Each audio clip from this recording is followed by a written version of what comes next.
suspended for the luncheon break. The Honourable Member for Yamacraw on the floor. The Chair now recognizes the Honourable Member for Yamacraw. Thank you very much, Mr. Speaker.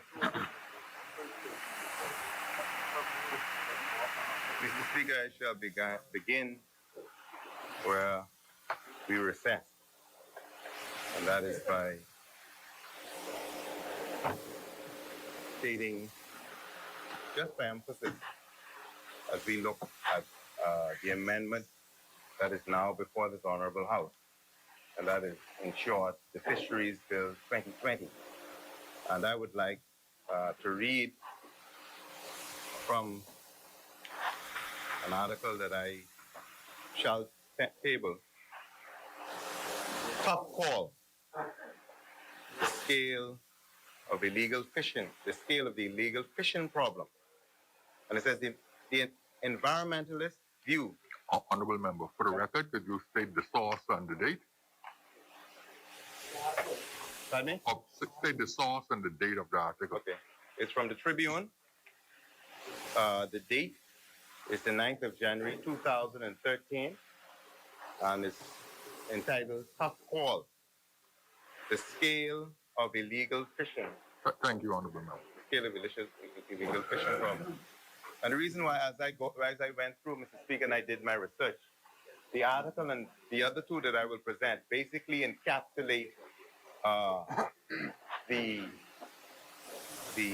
comparative analysis, the industry-wide consultation, and the level of frustration felt by not just the Bahamian public, Mr. Speaker, by the world when it looks at illegal, unreported, and unregulated fishing. And Mr. Speaker, I shall also speak to partnerships that the Bahamas have entered into in order to protect our second pillar. And I quote, Mr. Speaker, environmentalists view the rape and pillage of the Bahamian fishing stock as perhaps our greatest national threat. Bahamas National Trust Chief Eric Carey argues that in addition to the huge physical toll on marine resources, there's a psychological price paid by Bahamian fishermen who feel defeated and defenseless against the unchecked foreign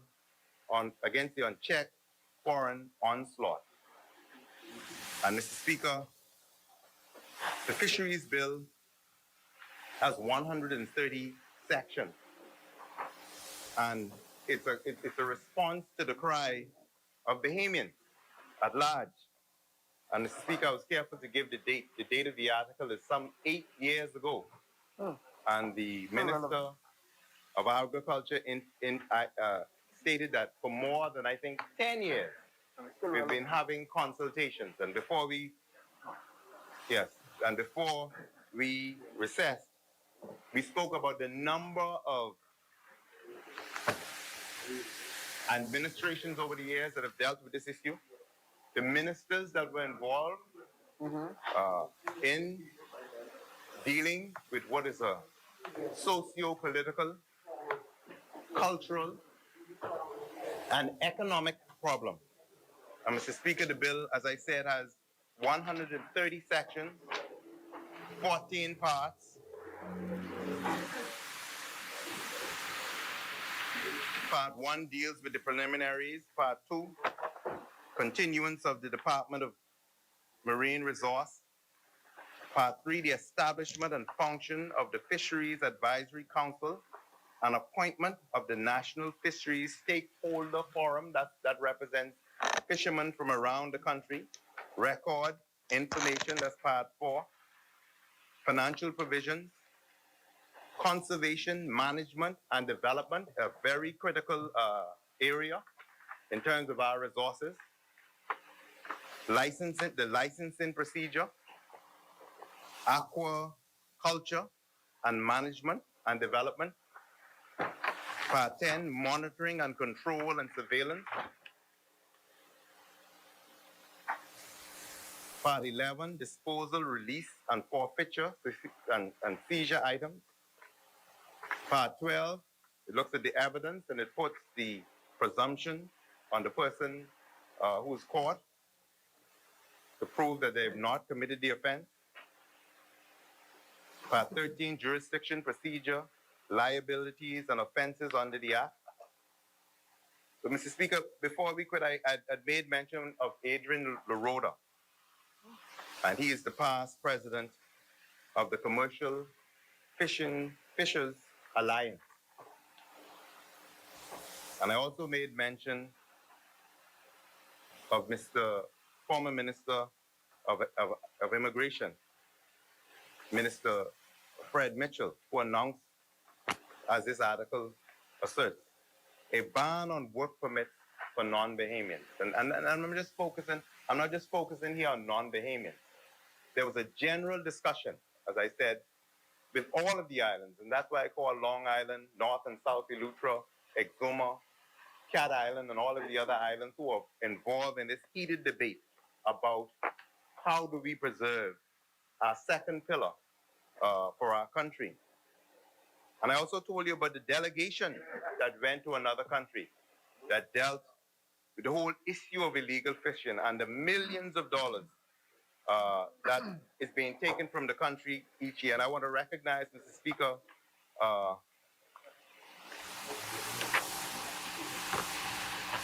crave your indulgence, Ms. Seeley, Dr. Seeley, who did extensive research on our fishing resources.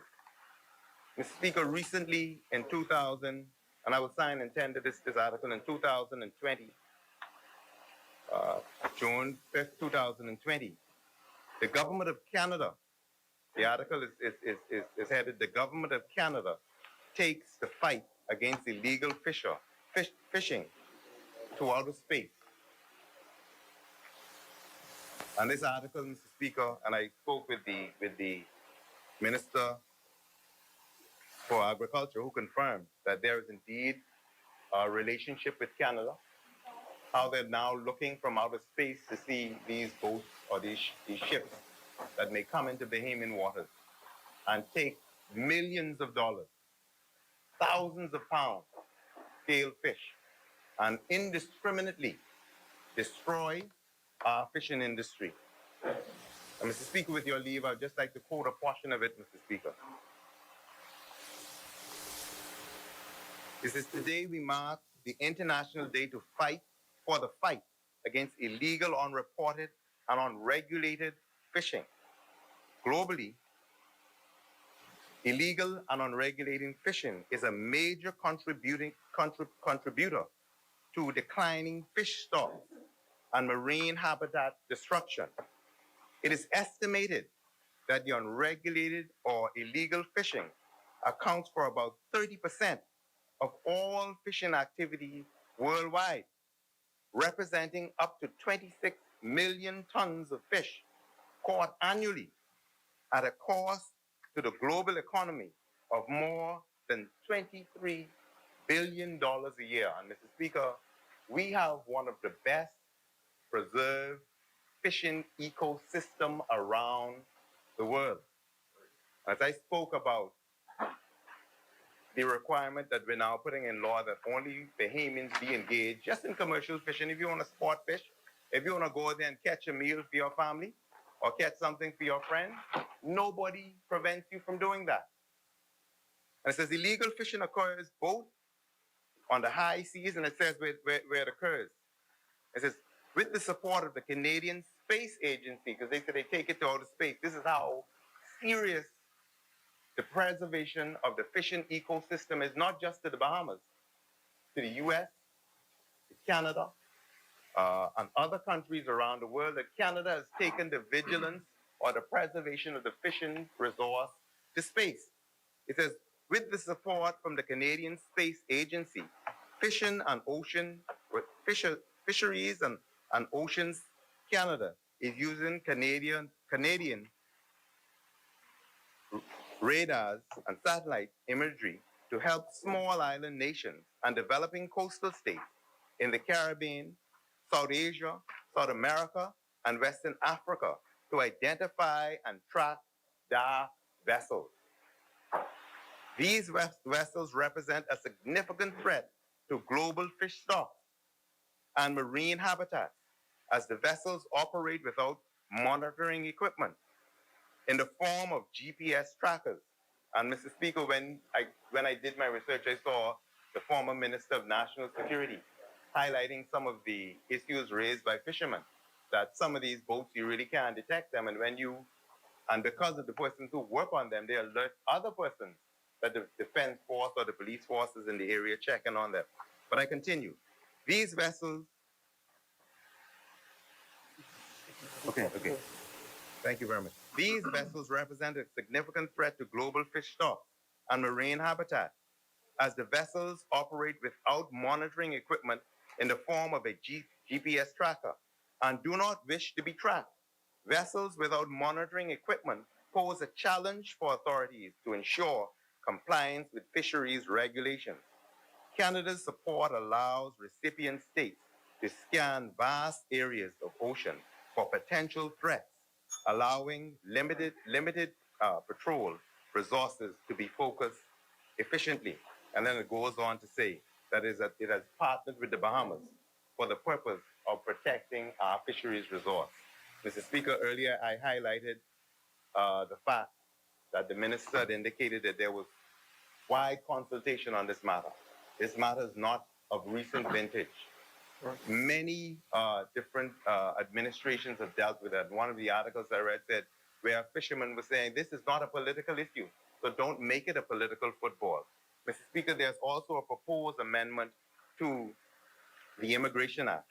Mr. Speaker, Section 29 of the Immigration Act provides for persons to engage in, prohibit persons from engaging in gainful occupation in the Bahamas unless they have a valid permit under Section 30 forbidding them to engage in gainful occupation if that person is a citizen, a permanent resident, or, as in 31, if they given a work permit and they specify the area in which they will work. Now, that's three categories, Mr. Speaker, which the Immigration Act says I can specify where you would work. I can say yes or I can say no. And there's no automatic right, except you're a citizen, to engage in gainful occupation. And so here you have, for resident spouse permit, where someone obtains a resident spouse permit, a man or a lady, their wife or their children could be applied to that, and there's no restriction. And so the intent here, Mr. Speaker, without being long-winded, is that we have ensured the Act now provides that in matters for commercial fishing, that attention must be given to the fisheries bill, which restricts non-Bahamians from fishing. Mr. Speaker, when I first started, I made mention of when we're doing swearing-ins, and I tell persons, if you're not a Bahamian citizen, there's certain things you cannot do, and you should not do. You shouldn't vote, and there are certain things you shouldn't do. But that the laws of the Bahamas give Bahamians the right to decide its trajectory, where we will go, and how we will deal with matters, especially when there's been wide collaboration. And Mr. Speaker, I crave your indulgence just for a few more moments, and I'll be finished. Wide collaboration to deal with these matters. And Mr. Speaker, we have made that decision. And so, pursuant to Section 32, prohibition on commercial fishing by persons who are not citizens, that is prohibited. But Mr. Speaker, the Act does more than just that. And I'm hoping that it's not carried away, because this is not just dealing, it's nothing to my mind that discriminates against anybody. You cannot be a police officer, you cannot be a defense force officer, you cannot be a customs officer. There are certain things that the Bahamian people has just decided that this is what we're going to do. And this is something we're going to do, and the process is ongoing. As the minister said, this is a baton. This is what we have done. Other members in the past have done their work, have done their collaboration. I'm quite certain that when the delegation went to the Dominican Republic, they thought that the agreements that they signed were ironclad and that persons would follow them. We found that Persons can't do it. And you know, Mr. Speaker, sometimes there's the saying by the more seasoned senior persons in the community that if you don't own something, sometimes you don't know how to treat it. And for those who own it and don't know how to treat it, somebody else may take it. This is ours. Certain resources are ours. And we determine that you come and you don't know how to treat it for the preservation of those Bahamians unborn. There's nothing to prevent us from scaling that back and putting in place sanctions that would prevent you. And many ministers in the past, Mr. Tommy Turnquest, all of the persons who observed this, Mr. Mitchell and others, were looking at how there were millions of dollars given to the Defense Force to ensure how do we police our fishing industry. Now we can say to the world, we can say to persons, if you are not a Bahamian, you can't do this. And one may say that it's a part of the whole Bahamianization process. I know under the intended Nationality, Immigration and Asylum Bill, we intend to address certain issues. I don't see Cat Island, Rum Kings, and Salvador, but one day he admitted that the side opposite had given it a try. I mean, first it was the administration led by the Honorable Mr. Hubert Ingram, where there was agreements. Shortly thereafter, it changed. And then there was another attempt. Perhaps we would grow to the point where we are civil enough, mature enough to understand what our Constitution now brings and how we have to change it. So, Mr. Speaker, this bill speaks to the preservation of the you can say political, heritage of the Bahamas and the sovereignty of the Bahamas. And as the expert said, and I'm going to be quiet right now, the expert said in terms of assessing the nature of the effect of the unregulated, illegal, unlawful rape and pillage of our resources. People are using chemicals. You have persons out there who love the Bahamas from different islands. And it's astonishing the stories that they give. People come into this country and they pull guns on persons. And this bill actually protects your traps. So it's a holistic approach to preserving a resource, a natural resource, which we see as our third industry, and that is the fishing industry. And so, Mr. Speaker, on behalf of the good people of Yamakro, I second this. I commend the minister first, the member for Kalani. Because there are persons who say you do absolutely nothing. Nothing could be further from the truth. There have been any number of bills that we've brought to this house, and there's been agreement. Sometimes you have our difficulties, teeth and tongue clash. I want to commend the member for Marco City for all of those persons who are part of the collaboration for this bill. The side opposite who took the time, and when we got there, we had to apologize because we were a little late. We were in something else. And they still waited because it was important to hear and to deliberate on the provisions of these bills. The fishermen who have been lamenting for years, who came here to get a copy. Now, I know that there are some persons who say we should do it another way. Well, in time, as a country, we will make that decision. But as for today, I stand on behalf of the good people of Yamakro to support an impartial, objective venture that will secure our natural resources and the heritage of the Bahamas for those yet unborn. I thank you, Mr. Speaker.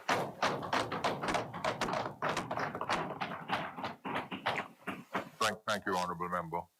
Honorable Members, it has been moved and seconded that the following bill be read for a second time and committed.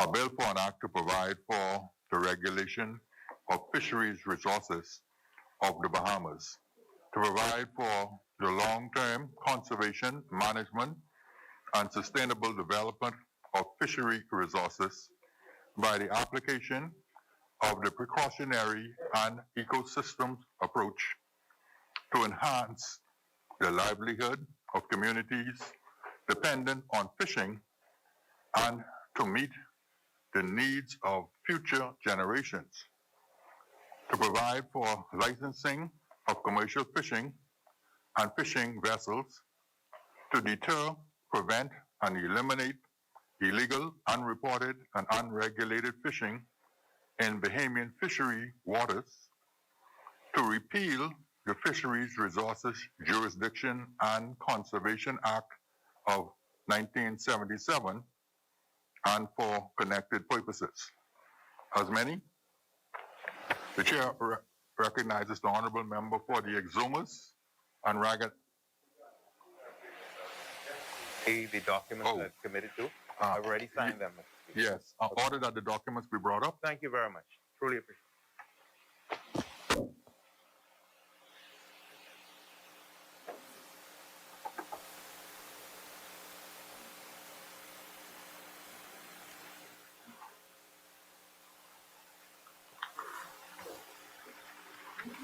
Order that the documents do lie on the table. The chair recognizes the honorable member for the Exumas and Ragged Island. Thank you very much, Mr. Speaker.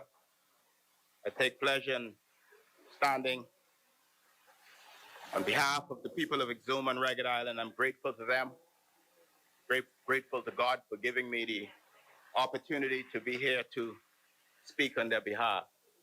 Speaker, I often point out that this administration doesn't give us enough time, and I also always point out that sometimes the legislation brought perhaps doesn't meet the muster of the times we're in. I'm happy this week to say that we did have notice.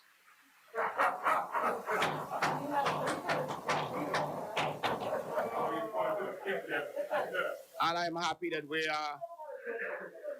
are discussing the fisheries bill, something that's substantial, something that impacts the lives of regular Bahamians. So, Mr. Speaker, I should say up front for the record that we will support the bill.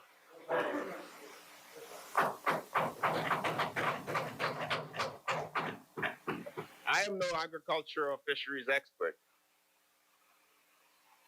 but I have lived it on a subsistence level for quite some time.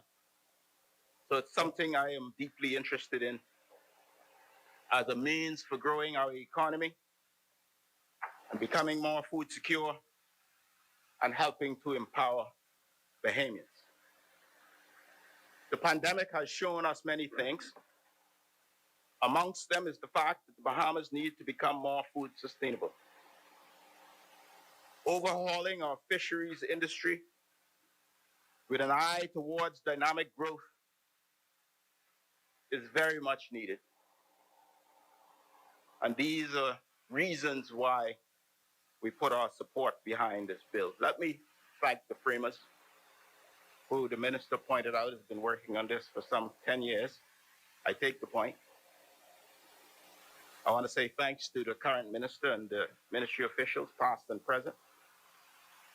Thanks to the minister for engaging the opposition. I thought in good, mature political manner. Fisheries and enforcement officers, some who put their lives in danger. I want to also recognize the contribution of my brother, Senator Clay Sweeting, who's the Shadow Minister of Agriculture and Fisheries and a former fisherman himself, who is on record as having lobbied for the protection of our fisheries for most of his adult life. So is this bill perfect? Of course it's not. And I will point out why. But we should not let the perfect be the enemy of the good. So the question then is the legislation good? Overall, we support. We see some elements of the PLP's Bahamianization. We see some elements of our Bahamian First policies. And we've long held that fisheries and the fisheries industry should be for Bahamians. We support environmental protection, responsible harvesting, and sustainable fishing. We support industry growth and development. We're against poaching. We're against abuse. We're against corruption. We're against illegality in any form. But there is some good. But there are some issues. And these are issues that we have deep concerns about. But we do note that passing a law now does not mean that we wouldn't need to amend it when we come to office. Much of the bill sounds good on paper. Some elements we believe haven't been completely thought through. We must take care to ensure that we do not disenfranchise some Bahamians who we are actually setting out to help. And I will elaborate on this point. Part 1, Clause 4, no non-Bahamian can get a commercial fishing license once this bill becomes law. No problem. So you have a Bahamian who owns a fishing business, and you tell them that you can't hire a foreigner on work permit, yet other businesses in other industries can do so. This might create some imbalance and could become the subject of some legal challenge.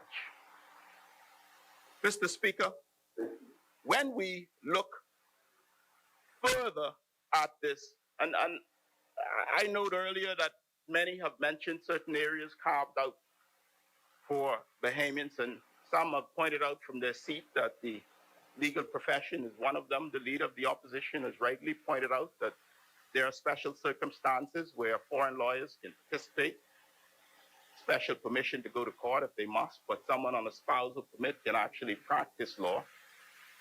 So I think there's been some massaging to ensure that we are not disenfranchising Bahamians of legitimate marriages who depend on their parents who might be on a spousal permit, for example. They must earn a living to look out for the Bahamian children. In relation to the spousal permits, Mr. Speaker, these are granted at the discretion of the Ministry Department of Immigration. We gather that this element of the bill seeks to address sham marriages or marriages of convenience. If this is it, then we should deal with the mischief itself directly, unless we are saying that the Department of Immigration is not capable of determining sham marriages or investigating such marriages. That can't be the case, as we frequently see cases of sham marriages brought before the courts. We have to therefore think all of these elements through. If you are legitimately married to a Bahamian and your vocation is fishing, do we deny the Bahamian woman's husband, for example, the opportunity to feed her family and her Bahamian-born children? Are we saying to the Bahamian business who has a legitimate need for some foreign labor that he must risk losing his or her business that employs Bahamian in other areas? I know this isn't what was intended, but I believe we ought to give more careful thought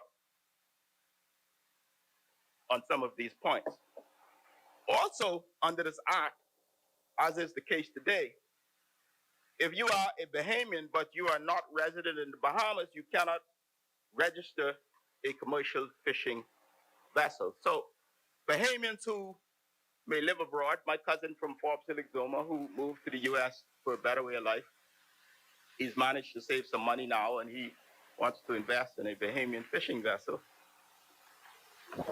He's unable, this is an example, he's unable to do so under this act. So we must carefully consider whether this was intended to disenfranchise Bahamians who may be abroad from investing in an industry in the country of his birth. Mr. Speaker, when I looked at Section 32, citizens of the Bahamas is very specifically defined, and I therefore make those reflections on some issues that might impact women and children, Bahamian women and children in our country. Mr. Speaker, I won't dwell too deeply on those points because I know it was not intended for this bill to be xenophobic and it was not intended for this bill to be discriminatory. So I take it on the face value on which it was given. But there also appear to be some anti-business, anti-industry, and anti-expansion issues. So whilst it all seems good in theory and wonderful on paper, there are some concerns that I think we ought to think these through. And I know that the minister would have occasion to contemplate some of them. I hope that in his usual mature stance, that we agree that sometimes dissent doesn't mean full disagreement. But maybe it's the beginning of a conversation and a progressive and informed dialogue to get consent. So dissent, with the right level of political maturity, might become consent. So what might be the solution, Southern Shores? What might be the solution? The PLP emphatically supports that fishing be reserved for Bahamians. Emphatically.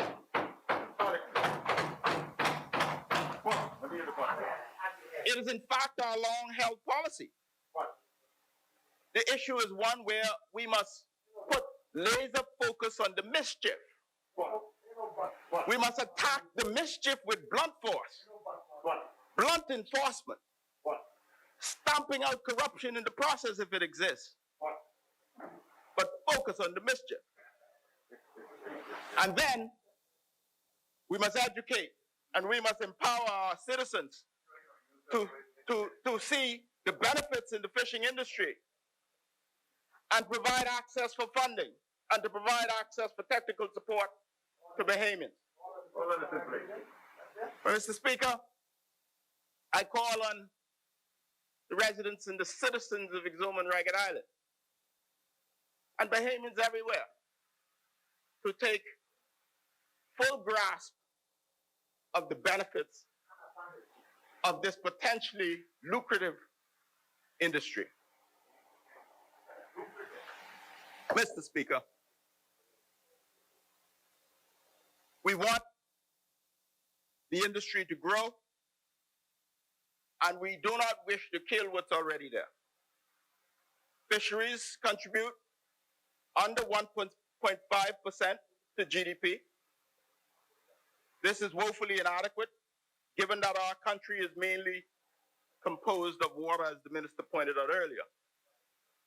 We must set a reasonable, measurable, attainable target, say 10 to 12% by 2027, and run towards that target.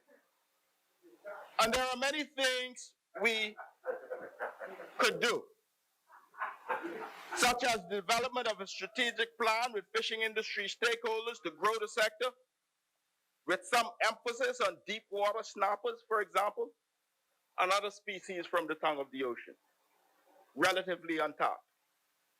We should support the development of industry with training in diving and marine engineering and navigation and small engine repair to support the growth of the industry. More aggressively using BTVI, BAMSI, and the various maritime academies. We also need renewed and focused training programs through national training agencies on subjects like harvesting unusual species. Mr. Speaker, we must work with industry of Bahamian-owned vessels to continue and expand its program to create exposure and internship on vessels. And likewise, we should increase mentorship, funding for fisheries, and support for the industry overall. Yes, Mr. Speaker. Yes, Yamakroa.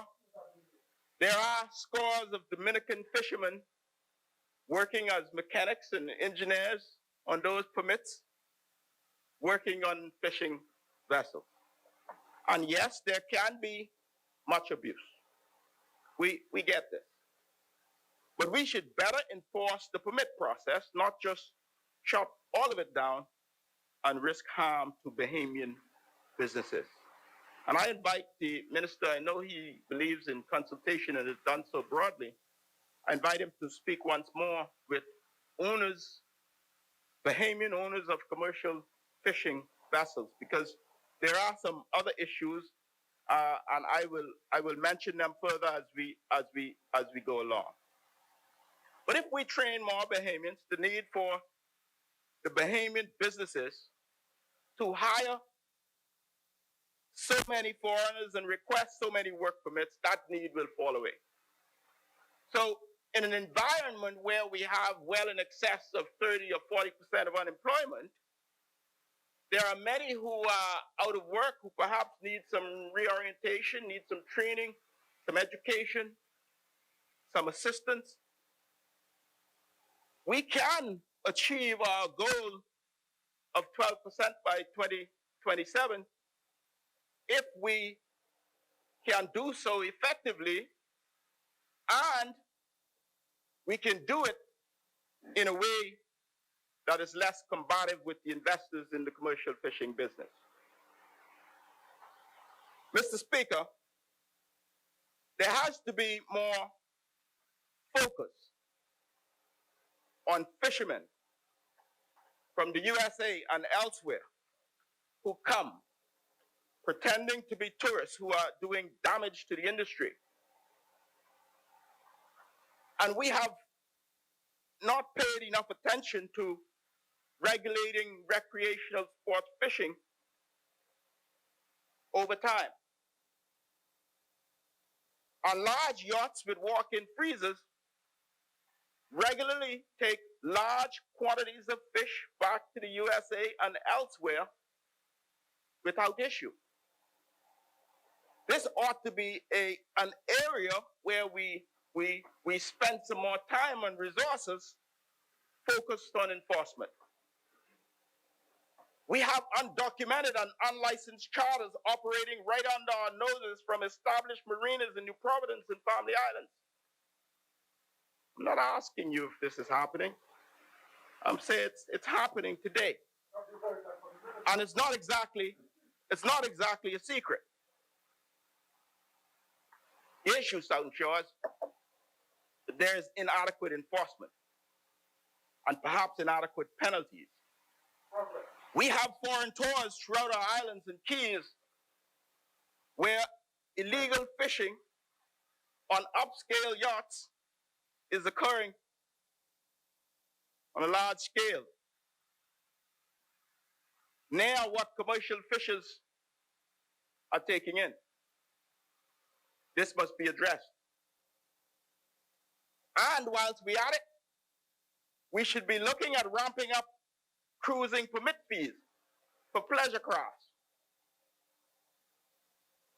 For a vessel over 200 feet, a mega yacht, we get $2,000 per year.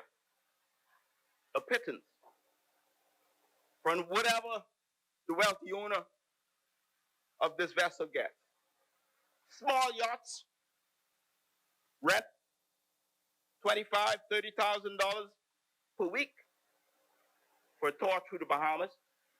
That's $5,000 to $10,000 a day, multiple times more than we get in cruising permit fees for the year. Indeed, the 15% gratuity for the week is much more than the Bahamas government gets for the year in fees. And they will undoubtedly take more of a value in fish and other seafood out of our oceans over the course of a year than the value of that cruising permit. And therefore, we must look at this. Yes, that's on top of the charter fees. The definition of commercial fishing under this bill is resources or product exceeding 250 pounds. That's a lot of fish. That's a gang of fish. And if you know what a 50-pound crocosac look like, imagine now 5 of them. And North Abaco may not know what a crocosac is, perhaps. So let me put it slightly differently.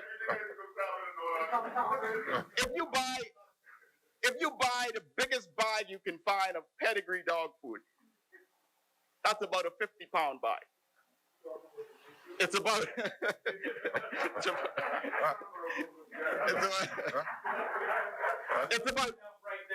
it's about 3 feet high, and it's about that wide. Imagine 5 of them lined up in a freezer.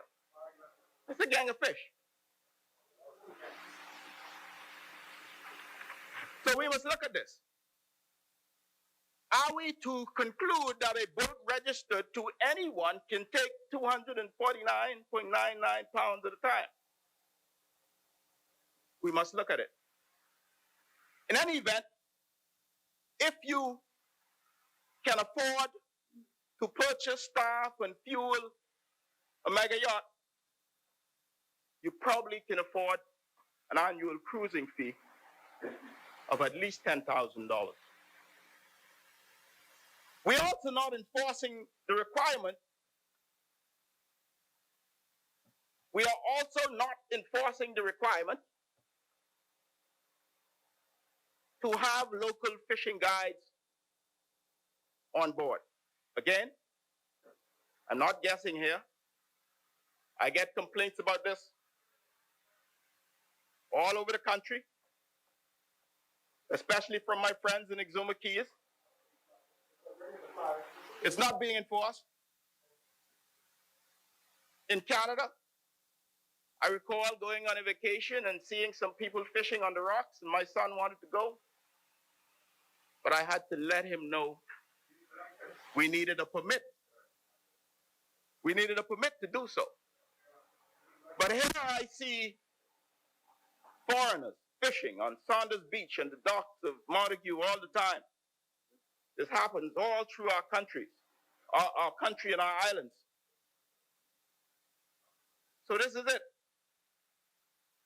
Legislation without enforcement of the enabling framework to enforce is toothless. It's useless. I repeat that. Legislation without enforcement, without an enabling framework to enforce, is useless. Just like the Fiscal Responsibility Act. You just released today the Fiscal Strategy Report. Should have been done in November. You have a legally mandated obligation to bring the Fiscal Responsibility Council's report that's required by law. Mr. Speaker, you declare these state of emergencies over and over, but the government is not providing reports in its procurement as is required under the Emergency Powers Act. So if the government flat out and casually and unapologetically breaks its own laws, then what example do you expect others to follow? There's also an issue, Mr. Speaker, of little existing framework to support the new fisheries legislation. So Exuma Keys, the district spans from Ship Channel Key on to Howard Key in the south, and onward to Ragged Island. That's well in excess of 225 miles. Yet, the fisheries officers in this district have no boat. No boat. On Exuma mainland, there is no vehicle to traverse from marina to marina. Again, not making this up. And I have long advocated for a joint marine unit starting in the Exuma Keys that would include the port, the fisheries, customs, immigration, and the police. Perhaps we also need to establish a corps of fishery reserve officers, much like we have police reserve officers. I wrote to the relevant ministers responsible for customs and immigration in 2017, July thereabouts, recommending that a port of entry be placed in Black Point or Staniel Key, recommending that it would be financially and technically feasible from a business and governance perspective, that we implement a joint marine unit in this area,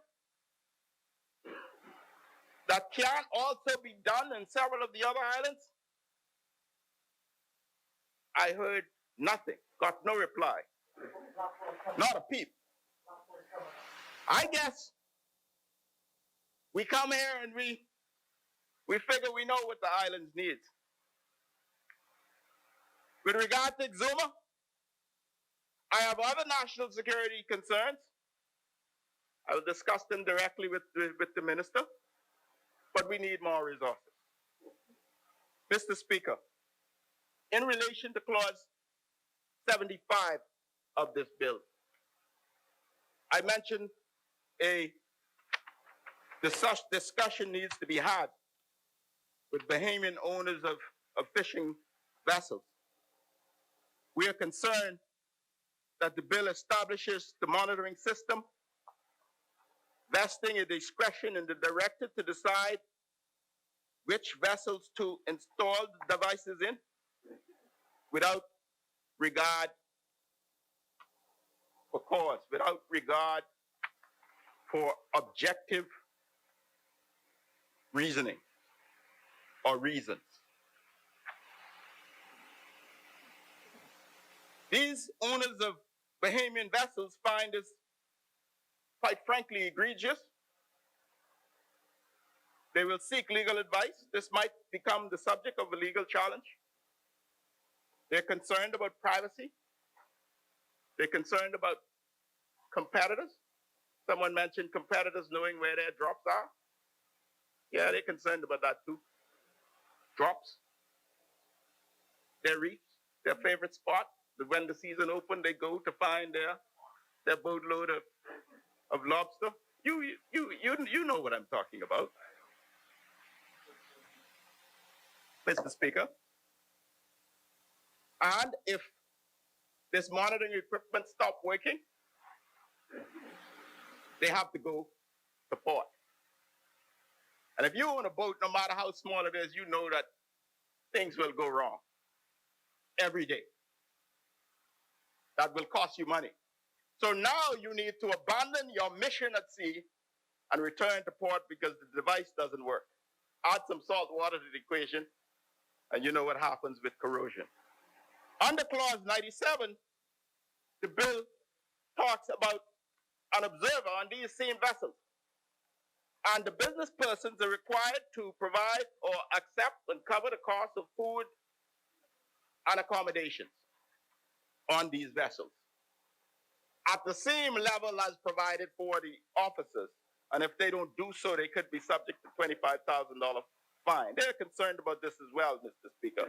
They're concerned because it increases the logistics and it increases their level of cost for the mission. No doubt, Mr. Speaker, as we go on, there will be many more of these types of potentially legal concerns. Mr. Speaker, there's an issue in clause 33 under the scientific research, and many of us have been discussing the issue and wondering what's really happening in terms of research in the tongue of the ocean, who is being done by, and what are we getting in terms of fees? What exactly is being done? And what exactly is the financial arrangement? And is it is it an equitable one? And then under clause 35, there's discussion about how the director can waive or can waive the requirement, the restriction on a specific species. There was a concern in Exuma about the sea cucumber being harvested, and the persons claimed they had approval from the minister so to do. This, not this minister, Mr. Speaker. But if there is a lifting of a restriction on a specific species, then I would think there would be a requirement to publish so that all might benefit. Mr. Speaker, in clause 44, it talks about pollution, but the penalties are very small. It says a maximum of 5,000. I wonder if that ought to have been a minimum. We have no report yet on the Equinor oil spill in East Grand Bahama. We have no report yet, no update on the pollution, the dumping by that cruise line in Bahamian waters. We know that they were fined substantial sums by the Americans, but what did we do? What did we get? Did we impose fines? Did they pay?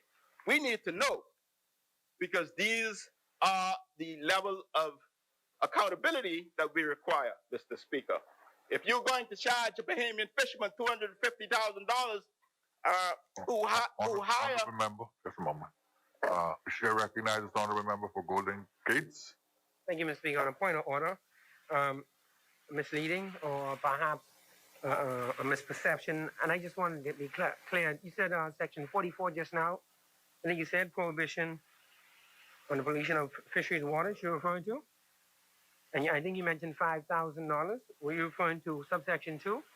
Because Exuma, because I note here, and I just want to be clear, because it says $500,000, not exceeding $500,000. I just want to be clear. I thought you said section 44, but I wasn't entirely sure.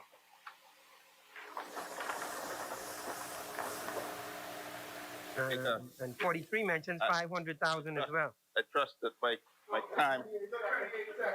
time will be bumped up with this intervention.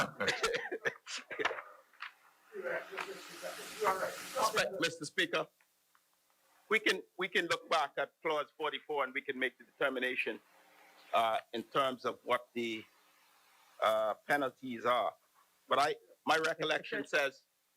No, it says a person who contravenes subsection 1 commits an offense and is liable on conviction to a fine not exceeding $500,000, not 5,000. Okay, Mr. Speaker, if that's the case, then so be it.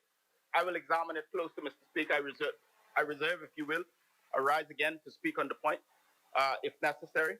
But I stand corrected if that's the number. But the point I want to make is this. I don't want the importance of the point to be missed. Equinor, East Grand Bahama, oil spill, no report. The big cruise line, pollution in the waters of the Bahamas. The Americans charged them millions and we got zilch. If we got, I stand corrected. But this is the critical issue, Mr. Speaker. But generally we support conservation. We support sustainable fishing. We support collaborative research. Speaker, I ask for 2 minutes, please. Thank you. Mr. Speaker, we support the growth and expansion of the industry. We support food security. We support fish farming, aquaculture, and mariculture. We support conch farming in Exuma. And Mr. Speaker, I close by encouraging Bahamians to embrace this industry. Commercial fishing, fish farming, conch farming, aquaculture, mariculture. Encourage Bahamians everywhere to learn more about it, to invest in it, take advantage of the lucrative opportunities that exist for not just subsistence, but for wealth creation. We, of course, envisage, Mr. Speaker, that Ragged Island will be the capital of commercial fishing in the southern Bahamas. That is our vision for for the district, Mr. Speaker. And I am grateful. I'm grateful for the opportunity to speak on behalf of the people of Ragged Island in particular. We look forward to restored Ragged Island. We commend, Mr. Speaker, the commercial fishermen who have created value, who have created wealth across our country, from Spanish Wells to Long Island and everywhere in between, Mr. Speaker. And I encourage more Bahamians to participate, to engage, and to look at this industry as an opportunity for wealth creation. Thank you very much, Mr. Speaker.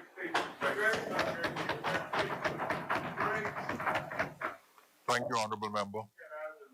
As many, the chair recognizes the Honorable Member for North Eleuthera.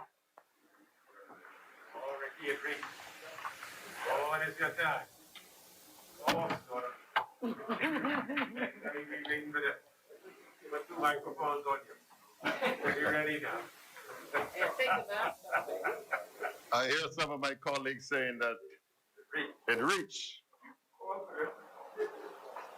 And I know most of my colleagues in there know that we have been calling for this bill for a very, very long time.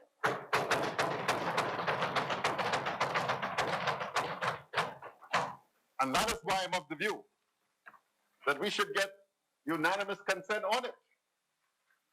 We should only come here today to say the bill is here, we support, pass, and go home. Because I can tell you, the fishermen in this country today are very, very happy and are rejoicing.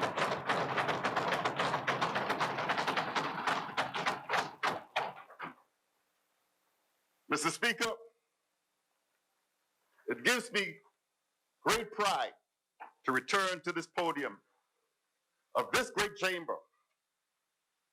I am proud, Mr. Speaker, because this government did not bat an eye in the face of difficult decisions. It is because of sound decision-making and making an excellent crisis management that we are in the position we are today. Mr. Speaker, I rise to speak on the Fisheries Bill 2020. Mr. Speaker, before I carry on, it would be remiss of me not to acknowledge the wonderful men and women of the great constituency of North Eleuthera. Each time I stand to my feet in this honorable chamber, I am forever reminded of the sacred duty that North Eleutherans entrusted to me some 3.5 years ago. It was a duty to be their advocate, a duty to be their voice, a duty to fight relentlessly on their behalf. Mr. Speaker, this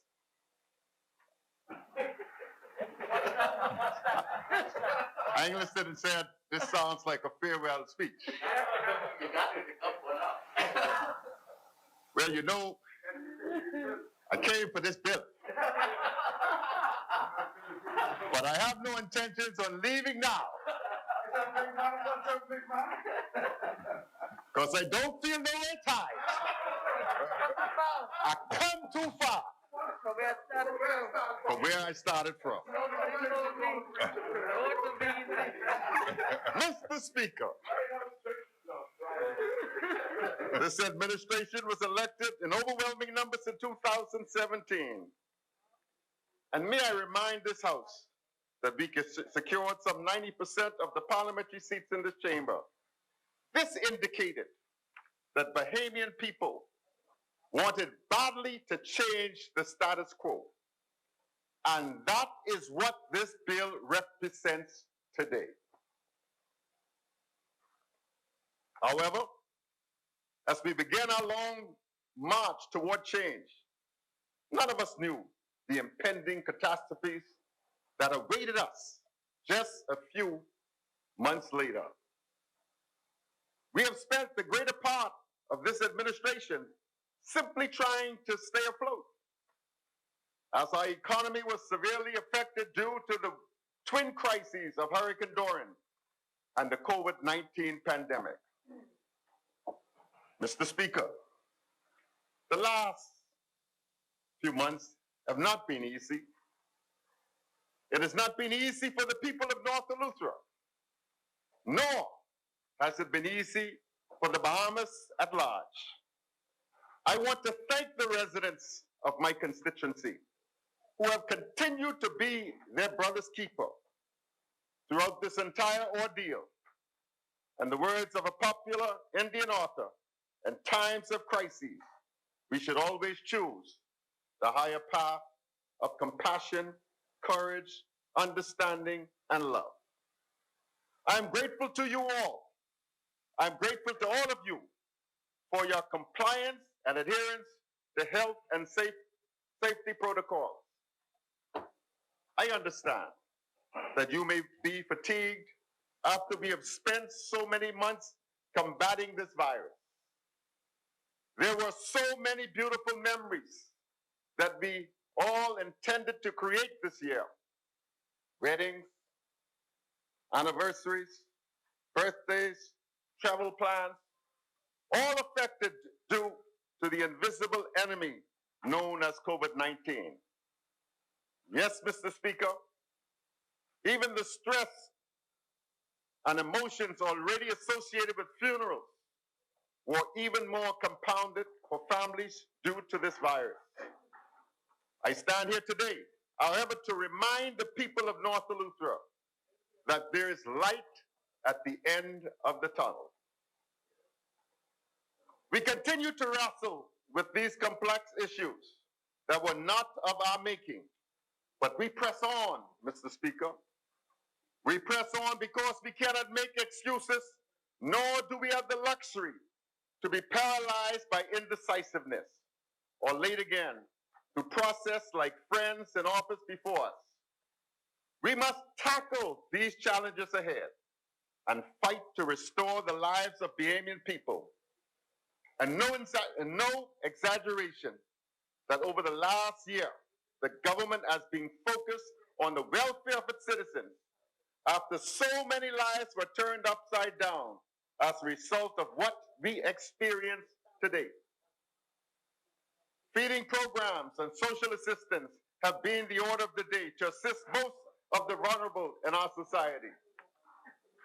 Mr. Speaker, this member of parliament understands all too well. At times, it has been difficult, and at times, it has been frustrating.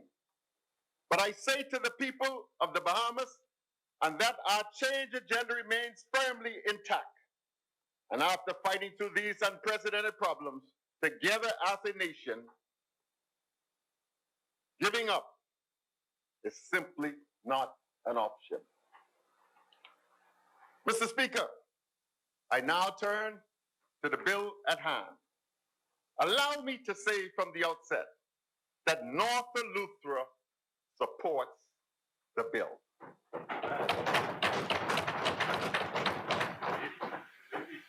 Mr. Speaker, notwithstanding the challenges that we have faced as a nation, the work the government must continue. It is our duty as legislators to create laws that will benefit the citizens of the Bahamas to the greatest extent possible while also protecting their future. Mr. Speaker, it was former President Barack Obama who once said, "Those of us in positions of power are elected not just to serve as custodians of the present, but as caretakers of the future." The Fisheries Bill 2020 sets out numerous provisions to meet the needs of generations and to ensure the long-term protection, management, and development of our fishing resources.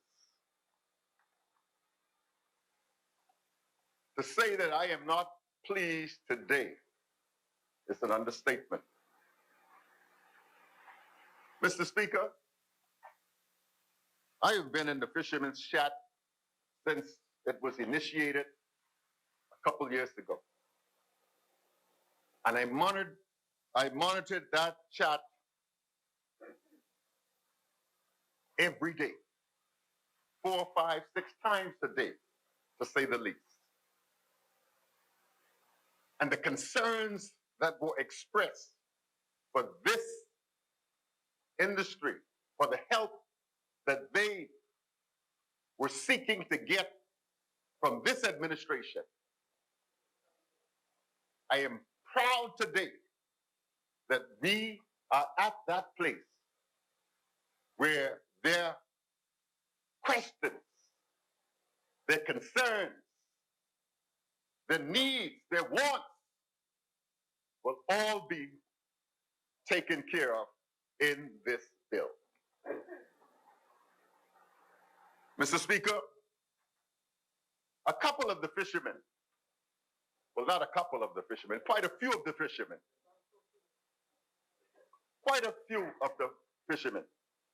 who live in my constituency were upset that their words, their concerns, the issues as it relates to the fishing industry was not being addressed.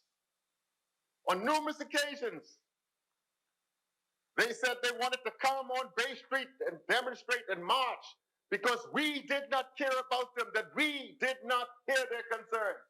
But today, this day, those concerns are being dealt with.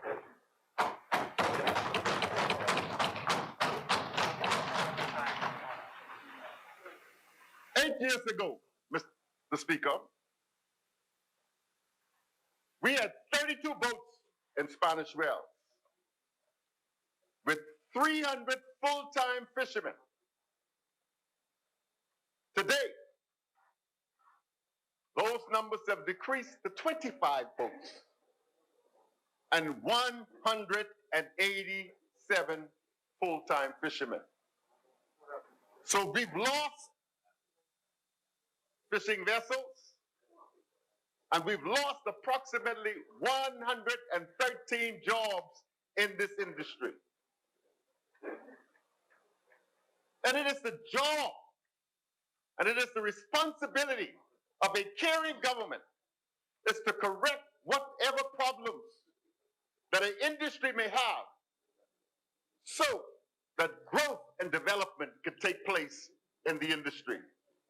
And today, Mr. Speaker, that is what this bill represents. I understand the concerns that have been meted out by some of my colleagues. Some have been articulated by Exuma and Ragged Island. But Mr. Speaker, I make no apology for it. I believe that the fishing industry is reserved for Bahamians. And not just because I represent probably the largest fishing sector in the Bahamas, but that is my belief. I feel we have lost too much on encroachment by foreign interests in our country. And yet, yes, we do need foreign direct investment in this country. But I want to advocate that Bahamians first. And that Bahamians, if given the opportunity, and if empowered, they would be able to meet the challenge, the need that we have in this country. I think the pandemic has made it very clear the need for us to be able to produce and generate food for the sustainability of our country as a people. And the beautiful thing about it, it is an industry that not only feeds us, but is very profitable. And while I understand the concern that some may have as a result that it puts them at a disadvantage, there are other sectors in our society that is protective of those industries. And I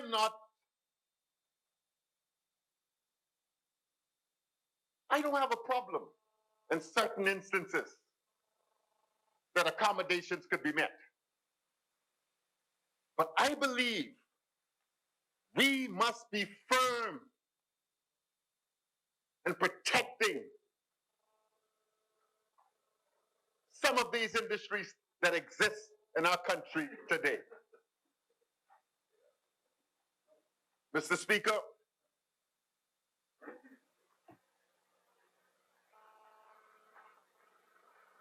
on numerous occasions, fishermen all over the Bahamas would call and say, Ricky, y'all need to get serious about the fishing industry in this country. We can't continue to allow poaching or Dominicans, or even as Exuma and Ragged Island had said, the Americans, our neighbors to the north, from coming in and raiding our seas. And I think this bill addresses all of the issues. It's now up to us to enforce. You know, the amazing thing is that prior to the August trip, there was a lot of chatter going on.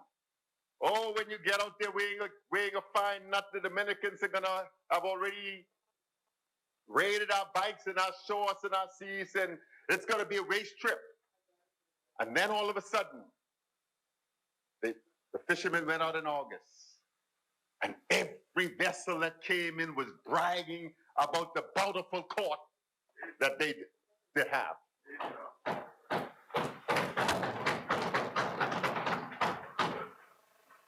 And to give them credit, the defense force was out there and they protected our shores. And not often enough do we praise them and thank them for all that they do, because without them, we could pass as many bills as we want. We could have all the greatest intention in the world. But I want to publicly thank the Defense Force for all that they do. And protecting our shores, not only for the fishing industry, but protecting our shores because they are our guardians. And they guard our heritage. And we need to do whatever we can do to ensure that they have every tool and weapon that they need to ensure that our seas are protected. And you know something, fishermen? I need some of you guys to tell them that sometimes. We hear when you complain about the problems. But you know, sometimes people like you to say to them, you did well. You did a good thing. We appreciate you. We're proud of you. And if it wasn't for you, our freezers won't be full. And so let them know. So the same way you call and let us know that you wanted this bill passed, call the Commodore. Thank the Commodore. And when you see those guys passing out on the seas, give them a little bag of fish. You know? Well, you know, the Defense Force fellas was catching some hard times. I recall seeing a video where Kalani asked one certain officer, y'all still breaking up our boats?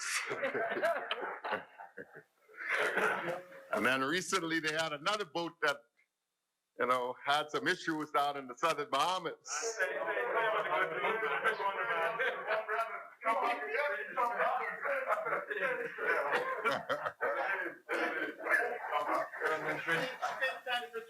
But we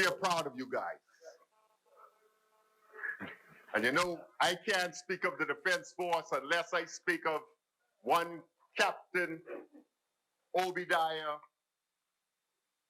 Neely, one of my homeboys from Harbor Island. A national hero. You got it, Angliston. A national hero. The last remaining active member on the Defense Force who was on the HMBS Flamingo.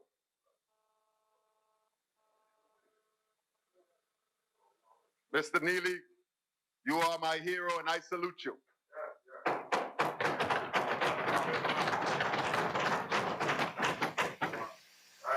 But Mr. Speaker, I am overjoyed today.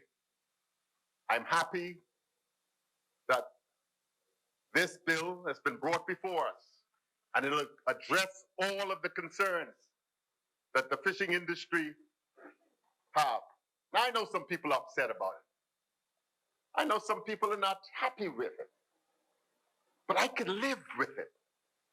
And I sure know the fishermen can live with it. And so I am glad to associate myself with this bill being brought to us today for its passage. So, Mr. Speaker, allow me now to, I had a whole lot of stuff to say here about the fishing industry, but I think I've said what I needed to say. And now allow me, Mr. Speaker, a few minutes to talk about the constituency of North Eleuthera. Mr. Speaker, I was fortunate that on this weekend, the Prime Minister, the Most Honorable Hubert Alexander Minnis, had the opportunity of visiting North Eleuthera. And I will tell you that I had been seeking his presence, particularly in Harbor Island, to do what I felt was very necessary. And that is to thank two individual groups who, since this pandemic started, have literally spent millions of dollars taking care of Harbor Island and particularly, and portions of North Eleuthera by extension.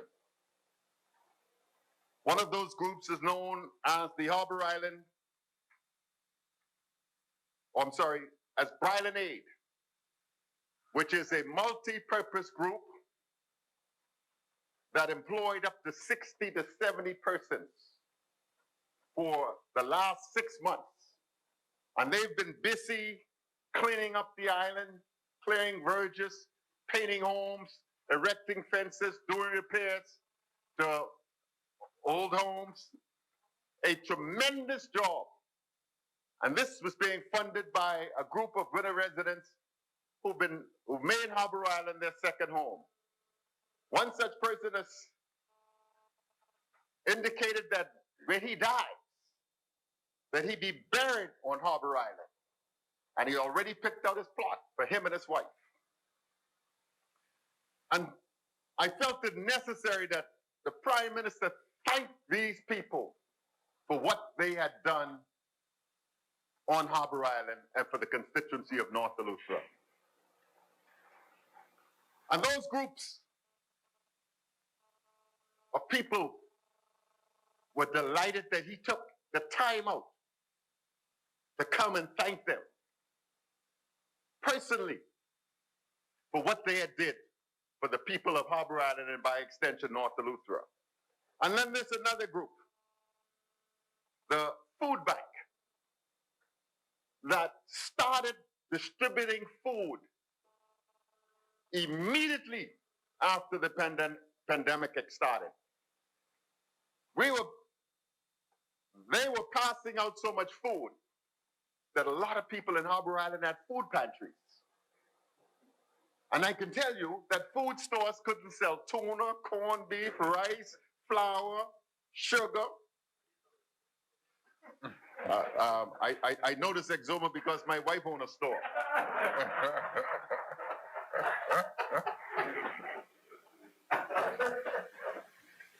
But on a serious note, they had done a tremendous thing for the people of Harbor Island. And I want this House to thank them for their contribution.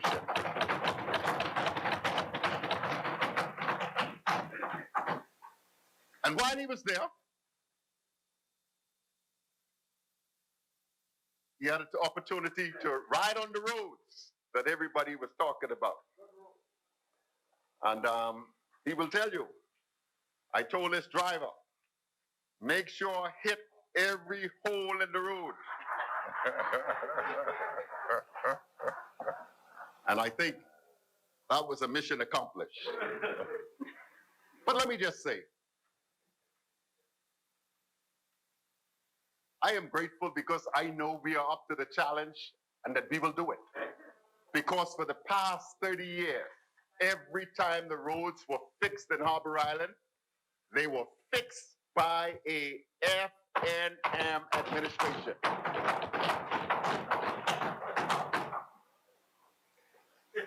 Mr. Speaker, I also want to thank the people of Gregory Town, Ms. Dina Johnson and crew. They, Mr. Speaker, as a result of the pandemic, we were unable to go back to the facility that we used to use for our school. And so what we did was we took it upon ourselves to go back to the old school. You know, we were anticipating that we would be getting a new school. But once again, the pandemic had changed that situation. And so we got together with persons in the community and we got the necessary material, put up new fencing, restored all of the masonry work that was required, put up additional drywall ceilings, new air conditioned units, new wiring, new fans, and that building has been restored to an impeccable condition. And so I publicly want to thank persons like Gerald Cartwright, Rebecca, Quintel, Rosie, Clarence Gibson. A special thanks goes out to Monsignor John Johnson, Sylvanus Petty, Spence Gibson, Whitney Albee, Remy, Delrose, Christopher, Elko, Timothy Woods. And then we had a crew that decorated the town center with decorations. And this Friday, they're going to have a drive-by Santa Claus where gifts are going to be distributed. And so people in our constituency, in the different townships are they're working together. Even in this pandemic, we are our brother's keeper, and we're doing the things that we need to do so that people could still feel the spirit of Christmas, even in this pandemic. Mr. Speaker, I also want to talk about a situation that is very vexing to the constituency of North Eleuthera. I've spoken with the chairman, the member for Long Island. The newly initiated water plant and the past month or so has been creating a lot of discomfort for the residents of North Eleuthera. On several occasions, engineers have been flown up to try to correct the problem. We've been experiencing bad water. Persons have been upset. I've been called all hours of the night. I'm aware of it. But I have the assurances of the good member from Long Island that the problem is going to be rectified in short order. And so, Mr. Speaker, the two pressing concerns that now exist in North Eleuthera is our roads that I've been assured that the Prime Minister has assured me that they will be dealt with in the shortest possible time. Our water problem, where the chairman has indicated that it will too be rectified in the shortest possible time. And then I have one last request for the Prime Minister, and that'll be a good Christmas present for me. If we could quickly and effectively start to release those Crown grants for persons in the North Eleuthera constituency. And so, as I take my seat, I want the people of North Eleuthera to know that the issues that we have at hand have been placed at the desk of those who can most effectively correct them and make those burdens go away. And I am closing, my good friend. North Eleuthera gladly and emphatically supports this bill. Thank you. Thank you, Honorable Member. Chair recognizes the Honorable Member for Exuma. Thank you very much for indulging me, Mr. Speaker. I want to stand corrected on 44-2. The fine is, in fact, 500,000, not 5,000. I thank the honourable member for pointing it out. I wanted to make the point, though, that we ought not tie our hands with a maximum of 500,000. I thank the member. Thank you, Mr. Speaker. Thank you, Honorable Member. As many, the chair recognizes the Honorable Member for Long Island. The apple. Mr. Speaker, I'm going to keep my mouth.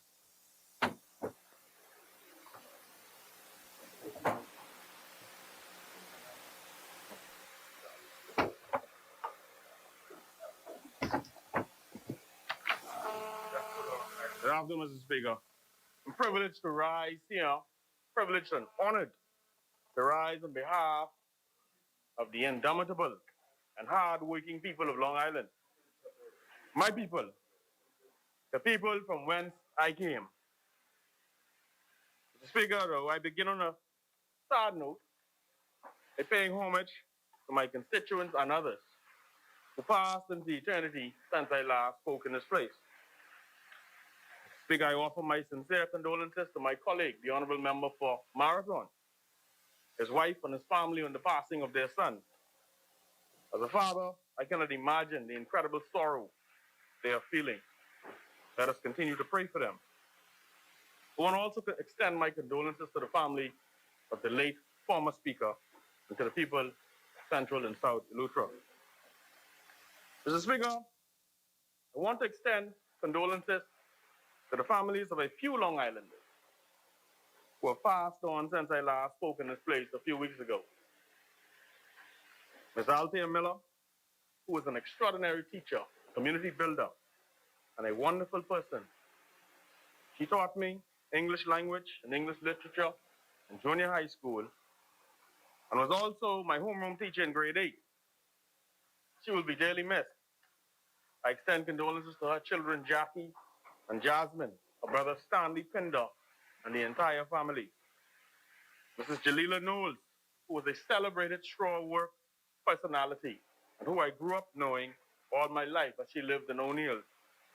I extend condolences to her daughters, Janet and Magnola. Mr. Michael Dabble and his brother, Mr. Timothy Dabble, both of whom passed away recently.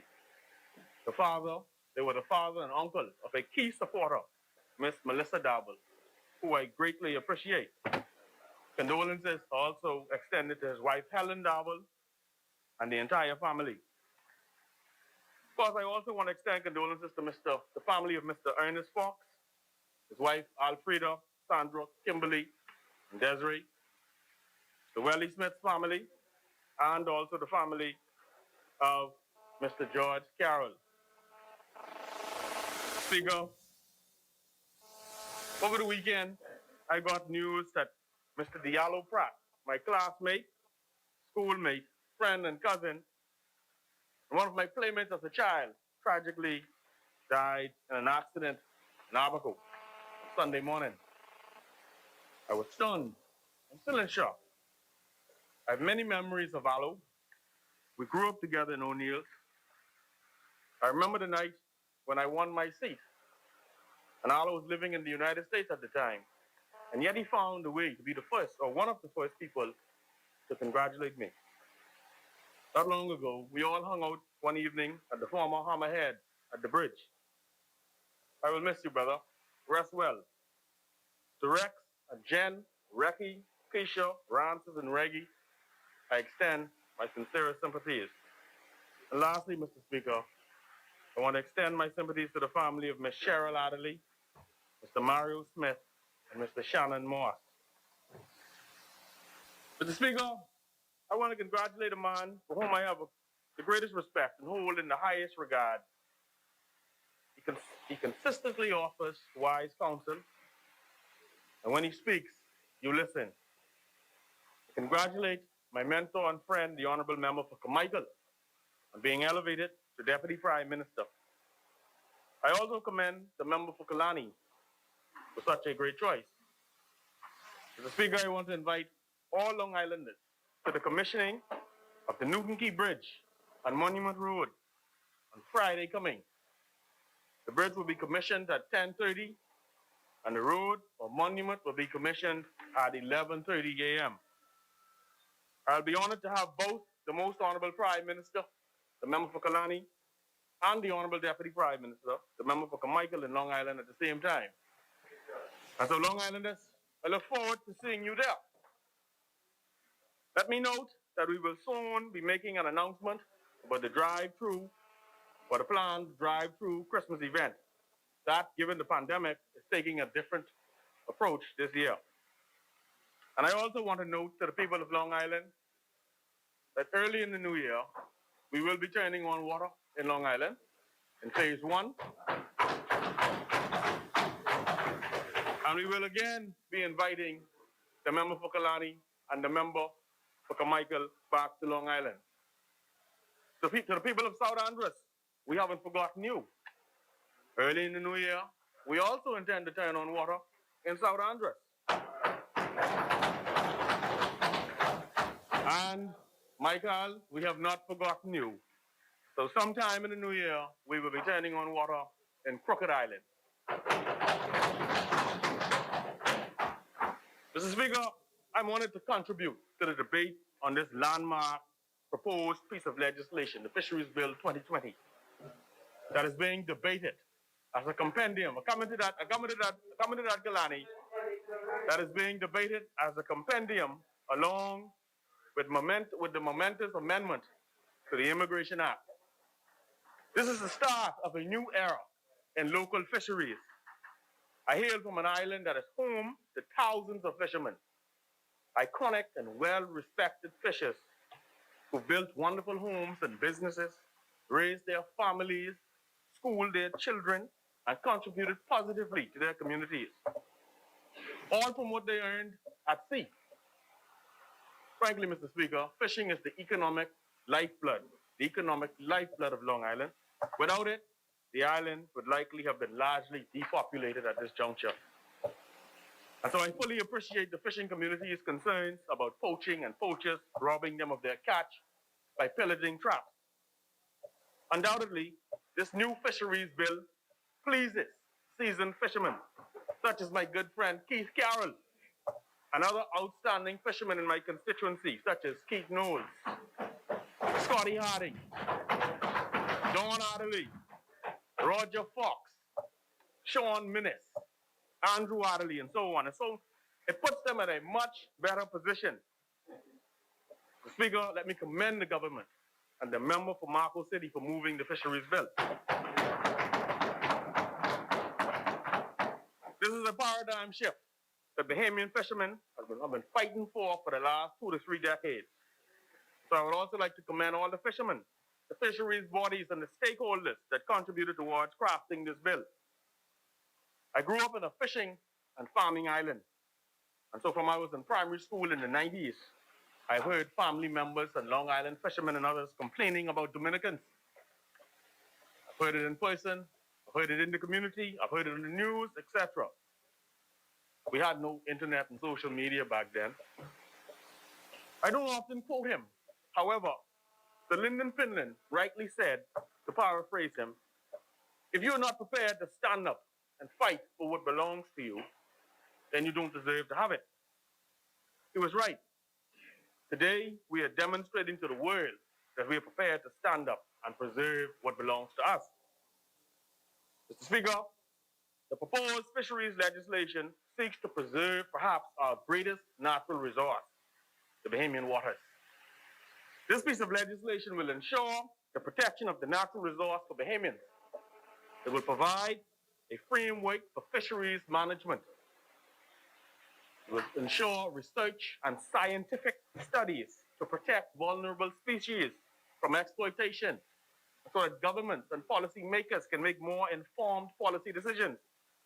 It will implement new systems and require the licensing of commercial fishers and fishing vessels. The remote monitoring of fishing vessels as well, very important going forward, as well as deterring, preventing, and seeking to eliminate illegal, unreported, and unregulated fishing in Bahamian waters. Mr. Speaker, this bill, once passed, will provide for 75% of all fines, fees, charges, and proceeds from the sale of confiscated properties to remit to the Department of Fisheries. And this will fund various undertakings to protect this valuable resource in the Bahamas. Notably, sir, sustainability and conservation initiatives are a prime feature of this bill. Mr. Speaker, over the years, fishermen have been concerned about boats illegally fishing within our waters.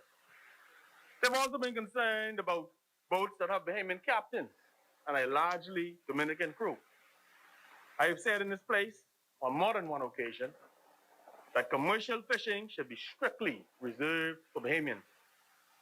I'm pleased to note that our government shares that view, as this bill will ban, that is completely prohibit commercial fishermen by anyone who is not a citizen of the Bahamas. And as such, no person can engage in fishing, that is commercial fishing, or even be on a commercial fishing boat and fishing other than a Bahamian citizen. No person other than a Bahamian citizen can operate a commercial vessel. And so, Mr. Speaker, I welcome this. I'm sure all fishermen, all family islanders welcome it. Any other foreign vessel is also prohibited from engaging in any activity that is tantamount to commercial fishing. And we know we've had charters sneaking in and out of the Bahamas for a long time. Any person contravening this law would be liable to a fine of $250,000 or imprisonment of up to 4 years or both. Mr. Speaker, the stiffer penalties will certainly serve as a deterrent. This bill puts Bahamians first and ensures that there's complete Bahamian ownership of the commercial fisheries sector, all whilst ensuring that the rule of law in the fisheries sector is heightened. Mr. Speaker, for far too long, our fisheries have been threatened by overfishing and poaching. Fishermen have long expressed concerns about Dominicans in particular on their fishing vessels. Unfortunately, sir, our waters continue to be pillaged daily. Hundreds of millions of revenue are lost, no doubt, to poaching and unsustainable fishing and the destruction of local marine habitats. Just last night, I discussed this bill with my buddy Keith Carroll and a few others. We talked about the various illegal acts that have been undertaken by poachers on the seas. For years, poachers, primarily Dominicans, I'm told, have illegally used compressors in unlawful ways. So, for example, a compressor by law should not be used in water deeper than 60 feet and should not be used in water that is not at least 30 feet. It is illegal to use a compressor for commercial fishing between April and July. Yet, many of my constituents tell me that poachers and others illegally carry compressors aboard boats and use them during the closed period. I'm also told of poachers diving with spear guns, which are prohibited in the Bahamas. A diver can use a regular spear, but not spear guns. Mr. Speaker, over the years, I've heard countless stories of persons working on local boats, as well as poachers catching undersized crawfish, cracking the shells at sea, and taking the meat to disguise the offense committed. When diving for conch, the practice of Bahamian fishermen is to collect the conch, put them in a boat, and go to a designated area known as a bar and clean them, take them out of the shell. Comparably, though, poachers dive with a croaker sack. You know, with croaker sack too, Exuma, they break out the shell on the seafloor. That is where they leave the shell. They take out the conch and leave the shell. Not only could that cause other divers to now believe that that's a conch in the shell, but it also creates a conch graveyard. And conchs thereby completely abandon the area. There are many such sites across the southern Bahamas. Frankly, primarily Dominican poachers have proven to be the greatest threat to the conch and lobster stocks of this country. We've also heard of stories of them firing shots at the defense force and pulling guns and weapons on Bahamian fishermen. So as I said, Mr. Speaker, the biggest threat to the Bahamian fishing industry has been Dominican poachers. Fishermen have also shared with me how Dominicans working on locally owned boats have established surveillance networks and use their satellite phones and other devices to contact friends and or families or family on illegal vessels to alert them of the coordinates of the Defense Force vessels, to share GPS coordinates of the drops of Bahamian fishermen, and or share other information to help them conduct the law. In 2014, Joseph Ierna, an American who became a constituent of mine, and the executive director of a group called the Ocean Crest Alliance, wrote of an experience, the Speaker, where he discovered poachers who had set up a camp on the west side of the uninhabited Keesal Island whilst they cruised in the area. He noted that the camp supported 30 to 40 people. He said that though they were unfair, they chatted with the fishermen who told them that they were from the Dominican Republic and tried to sell them fish. Mr. Ierna also made a notable observation, stating, and I quote, "We left at nightfall for Key West. We would have stayed longer, but were uncomfortable with poachers in the area. The presence of these fishermen in Bahamian waters is not only destroying fisheries and marine habitat, but is also a deterrent to cruising vessels of the Bahamas, affecting the largest economy on the island, tourism. We've heard reports that other cruisers have also altered their plans to stay out of the path of poachers." He went on to say, quote, "It's apparent that these illegal fishing vessels are operating without concern for being caught. They feel free to anchor in Bahamian waters and leave men to camp on the uninhabited islands without the support boat closer than 50 miles away. We estimated each mini fleet included a mothership, 100 dinghies, and 200 men, literally stripping the area clean of fish. Thousands of lobster tails are legally imported in the U.S. from the Dominican Republic, legally, although no commercially viable stocks of spiny lobster exist in Dominican water." And then he asks us, are poachers to blame? I think today we're answering the question, this new piece of legislation. Mr. Speaker, I've heard countless stories, again, of fraudulent marriages and alleged marriages of convenience by Dominican to Bahamian women. Fishermen argue that it is oftentimes difficult to believe that Dominican divers, more so than any other profession, more so than carpenters, doctors, masons from the Dominican Republic, that they are the ones, fishermen, falling in love and getting married in the Bahamas, predominantly.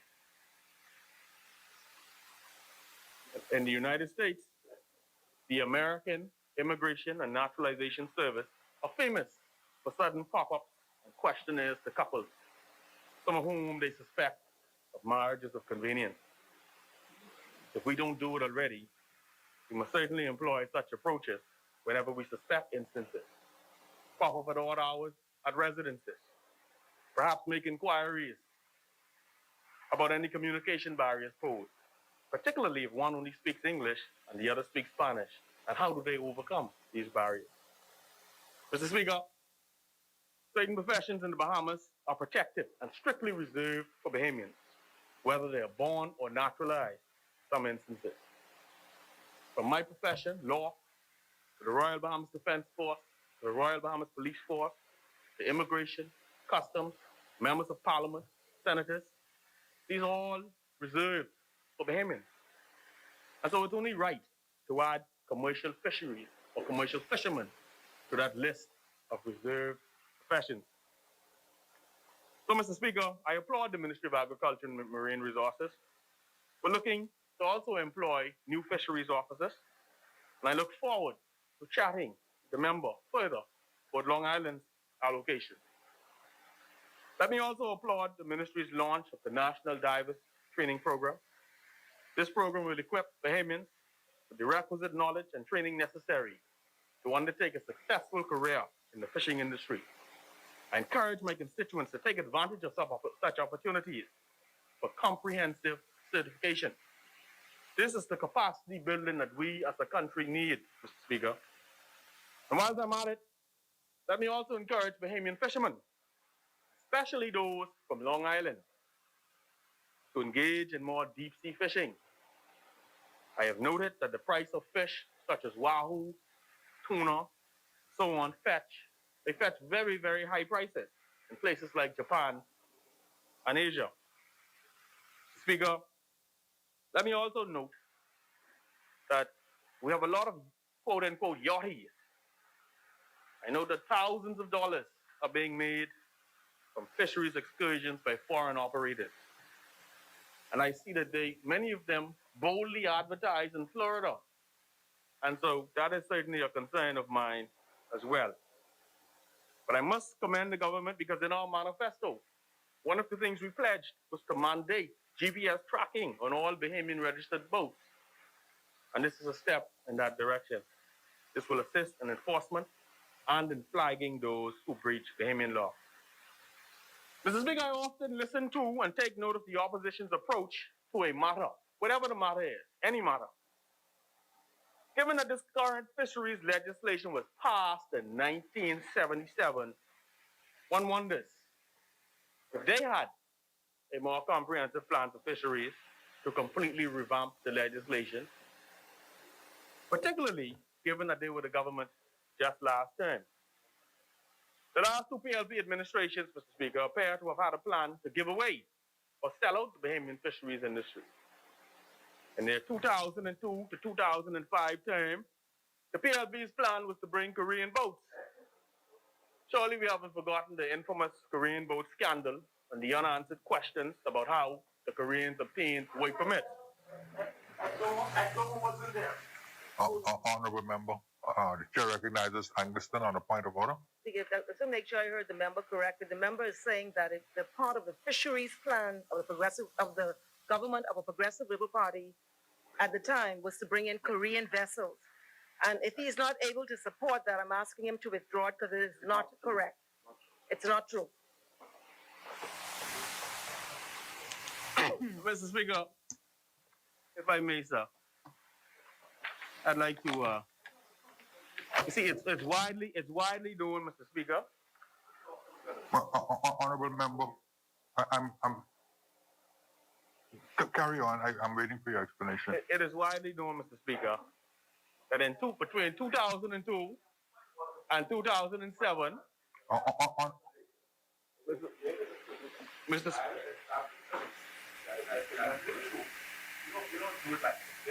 Honorable member for Cat Island. The chair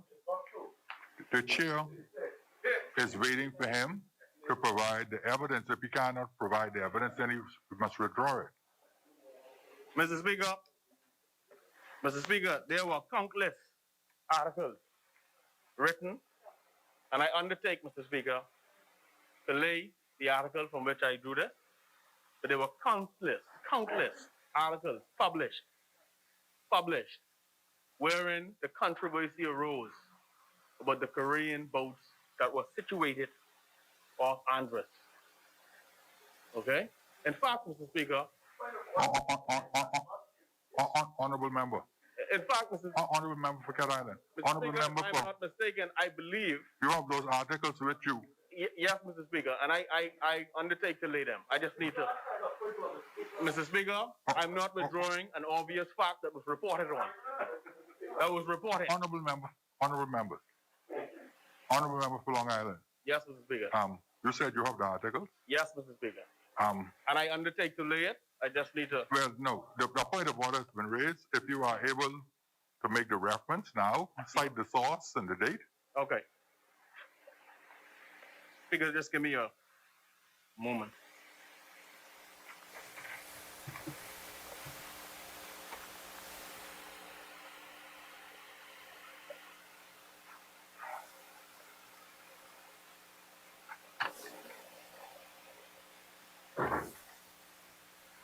Mr. Speaker, I have here an article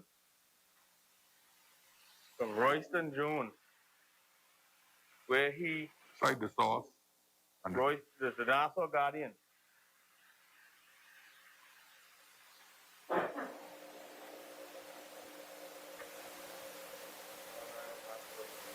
Yes, I have an article here, Mr. Speaker, from Nassau Guardian, where Mr. Jones references actually he references the Korean boat scandal. Mr. Speaker, if I may, sir, I would undertake to lay the articles up. I'm not withdrawing, Mr. Speaker. Mr. Speaker, if I may, just allow me an opportunity.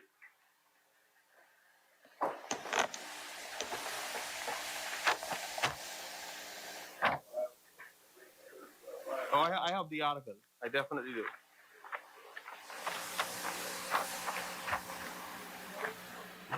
Mr. Speaker, I'm actually going to rely on this article here. It's Nassau Guardian article, where it's referenced, Mr. Speaker. While this is an article, November 2nd, 2016, it's referenced with Mr. Jones talking about another foreign ownership approach to fishing that was supported by the then government. And this speaks to Mr. Speaker. This speaks, Mr. Speaker. Mr. Speaker. Mr. Speaker. Honorable member. Mr. Speaker. Honorable member.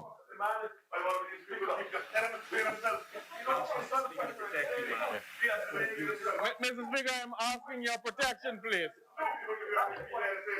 Honorable member. Honorable member. Honorable member, honorable member for Long Island, you're providing. Let me have a look at that report.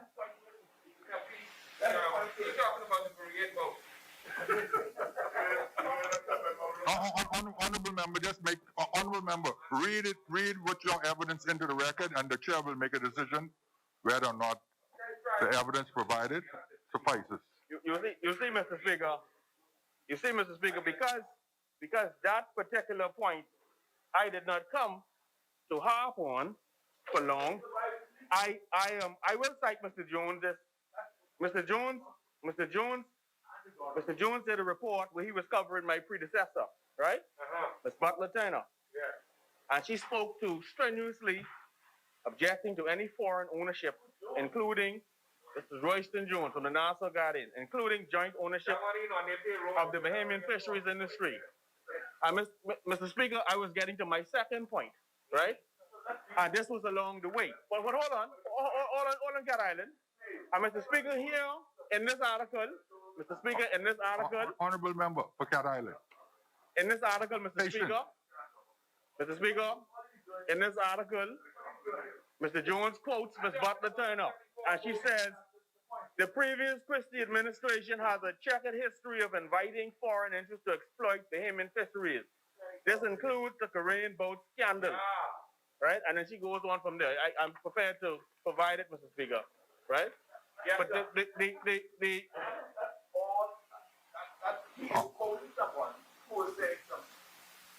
Mr.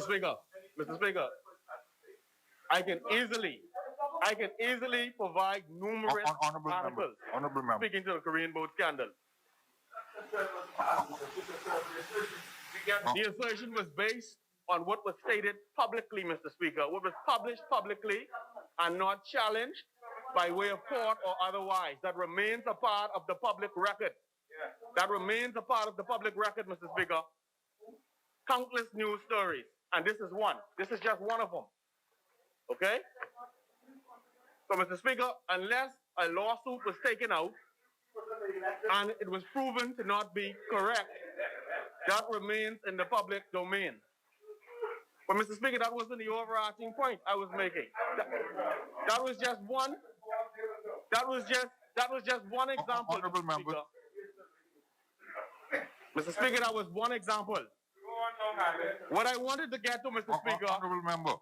What I wanted to get to. Honorable member. Yes, Mr. Speaker. If you can, perhaps rephrase. See, I think the issue that the opposition has is you made an assertion, and they are denying the assertion. Mr. Speaker. If it was presented in a different form, I don't think it would be an issue. But Mr. Speaker, let me rephrase it. Between 2002 and 2017, some Korean boats came into the Bahamas. They came and they were at Andros. They were in Andros. It became scandalous. It became, I'm getting to that, Lord Andros. It was scandalous, Mr. Speaker. And to date, there remains unanswered questions about how the Koreans obtained work permits. Okay? That is on the public record. To date, that remains the case. And Mr. Speaker, I stand on that, and that can easily be verified from numerous articles. Mr. Speaker. The chair recognizes. Cat Island, are you rising on a point of order? The chair recognizes member for Cat Island, Rumpkin, San Salvador. If this is where the debate is going to be carried, right? There is need for the member. There's the need for the member to be able to establish the statement. He indicated he came here not thinking he'll be, but he's making a definitive statement that it was the policy of the PLP government to engage foreign fishing in our waters. And we're saying that he either withdraw that statement or no, withdraw that statement. No. Or establish the statement. Mr. Speaker, the stories that the scandal they're talking about that in the papers, that's one thing. If he wants to talk about the scandal, fine. But he has to know about the scandal to be able to talk about it as well. And not just borrow from the newspapers unless he's going to adopt that, then we could deal with him with that. Mr. Speaker, the member for Cat Island is trying to use red herring. And I rephrased what I said. He has not denied that Korean boats came into the Bahamas between 2002 and 2007. He has not denied that they were at Andros. And he has not denied that it became a scandal. He has also not denied, Mr. Speaker, that there were unanswered questions about how the Koreans obtained work permits. And the PLP government was empowered then, Mr. Speaker. Honorable member for Long Island. It's honorable member for Long Island. It's been the standard procedure and practice when you are referencing a newspaper article to adopt. I adopt the article, Mr. Speaker. Thank I you. adopt that which is said, and I shall lay this. But Mr. Speaker, I will also undertake to lay the article that specifically addresses the Korean boat scandal. The chair recognizes the member for Angliston on a point of order. On point of order, I'm asking that the member withdraw or be struck from the record that the Bahamas government, whether it was PLP or FNM, endorsed foreign vessels as part of its policy initiative to engage in fishing in this country.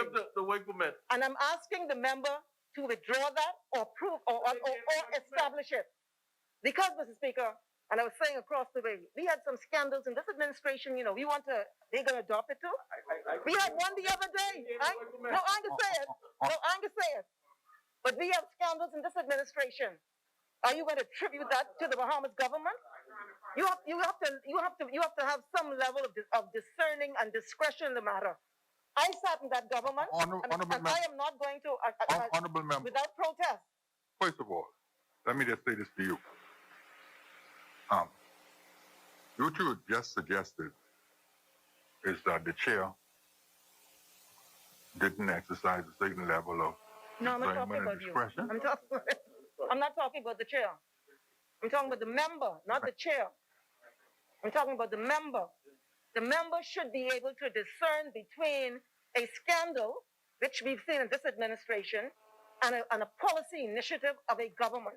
That's what I'm saying. I'm talking about that discernment and that discretion. Honorable member for Long Island.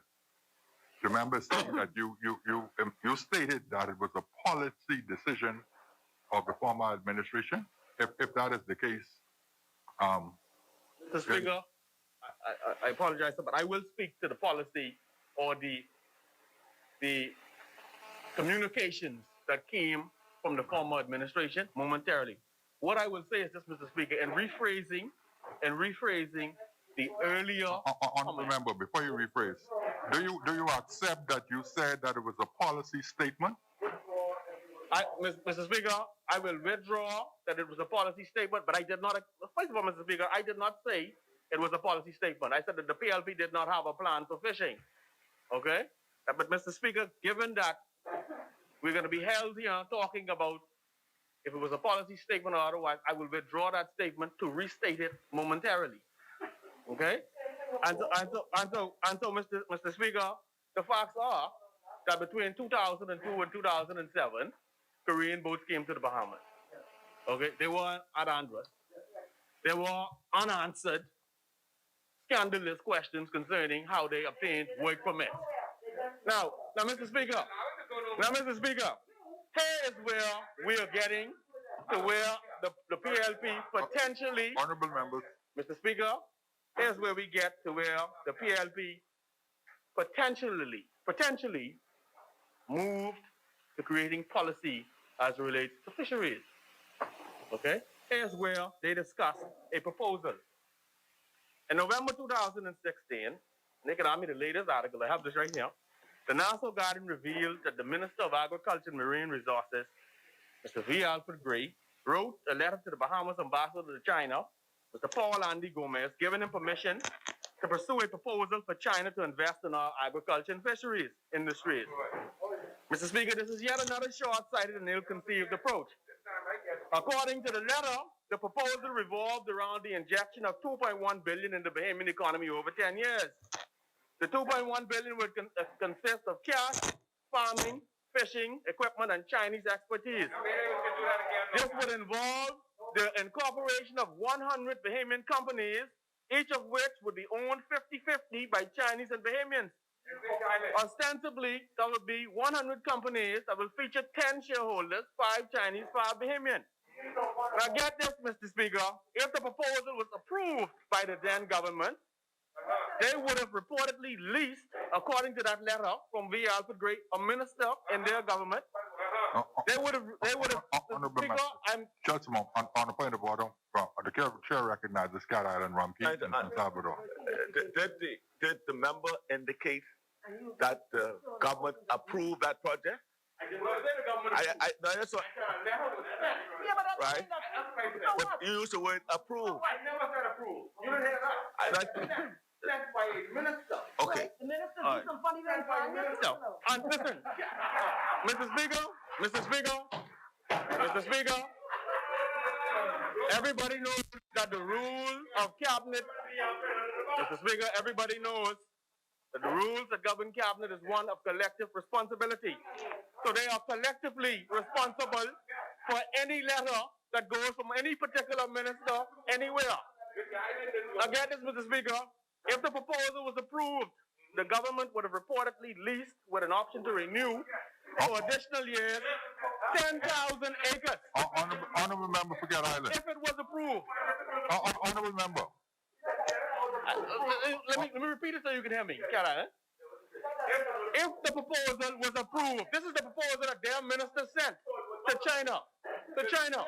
The government would have reportedly leased with an option to renew for additional years some 10,000 acres of crown land in Andros to be divided between 100 companies. Mr. Speaker, get this. Mr. Gray referred to the proposed agriculture and fisheries partnership as, quote, very progressive. He also pledged to grant each of the companies fishing licenses, whilst advising that actual fishing would have to be conducted by Bahamians. You just can't own the boat. However, to assuage any concerns that might arise, Mr. Gray wrote, Mr. Speaker, Mr. Gray wrote, Mr. Speaker, and I quote, this is Mr. Gray, foreign investors may own land and may participate in the ownership of related land-based activities, such as processing and packaging houses for agricultural and fisheries products. So we're giving them the fish, the boat, even the packing houses. Honorable member for Long Island, the chair will extend you 3 minutes based on the fact that there were a number of interruptions. You got 3 minutes. Thank you, Mr. Speaker. To wrap up. Mr. Speaker. They didn't stop the clock. Mr. Speaker, I would say we lost about 5 minutes, respectfully, sir. Well, I didn't see the clock stop. Honorable members, yes. Let me just say this. Let me just say this for the record. It is the chair's discretion whether to grant extension when members speak. I granted the member for Exumas and Ragged Island. Thank you, Mr. Speaker. Extra time today. I don't see the issue. Honorable member for Long Island, carry on. Thank you, Mr. Speaker. Mr. Speaker, as I opined in a column at the time, I said, this is me now, young man's view. I could table that too. The letter suggests that preliminary discussions were held and that a final draft was pending and would require complex planning and drafting. It was a contractual offer that features key elements of a legal contract. That is parties, considerations, share acquisition and dispersal, mutuality of obligation, competency and capacity, and only awaited the Chinese government's acceptance. Mr. Speaker, interestingly, that same administration gave away 9,999 acres of crown land and Meguana to the I group. Had to be gotten back. A lot of it had to be gotten back in the 2007 administration. Same with Gin. Same with the giveaway. Honorable member. The same with the giveaway. Recognizes honorable member for Angleston. I'll wrap up, Mr. Speaker. On a point of order. Speaker,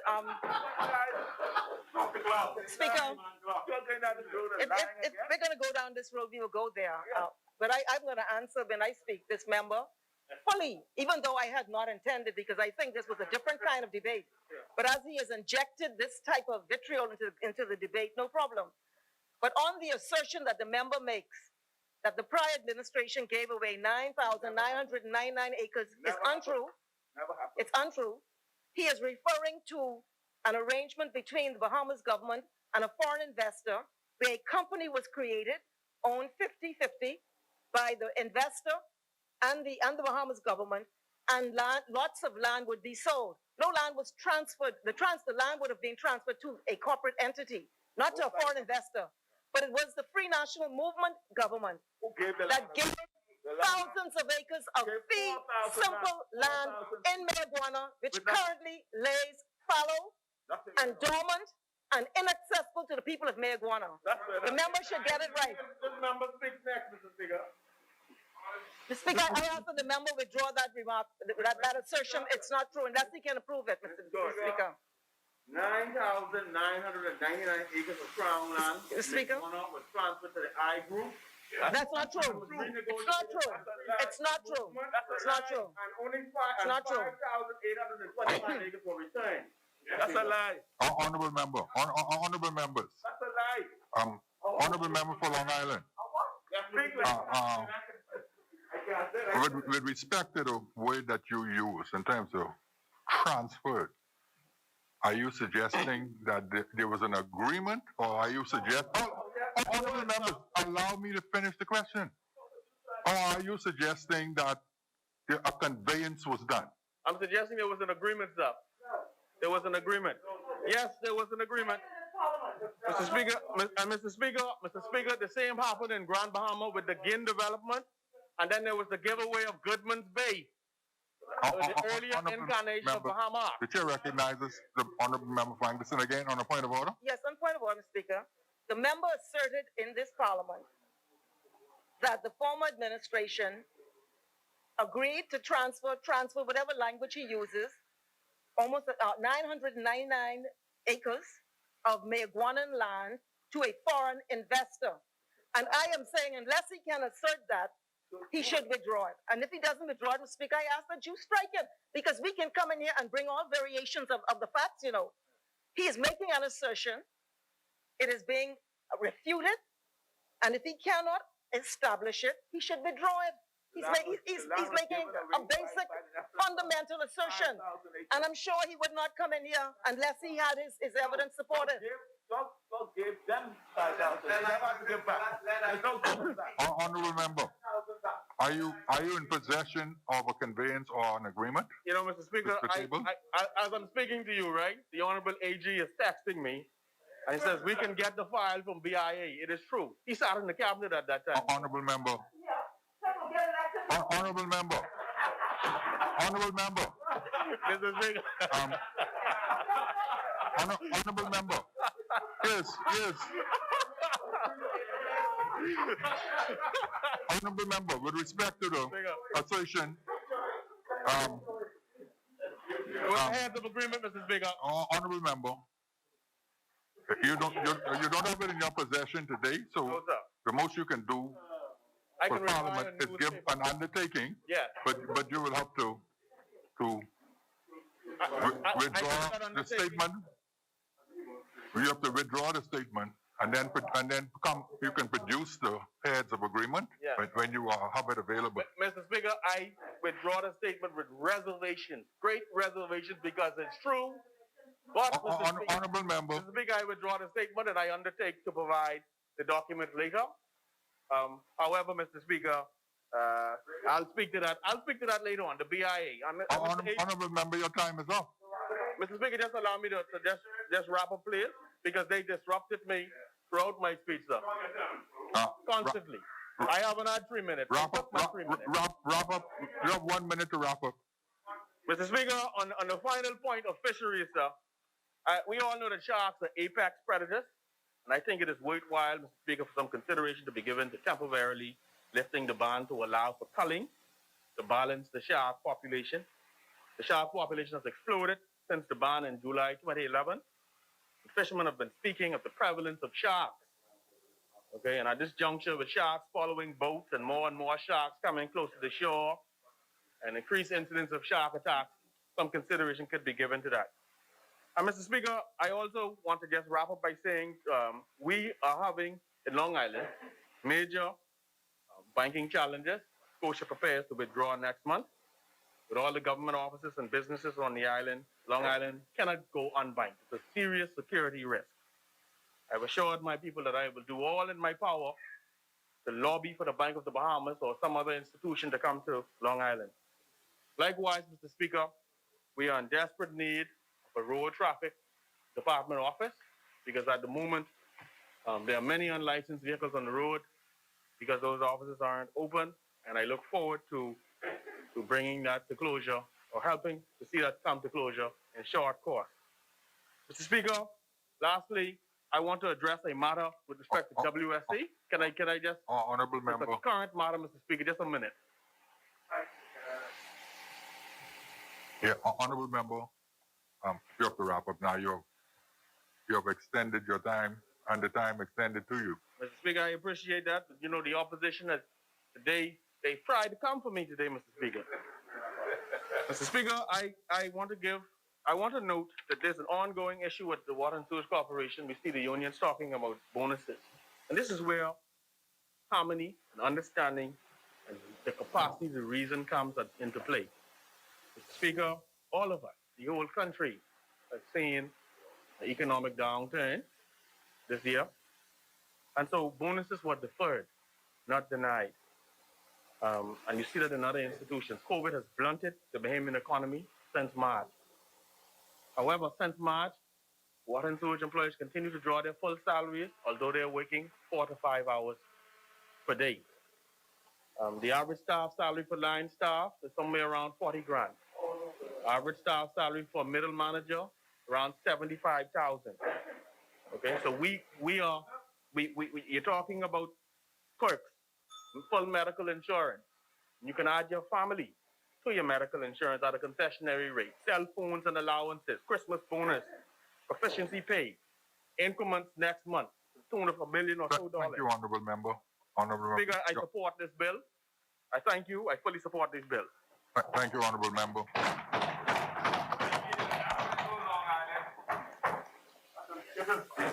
Honorable Deputy.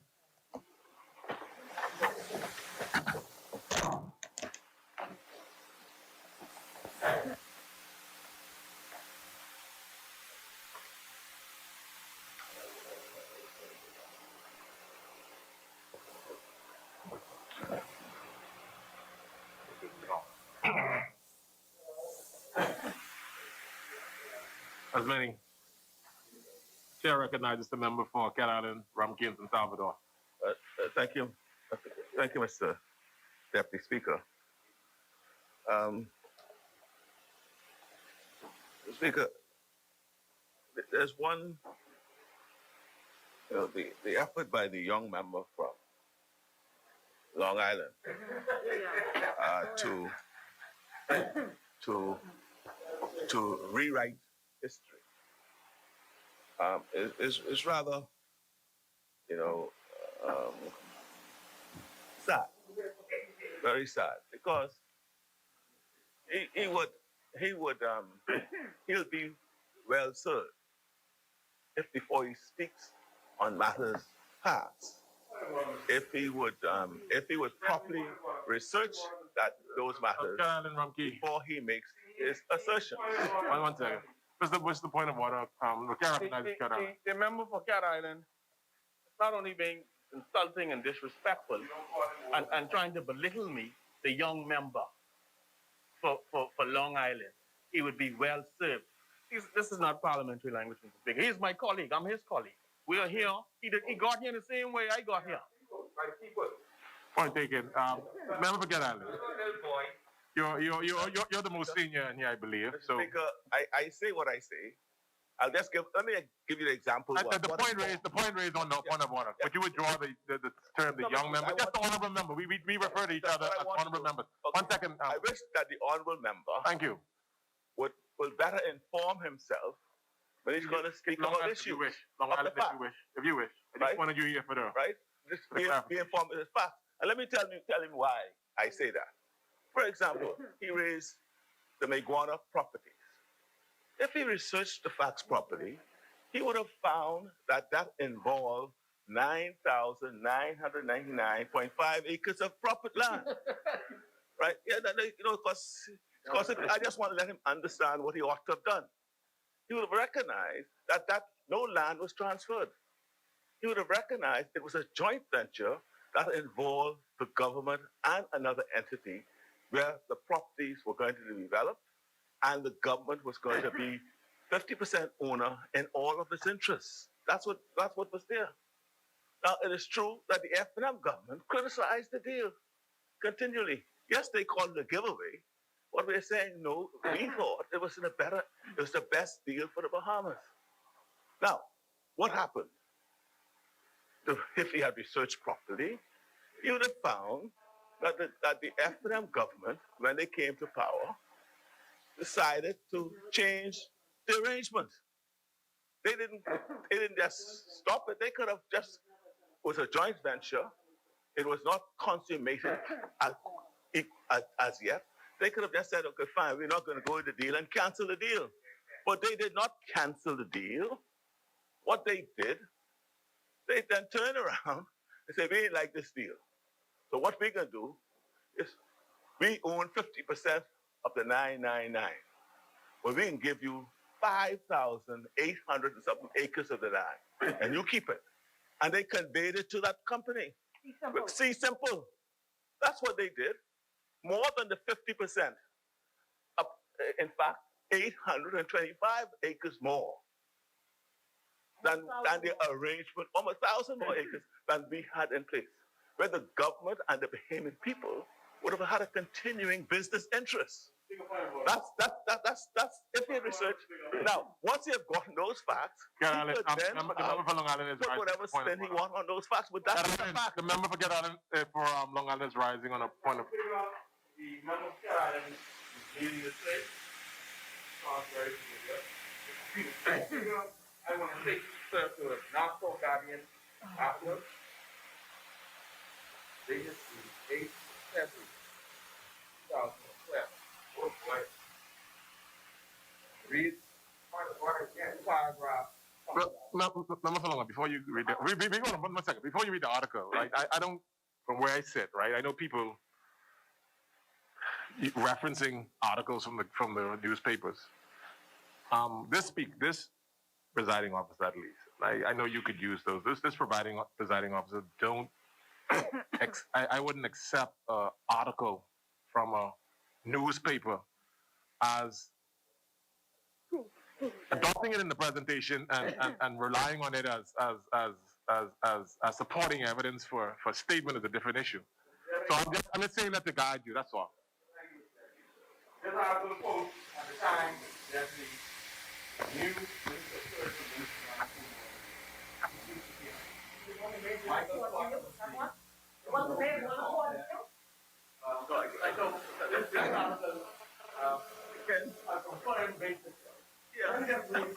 No, Long Island.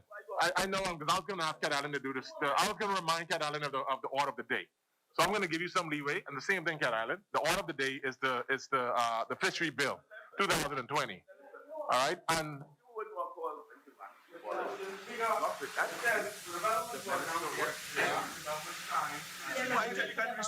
reinstate has an agreement with the I Group and Hotel Corporation. The Office of the Attorney General of the State.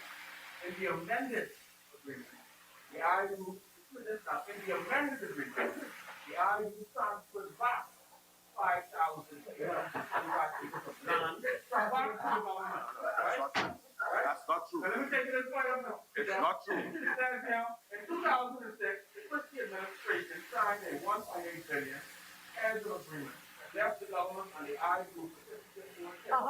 Which the government transferred 9,999 acres of crown land to the company, just like I said. Which the company, if you listen to this article, Mr. Speaker, yes, transferred back to the government. And it says, that this 1.8 billion investment was meant to materialize over a 15-year period, but the developers were expected to spend a minimum of 14 million over a 2-year span after the original agreement was signed. So all they spent was 14 million after the original agreement and got almost 10,000 acres of land, 5,825 acres of which were passed back to the government under the Ingram administration, were transferred back to the government. Thank you. That's a fact. Thank you, Long Island. Did you recognize this, Cat Island? What's the company name? Speaker, first of all, right? Again,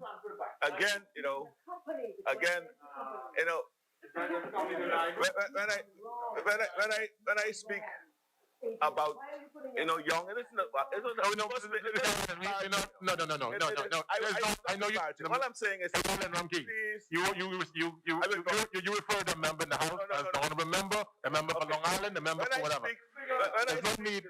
Right. When I speak to the honorable member, he's just clarified himself, Long Island. Mr. Speaker, I just protected your privilege. When I speak of, he's cleared it up. I'm just questioning the member of Cat Island again. Of the honorable member properly informing himself before he addressed any matter. Look where he went to. He's quoting the Minister of Tourism, who was in the Ingram's administration. That's what you said. The minister. You said the Minister of Tourism said in the article. You said the Minister of Tourism. Yes. Yeah, you said Tell corporation. No. Well, let me just say, it is the same Minister of Tourism, right? No, I see, he raised it. He brought it up. But that's the same Minister of Tourism who negotiated with the I Group, right, to get the 5,000 acres. And I will bring the record to show that's what it was. It is the same one who ended up being who? He ended up being who? The time. The consultant and working for that same group. Huh? What? When? Never happened.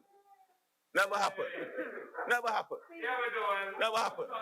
But it's more to it than that. But all I'm saying, Mr. Speaker, is that we are here attempting to be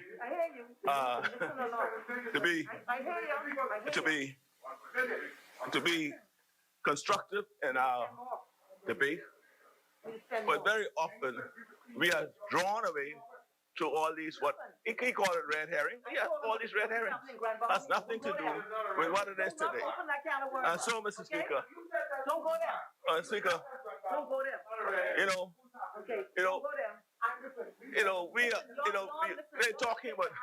Y'all ever capable of that for 5 minutes? No, Mr. Speaker, we have people in this country who don't know where their next meal is coming from. Members, They don't know how they're gonna pay their next bill when it comes. Right, they're hurting. They don't know where the roof, how they can keep roof over their head. That's what's happening in this country now. But they're gonna be talking about Korean boats. They got scandals. That's what people. That's gone in the past. It goes back to 2002 to 2007. Right? People don't know what's happening now. What you're gonna do now? For example. members. Mr. One second, Carolyn. One second. Mr. Prime Minister. 1 second. I'm going to try very Members. Let's respect the time for Carolyn and Ram King, No, that's right. including Member Fang Liston, who's next to him. He's scared, you know. He's scared to speak that. So, Mr. Speaker. Speaker. You know, and we're talking about how people are hurting. And Mr. Prime Minister, I invite you to visit that situation with the Bahama employees. Right? Visit that. Right? As of yesterday, I was advised that the government is still trying to piggyback on the ex gratia payment being made by the Bahama company, right? Who has been I must commend them for what they have done. Right? Chair recognizes Angolan. Ms. Gardner, sorry. Mr. Speaker, the leader of the opposition and the member of Parliament for Cat Island knows fully well that the government of the Bahamas has taken the position that it's going to provide income support from March of this year till January of next year. March to January. Every year, yeah, I can get to that. Every payday, every 2 weeks, Mr. Speaker, from March through to September, the NIB board required the hotels to provide NIB with a listing of persons who had not yet returned to work. And as a consequence, those persons who were not returned to work were receiving the check from the government. From September through to a week and a half ago, Bahama stopped what it was doing for March. And all we required them to do, as we required Atlantis and others, is to send us a list of those persons who had not yet returned to work. I'm sure the MP for Cat Island knows the rules. It was income support.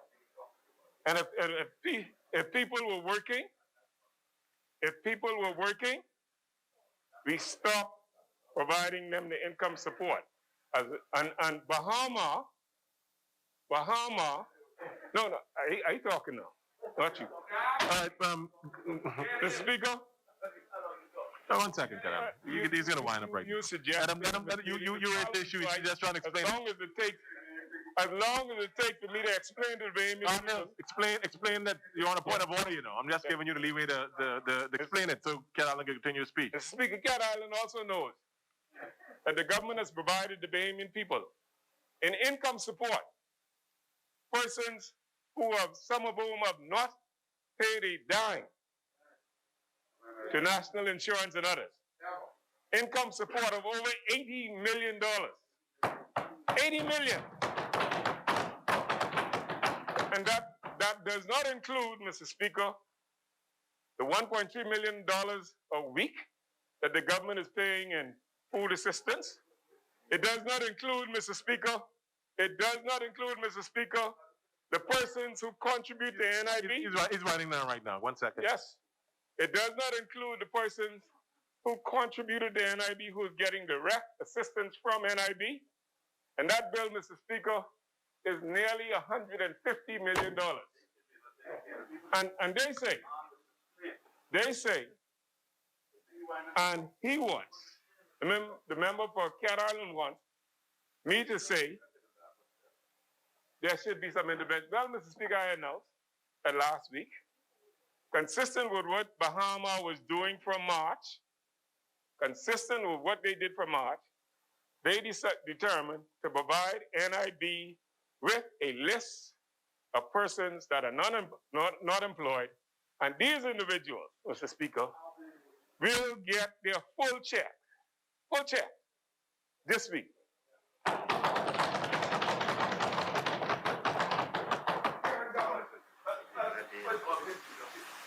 Deputy Speaker, I do not detract from what the government is doing, and I commend them for what they're doing. Right? The issue is, and as I said, as of yesterday, workers from Bahama were speaking to me from Bahama, and it was not an issue of the list. That was something that was recently raised. The issue was whether the unemployment for the, or what you call the support program for those who are affected and not employed, I think it was either $100 a week or $200 a week, whatever that amount was. The NIB had decided that they were not going to pay it too. But you could speak to it because that's what they know. Right? That John wanted to use what Bahama support was to be a part of your support. So if a person was collecting from Bahama, for example, $80 and you're a week, and your assistance was $100 a week, you wanted just to give them 20 and add 80. That's out there, and I think that may even be in writing. So and that is what the issue was, and I'm happy to hear that you've cleared it up, and those persons will get their full assistance program going forward. That's what I understood the bishop. And if it was also the list, I'm happy that too was cleared up, so they could get their check this week. And so, Mr. Speaker, I could then move to the bill, and I'm sure perhaps our persons, they asked me to raise it, so they will have heard you, and they will know what you've said. Now, Mr. Speaker,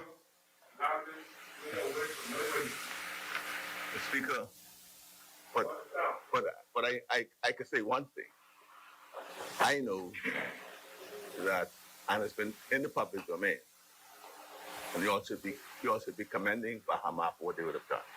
That they paid $70 million in ex gratia, over $70 million in ex gratia payment to their associates, as they call them, right?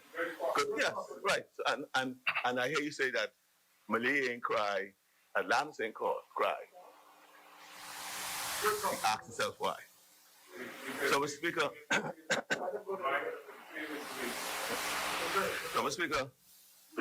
let me just say that I think it was the member for Exuma who indicated that, perfection is one thing. You may not be perfect, but your cause could be a perfect cause. And the objects of the fisheries bill, which was something that has been in making, as the member for Marco City indicated, has been in the making for quite a while.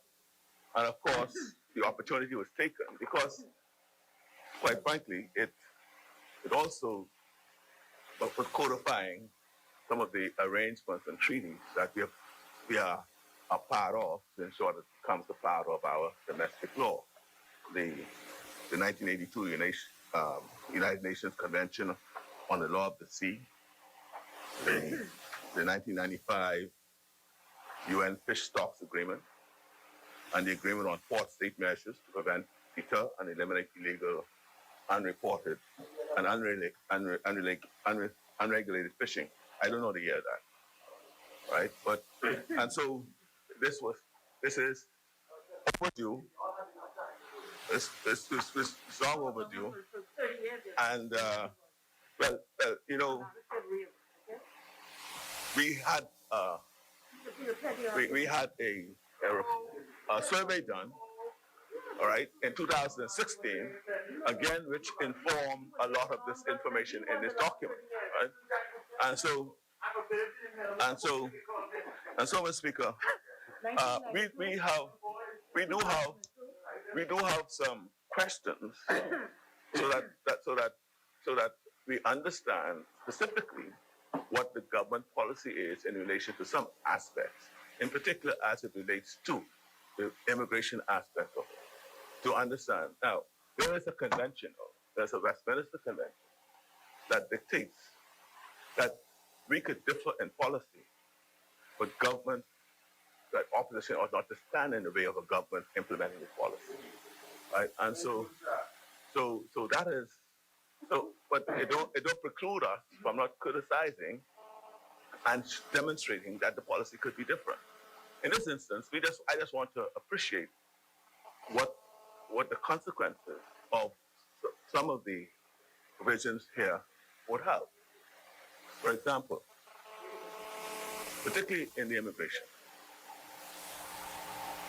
First of all, if I were to trace the evolution of the mischief that successive governments attempted to address when it came to the fishing industry, I could start back from 1975, 76, right? Because it wasn't the Dominican Republic or the Dominican fishermen back in the early 70s, mid 70s that were raiding our waters. It was the Cuban Americans, right? And Cubans, right?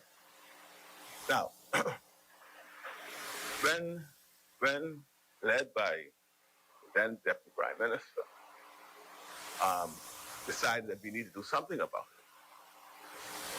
it, the Cuban Americans then decided what they will do is the law was passed that fishing, the fishing industry will be owned by Bahamians. That's when it started, 1977. That's when the act came in, 1977. Now, what happened? Bahamians had no fishing vessels. And many fishermen, commercial fishermen, were then engaged by fish houses along the east coast of Florida, right? And they provided fishing vessels to Bahamian fishermen. And they were most of the fish and they supplied them with Cuban Americans on those vessels. So the fish houses, so in effect, you had fronting going on. In 75 up to 7, no, even after 77. I'm saying it's called 77. I'm talking about the fact that it had to be the business was the commercial fishing business was then reserved exclusively for Bahamians, right? No. Listen to the history, right? Listen to the history. So what happened next? Bahamians very skillfully allowed themselves to be fronting for the fish houses. I could name, I wouldn't call no names, a number of fishermen who became involved in the fishing industry by the fact that the fish houses, because they bought the fish, they bought the catch, and then they allowed Cuban Americans and work permits were being given liberally to the Cuban Americans to fish. Right? Then a clampdown came on that. Right? Because the vessels were known not to be owned by the fishermen. Then the law then was changed that, look, not just the fishing industry is owned by Bahamians, but the fishing vessel itself had to be Bahamian owned. And so you had, then, so what next happened? The fishing, to get the Cuban Americans on board, the fishermen decided they needed technicians to fix the air conditioning on board the vessel. They needed engineers to fix the engine on the vessel. So if you check during that period from 77 up for quite a while, you'll see there are a number of persons who got work permits working on these vessels as engineers or air conditioning technicians. Right. And they'll have 5 and 10 on the boat, right? Right? Until that was come down on by immigration enforcement. Now, so we are at a spot today where the business is exclusively Bahamian in its ownership. That has been and that started under Progressive Party government, and that was carried through in the successive governments ever since. And we don't depart from that view, and we uphold that policy position. Now, what has happened over the new regulation is that you have now taken a Bahamian business, and you may be discriminating in that discriminating against that business, because you are telling that business now that they do not have an opportunity if Bahamian labor is not available to seek that labor elsewhere. And I'm not saying that. Listen to what I'm saying.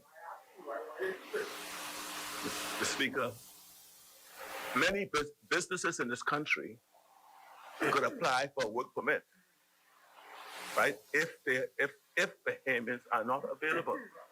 So why would you not be? Why then? The question I only asked the question.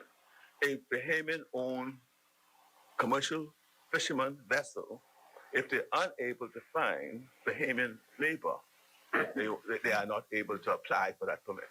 Now, applying is one thing, granting is another.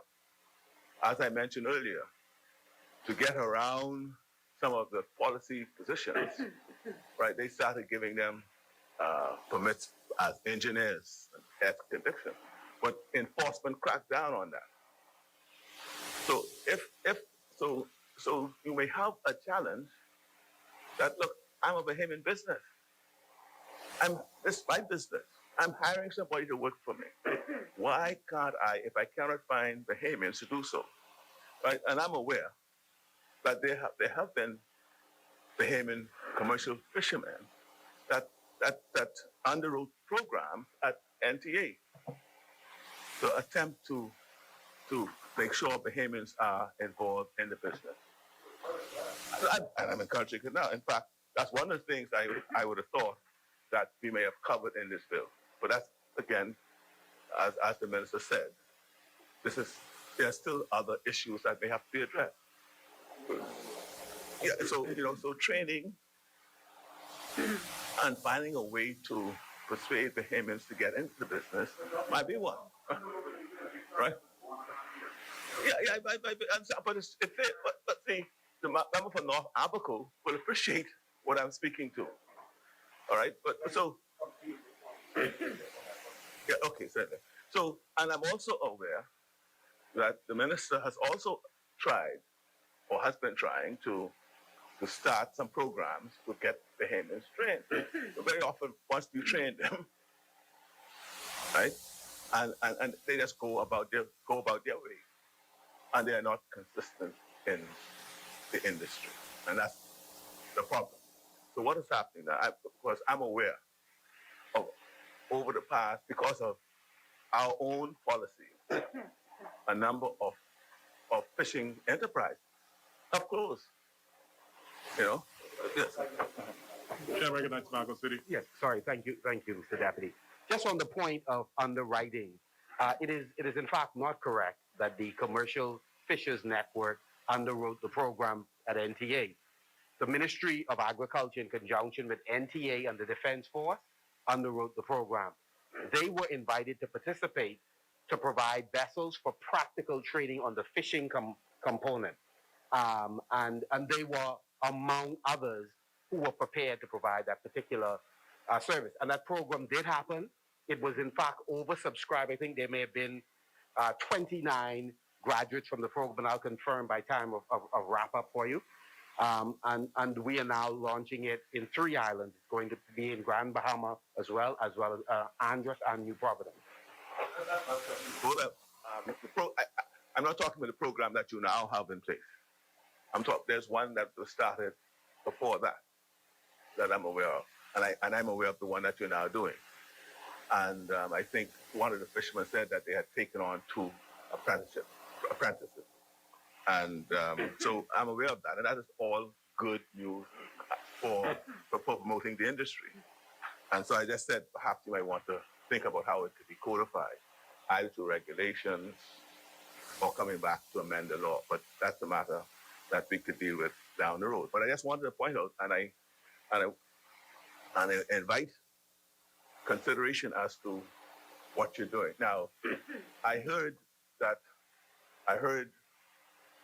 this is not the only business that discriminates against a profession or vacation.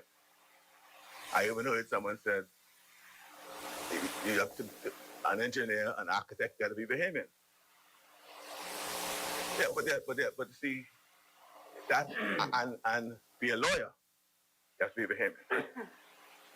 Now let's take those examples, right? I'll take those 3 on the top. And give me the other examples. Now, yeah, let me just say this, right? It is not true to say that non-Bahamians who may be qualified in those professions are excluded from plying their fare. They're not excluded at all. There are no exception. There are no exceptions, right? They are limited. They are limited. They are limited in the manner in which they may execute it. So the foreign architect who has a spousal permit or a permanent resident with the right to work, or the engineer who hasn't got certified yet, it has his degree, right, and has to do all the other things. He could still sign. His only thing he can't do is sign. He can't sign. So, for example, all the foreign architects abroad who draw the plans, they can't sign it and send it there. But a Bahamian to sign a Bahamian who is registered, right? So what I'm saying to you is they're not prohibited fully from exercising their trade. It's just limited, just like in law. A qualified lawyer who's a non-Bahamian with a spousal permit or the permanent resident with the right to work, right, is still able to practice his law. The only thing... No, listen to me. Please, what I'm saying is that they are restricted only by the fact that they cannot go into court.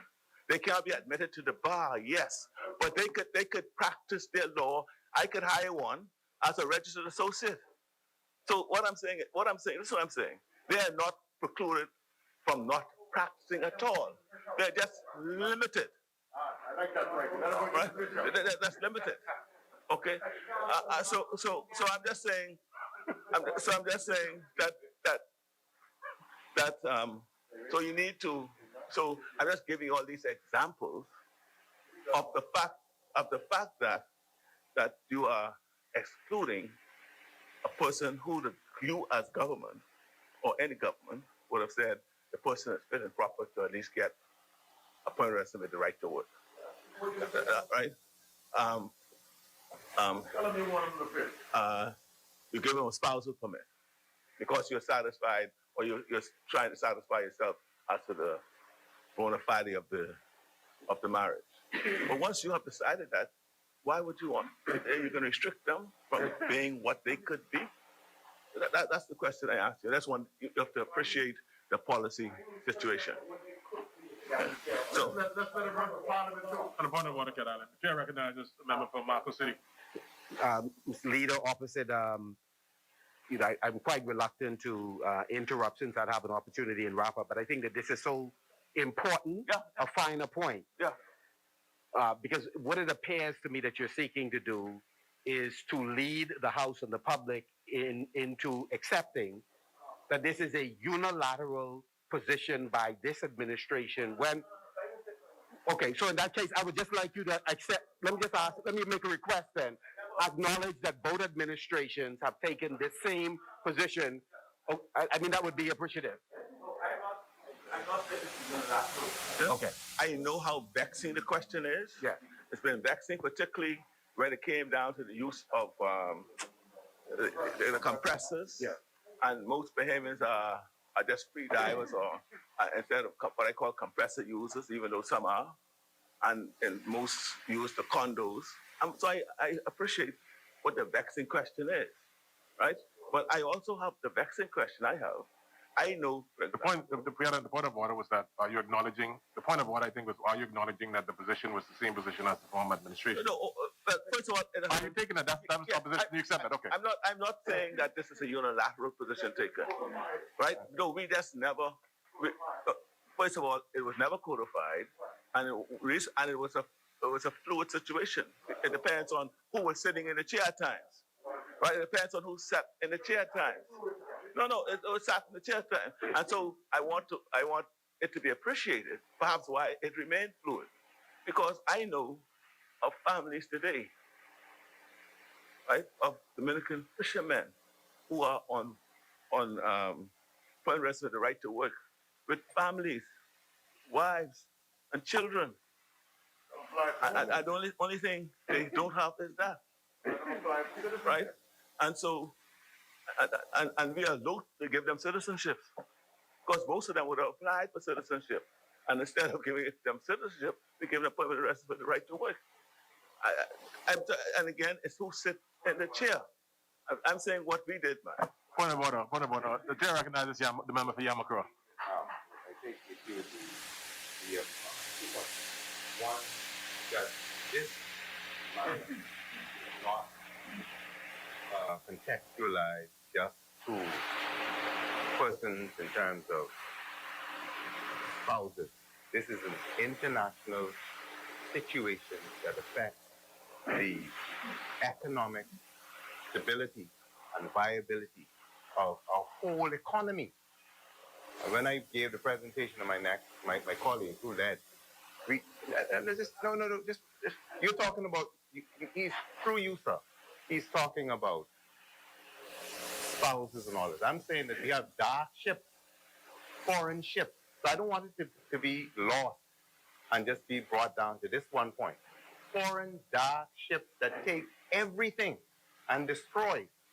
And so in terms of saving what we have or preserving what we are the envy of the world of, we have to take this position. The other thing is that anybody in terms of citizenship who applies and is determined that they are fit and proper is accorded what they're entitled to, whether it be citizenship or permanent residency with the right to work. So I don't know if it was in the other dispensation that these persons would have made an application, but in accordance with the law, we look at these matters properly, and if people are qualified for citizenship, they get it.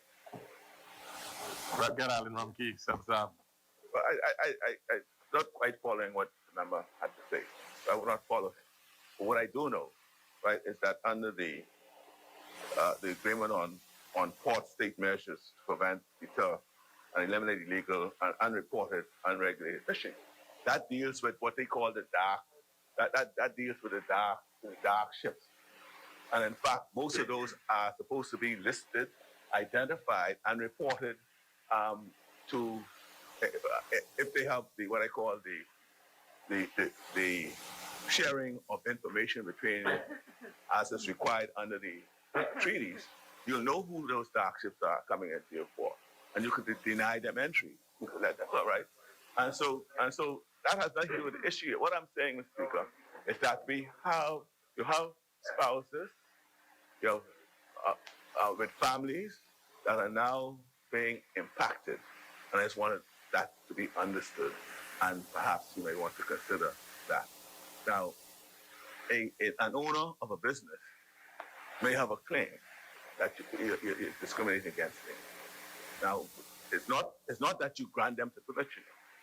What you're saying, you're denying them that opportunity to see upon it. And I think that's the issue there. And so, Mr. Speaker, also there's a provision that deals with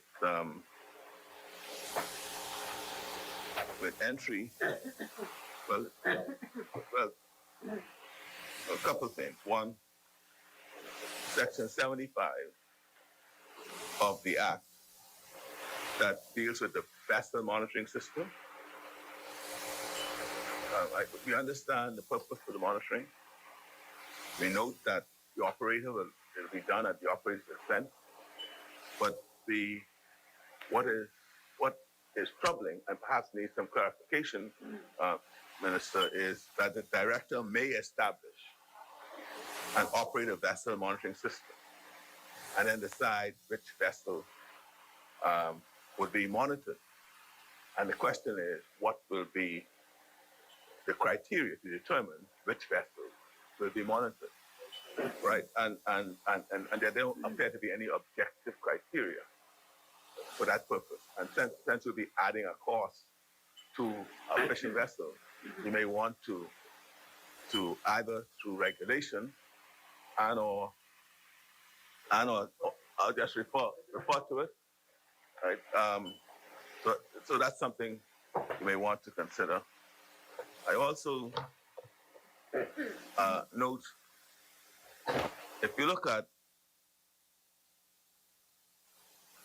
at Section 85 of the bill,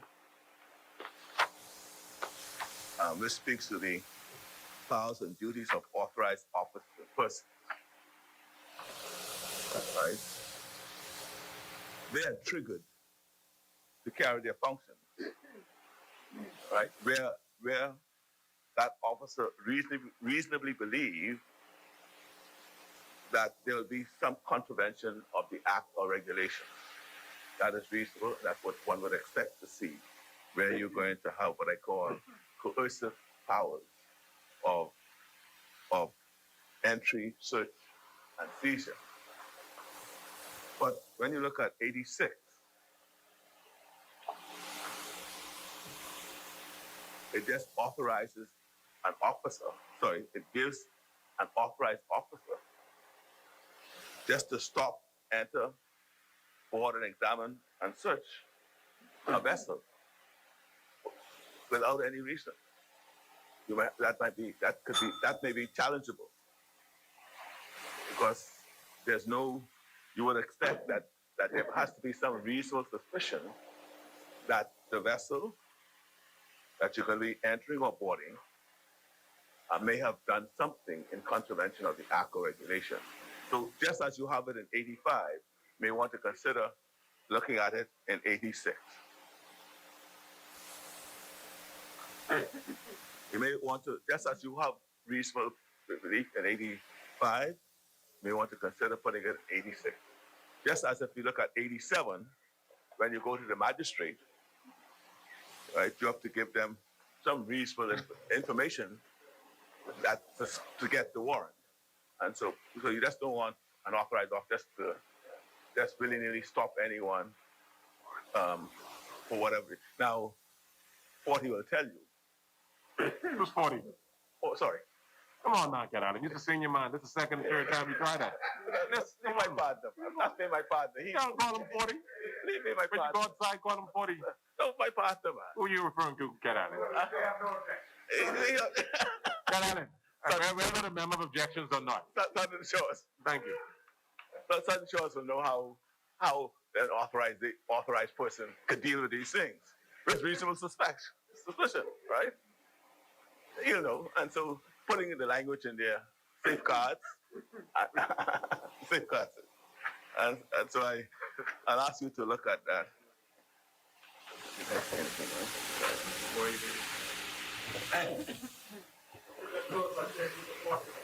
You know, we as I said, we support, as I said, it's not perfect. I just need, I'm concerned about the policy position taken in respect to discriminating against a Bahamian business. Of course, the business is Bahamian. That's one thing. And then secondly, what we can do with persons who we have already authorized to be able to live here for the rest of their lives, but you won't let them carry out the trade, apply that they are skilled and trained. But with that, Speaker, we support.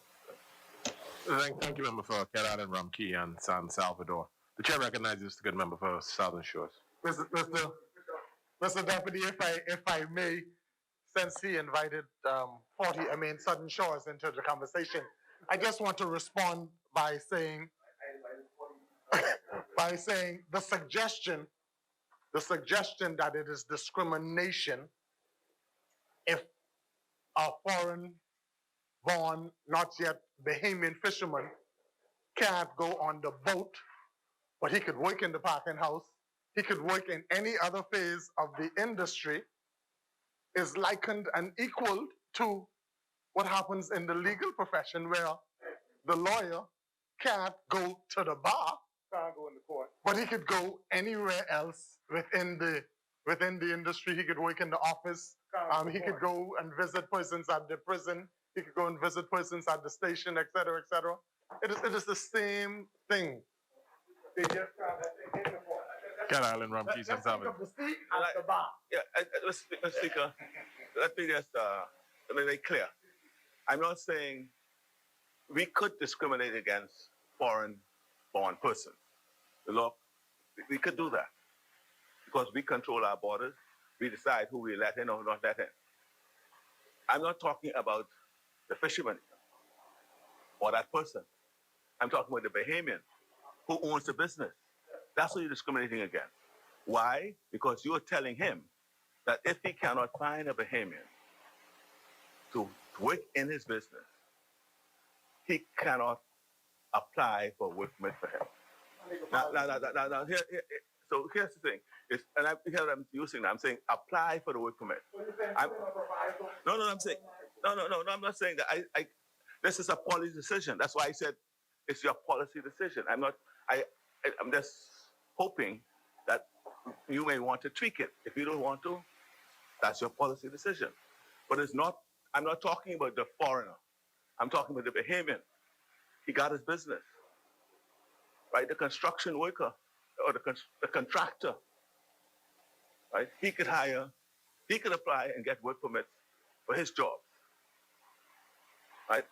A law firm, they need to hire a foreign person. They could do likewise and apply. Now, whether they get the permit is another question, because you would expect that the immigration department will do their job. They'll make sure that no other Bahamian might be available. Thank you, Cat Island, Rumkey, and San Salvador. There are many. Chair recognizes the member for Pinewood.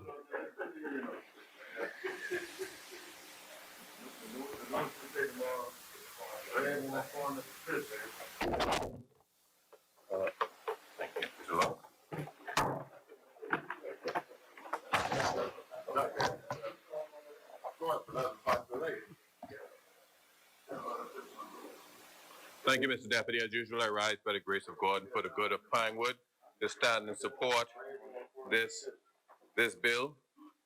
I think it's straightforward. I think a lot of the salient points have been hit. I did find it somewhat amusing, especially in the spirit of Bahamianization, that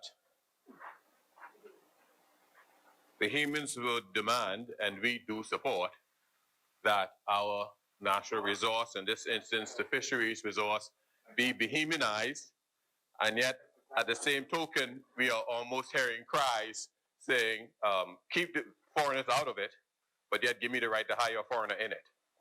At some point in time, we must all take personal responsibility. Stop demanding of the government to do things that you yourself personally won't do. Let me come back to COVID.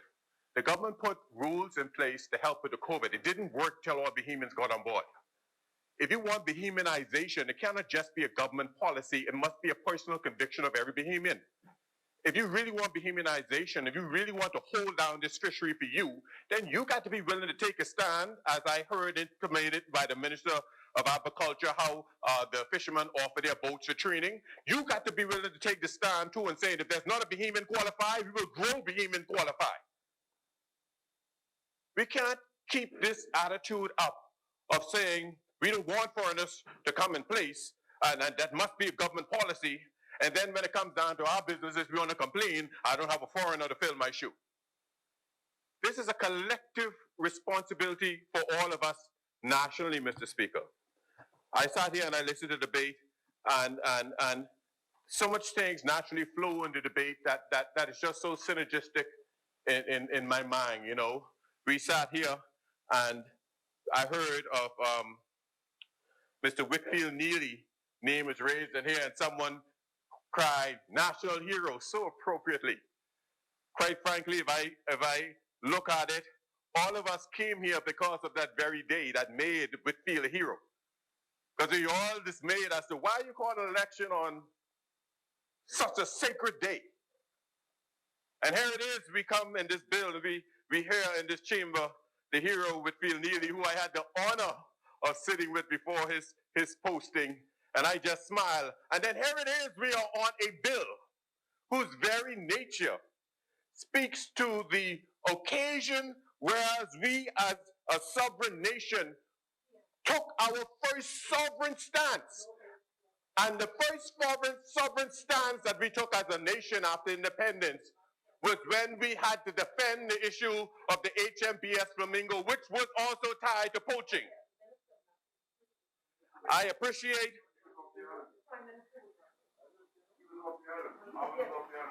Members. Yeah. Let's respect the member for Pinewood. These conversations can be had another time. The chair recognizes again the member for Pinewood. Yeah. I appreciate that all these things are synonymous, because it was our fight and our struggle with poachers that triggered the event of Cuba and the attack on the HMBS Flamingo. I listened to some of the debate and some of the accusations as related to policies matter against the PLP. And, you know, I have to side with Angliston on this point, because I remember it was 2 years after independence, was it 80, Hannah? Paul Adley was the Attorney General when they changed the Fishery Act, again, due to poachers and the proliferation of people coming out of Florida and Cuba and raping our seas, and they amended the Fishery Act to basically sovereignize our conch, our fish, our lobster, so that we could protect it. But on the same token, in the spirit of what Adrian Gibson was presenting, the member for Long Island was presenting,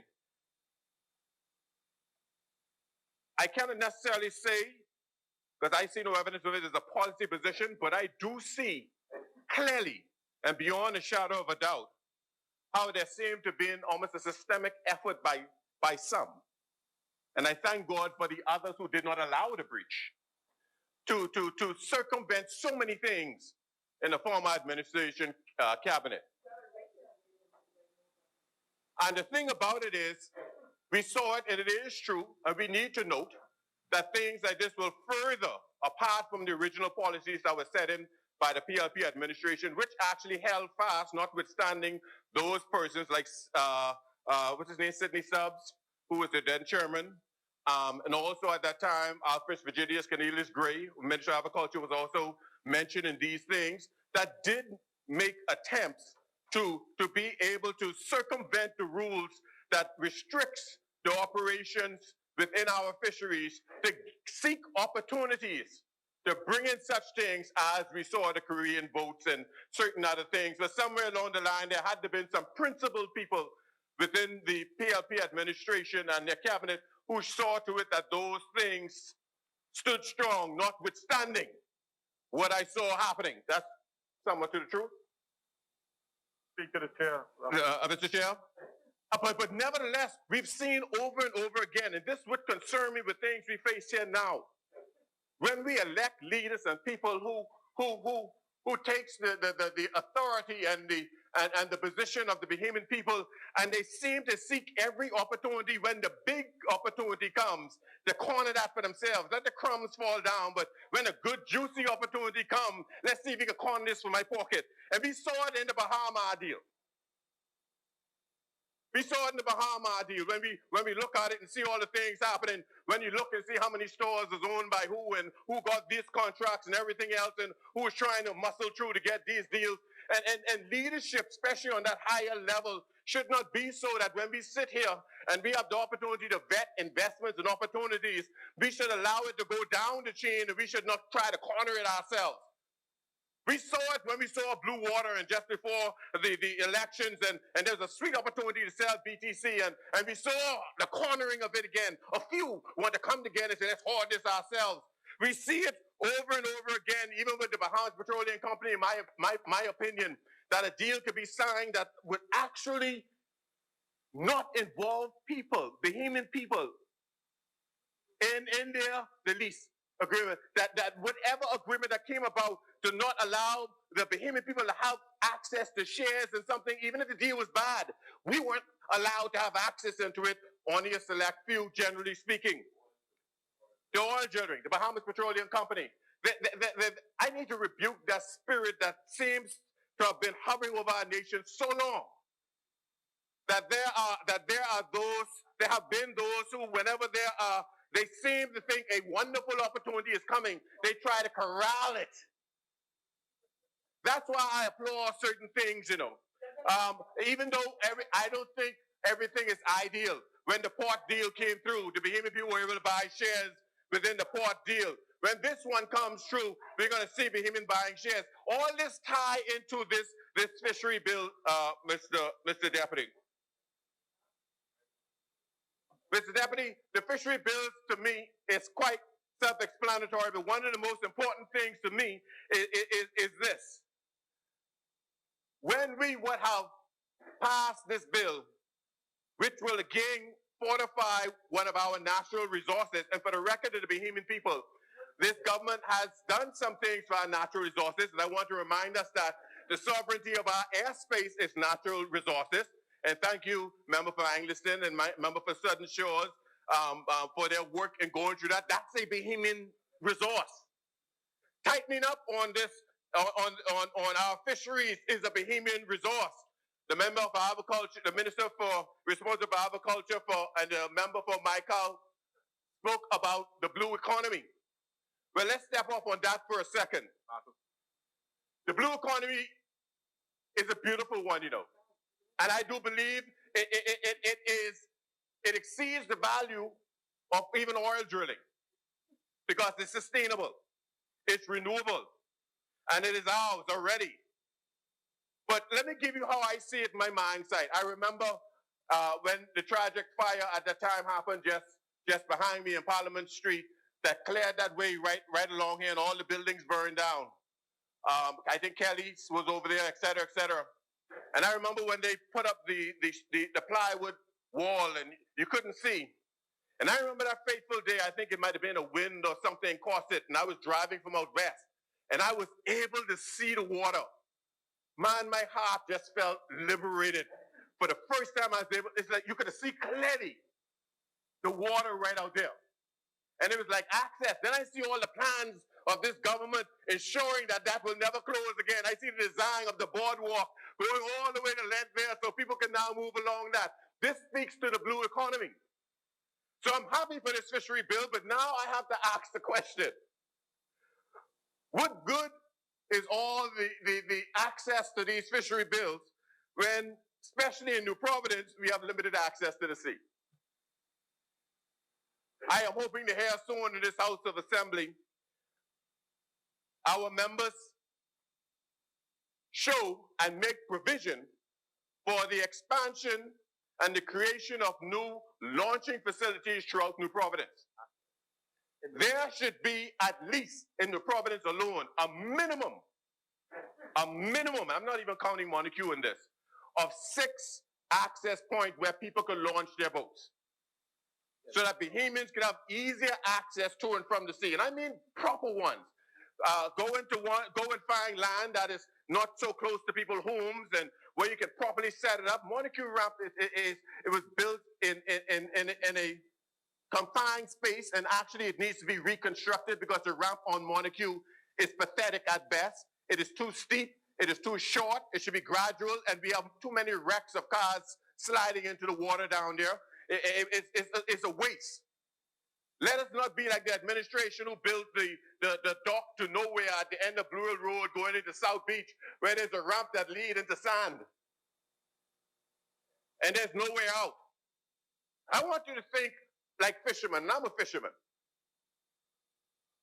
I find it more convenient if I live in Foxhill with my boat and I want to feed my family and I want to go fishing. And if I want to go Andrews, I find it more convenient, and most fishermen will tell you this, to take my boat on the back, pull it on the back of my truck and go down to George Beach, or going out west, and launch from there than it is to go from Yamacraw, run my boat 20 miles along the shoreline, and then tack out towards where I want to go in Andros, then run it 20 miles back. Before I even begin to leave the land, I put 40 miles of wear and tear on my engine. I've spoken over and over with fishermen many times, and one of them said, listen here, man, they're so excited. I said, what do you think about this idea? They would be happy, even if government were to build these docking facilities where they can park their trucks without batteries being stolen, trailers being stolen, lock it up, CCTV systems there, put every now and again a police little booth there, whereas make sure nobody do no drugs. They have no problem with some of them being designated just in and out, meaning you don't scale fish here, you just come in and out. And then there's some of them that have the facilities that you can do fishing exploits. They don't mind even paying. Some of them say, man, I'll pay, boy. You know what it is to go out to sea, leave my truck, and I ain't got to worry about coming back and my truck broken into, my battery gone, or my trailer gone. What we just did, we are providing an opportunity, but now we need to look and see that the access to the opportunity is limited. That's correct. And so with this, I hope to see very soon that we declare, and I've been mentioning this for some time, that we will now find land in the east, each different quadrant of New Providence, so that any fisherman wanting to go anywhere could actually find the most convenient point in which they could launch their boat, disembark, and embark safely without having to worry about the things that I just forementioned. This is a progressive bill. It is actually a very strong bill. And believe it or not, even during COVID-19, one of the things that was really selling, besides honey, yeah, honey was selling like crazy, was fish. One of the things that sustained us was fish. The apiary was making money, brother. I'm serious. That's the one thing keep me going. Can't keep it on the shelf. But was the fishing industry. So to complement this, I want to encourage my government to let's work to improve within this system the access to Bahamian people and do it in a quality way. We need to expand the spirit of the fish fry on the southern side of the island. We need to go and develop those things a bit better. Marshall Road, I understand the former minister of works, and I know these things. I don't talk off the top of my head. I've been there. I took the engineers there. I drove them around the islands. I asked them their opinion, where you think a good dock could be. Now, Marshall Road has one big concrete slab. It looked like somebody, maybe in the previous administration, was thinking about just resting out in the water.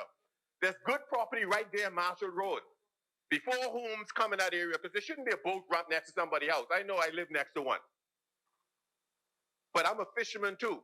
And as much as it's an inconvenience to me, I'd rather my people have an access to the water until we fix it than to shut it down if they don't have access to the water. I sort of just believe in the good outweigh the inconvenience. So in short, this is not a bill for me to debate on long, just simply to stress to the point that we need to appreciate where we are, where we're going, and what we need to do to get there. I want to encourage also the fishermen that the grant opportunities extended by this government for small businesses is your opportunity to upgrade yourself. In this COVID season, if we take our eyes off the doom and gloom and really sit down, don't go on Facebook, call the government ministries, go ahead and follow the websites and see the opportunities the government has been pumping out to you to enhance your business. This is the right time for fishermen. This is the right time. I can give you an example of someone, it's a real example, a young man at a fishing boat, very, very expensive fishing boat, and it was going into a bunch of different issues, and he was looking for funds because he needed just about $10,000. He said, at least to fuel the boat up. And he said, Ramming man, if I could just get out there, I can make the money. And there it is, I was telling him about the government grant, and I said, listen, bro, you have a boat that is worth, I'm trying to remember the figure, I know it's well over $200,000. You have all the certification where it was brought up to specs.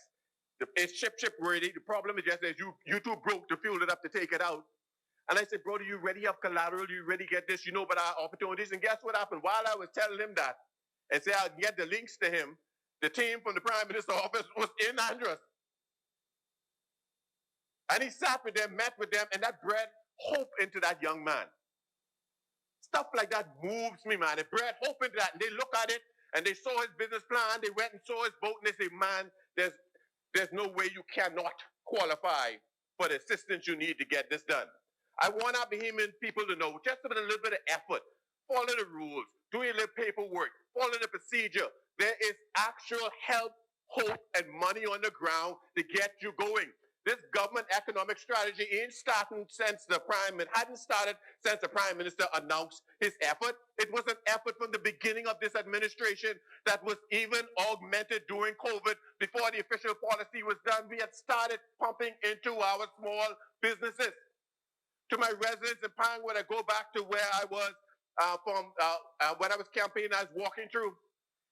Pinewood has a high per capita of votes in it. And I sat down with many of them before, and I hoping in the new year to get into this full force. I said, guys, y'all realize this? Half of y'all get engine problem, half of y'all get this. I said, why y'all don't all come together, take all these same boats and their pieces, put it together in a cooperative, throw away the me and bring together a we, and you form a fishing cooperative. I said, you see how close we are to the Seabreeze Canal? If you guys work together, let's get a couple of freezer containers. Pull yourself together. I say, you know how many people in Abaco, young fellas, 20-year-old and thing is millionaires? And you're all sitting there getting frustrated over whether your motor break down. I say, when you work together, if your boat break down, sink or fail, you're still a part of the collective. And I'm going back at that. To tell them, stop looking at yourself. Start looking at yourself as a chain. Come together, bring it together, and all of you all together can leverage a bigger boat. And then you have a mothership. We need no Korea mothership sitting out there with a bunch of boats. We can do that ourselves. So I'll be re-engaging my community to follow through. We have a very progressive and innovative Minister of Agriculture. And that ain't no flam. That was his mentality from that time. People know him as a playwright. That's because that's creativity in his mind. People didn't realize that our Minister of Agriculture is actually formally trained in agriculture. This is something you have passion about. This is something you have drive about. And I want to encourage more of them. We have people in Pinewood who want to farm crawfish. So many of them have been referring to the Ministry of Agriculture. And so this fishery bill is just galvanizing another one of our natural resources, actually the prime natural resource. Because this ain't just about fish. This also means the pristine quality of our waters, the things that attract us, the things that draw people to us. That's how vital all of this is. So, Mr. Speaker, Pinewood supports this bill and want to wish a Merry Christmas to all of my constituents and healthy and prosperous New Year's. I've pushed hard over the year, but even like a good gas truck, it ain't worth nothing until it takes time to refill. So I am going to do my shutdown, and I'm literally going to be doing the shutdown. I'm going to be taking my family off to deal with some medical stuff, and after that, I am shutting down for the year. I've been there for all of you, constantly throughout the year, but I'll be no good to you if I allow myself to burn out and not to reset. It's time for me to be daddy right now. No longer time for me to be MP. I've done my best. I've tapped myself out. I've given beyond, and I have no more to give. I'm going to refuel so we can go at it again in January. I wish you all a Merry Christmas. This is time for family. This is time to get together. This is time to put away the pain, the frustration, the anger. This is time to find a reason to smile. And I would say to the people in fisheries, and also to me as it relates to the member for Southern Lutheran, I have a reason to smile, because finally I don't have a reason to hear the member for Southern Luther again. Row about this fishery. Yeah, North Luther, listen here. Y'all North Lutheran people, you know, Pinewood people to tell it straight. Your MP's row man. Oh, Jesus, Lord. If there's one bill I've been praying, Lord, let it come, Lord, let it come, let it come, let it go. It has been this fishery bill. I didn't even know there was a fishery group web chat and everything. Every time y'all cry, he come to us and cry. And so he has been an advocate for this amongst many of our family island members. And again, Pinewood rests. And let's look out for those persons. Let's give better access to the sea. Let's continue to provide the resources to empower our young people in the fishing industry. And Pinewood supports this bill. Thank you very much. Thank you, member for Pinewood. As many.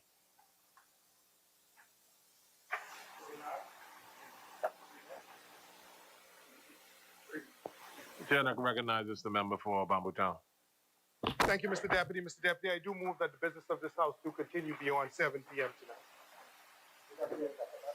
Been moved and seconded that the business of this House continues beyond the 7 p.m. hour. As many members that are in favor of being seated, those opposing will rise. Business of this House will continue beyond the 7 p.m. hour. As many. Chair recognizes a member for Golden House. Mr. Deputy Chair. It's an honor for me to stand again.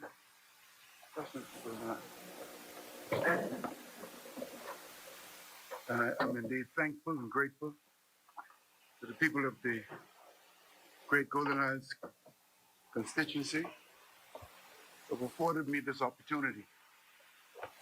Of course, I stand to support this historic legislation, this landmark bill. I stand in the spirit of the founding fathers of the New Bahamas, persons like the late father of the nation, Sir Lyndon Oscar Finling, the late Carlton Francis, the late Clarence A. Bain, and of course, one who is still among us, the Honorable Arthur D. Hanna, Sr. I'm a firm advocate that the Bahamas is for Bahamians first and foremost. I rise again to support this historic legislation. Mr. Speaker, Mr. Deputy Speaker, let me congratulate, I should like to congratulate the Honorable Minister and his fine team for presenting this progressive piece of legislation. And as he stated earlier, he's a part of a dynamic relay team. It's his turn to run his leg, and I'm sure he's running this as best he can. And I should like again to congratulate him. As the member for Exuma stated earlier, and he said that the bill is not perfect. And indeed, I agree that it's not perfect, but certainly it represents progress, and that's extremely important.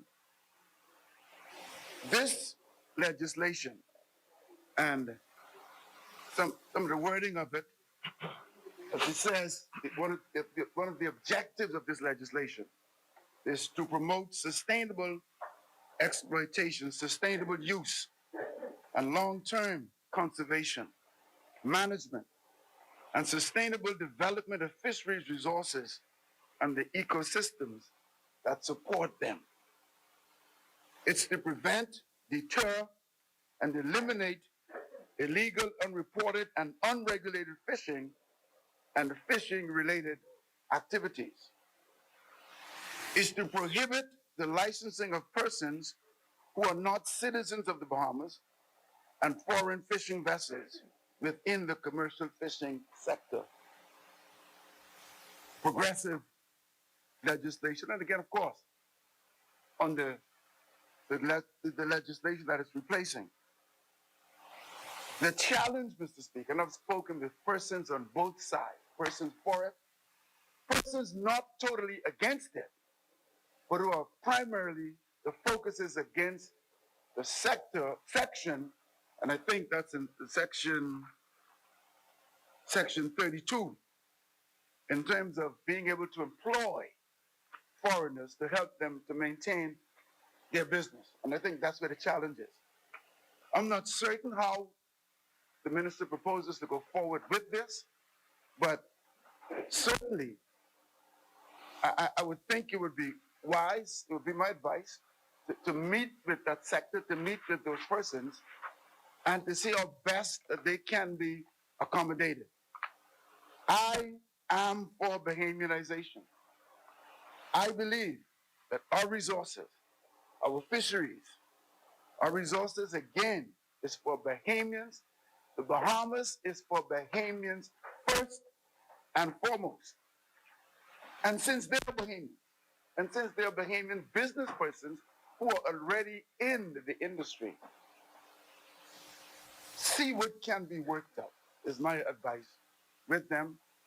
However they can be accommodated with whatever, it's a win-win situation, or at least meet with them, hear them, and see where it goes from there. Because like I said, I've spoken to persons on both sides, those who are for it, those who are advocating for it, those who are a part of the association, and a number of them live in the Golden Isles constituency. And again, as I said, some who are for the bill, but it's just that portion that will affect their business, and that's their concern, and understandably so. Also, for me, and for those of us on the Select Committee for Natural Resources, all of this involves our natural resources.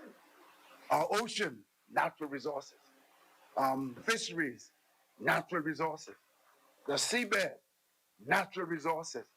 My concern is obviously, is in terms of going forward, how does this marriage take place? In terms of the different sectors that where it involves our natural resources, and as we seek to be progressive and moving forward and establishing a sovereign wealth fund, and as you know, as all of us know, there's so much talk about natural resources and how Bahamians can just live wealthy and expect a check every month and hire whoever they'd like to hire, foreigners or whoever, to do the work for them. Is almost this pie in the sky dream, seemingly. But it's out there in social media. Persons believe it. And so we need to seek how we can formulate all of this, regulate all of this, and as we seek to establish, the sovereign wealth fund is already established, but as we seek to amend it and to strengthen it, and of course, in terms of establishing it along with the benchmark of sovereign wealth funds, and that the Bahamian people, there's a stake in this for all of our people. The Bahamas is for the Bahamians. Natural resources belongs to the Bahamian people. And so with all of this, my concern, as I said, in terms of business persons, seafood owners, boat owners, how we can incorporate them going forward. And secondly, from a natural resource perspective, all of this is about our natural resources. And so for me, that's a concern as we seek to move forward with this landmark, with this very progressive piece of legislation, then how do we incorporate this in terms of what we're doing with the on the select committee for natural resources?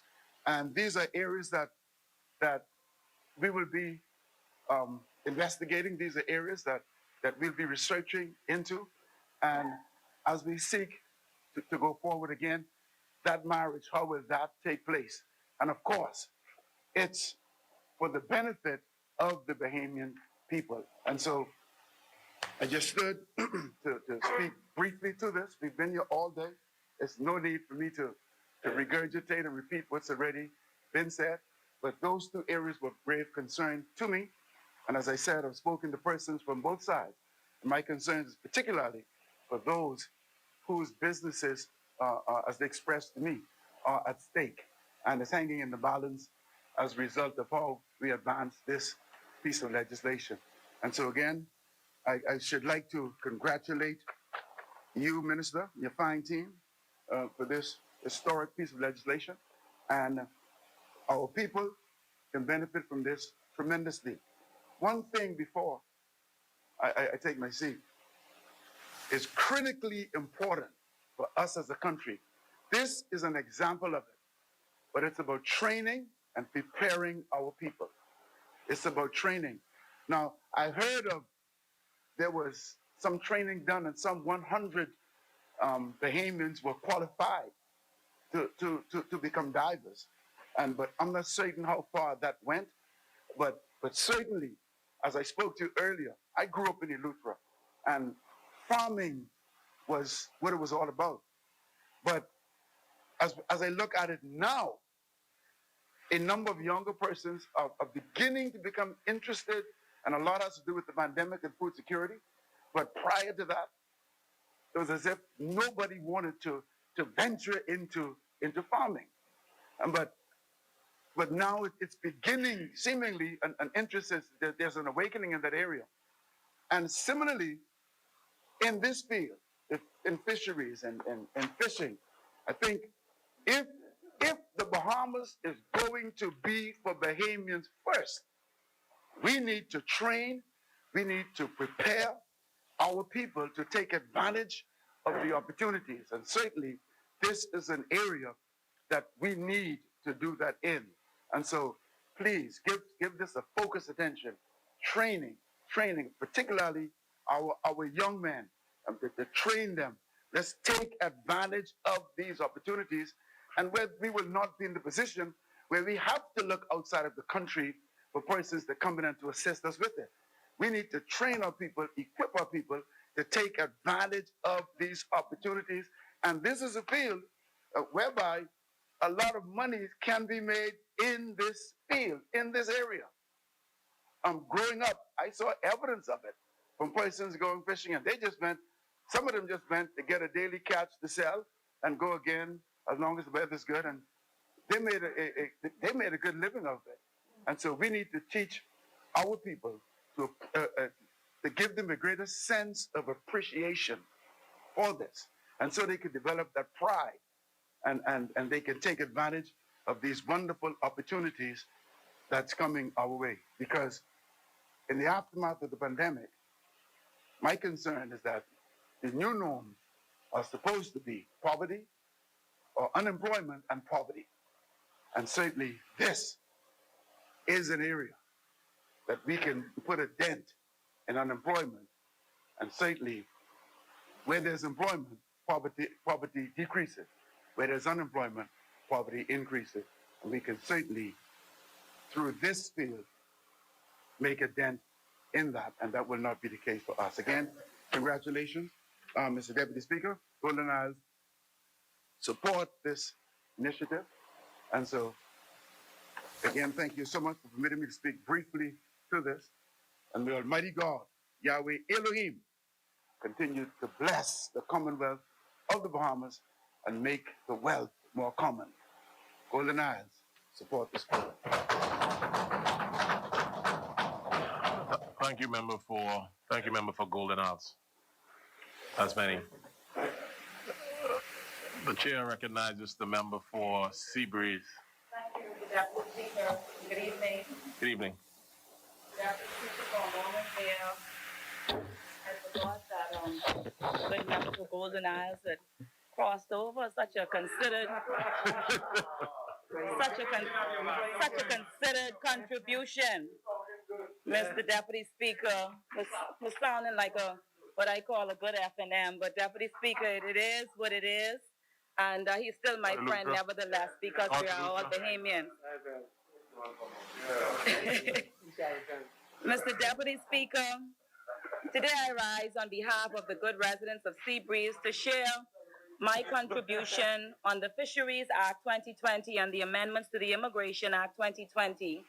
Mr. Speaker, I will begin where I will end to say that this is a bill owed to the Bahamian people, and today the bill is paid.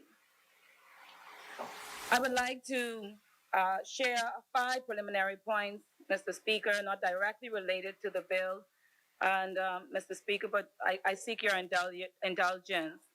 The first is I would like to thank the Almighty God for the opportunity to stand here one more time. I realize every time I stand or sit in this house, I'm not here on my own strength, and so I thank him for the opportunity and for his grace and for his mercy.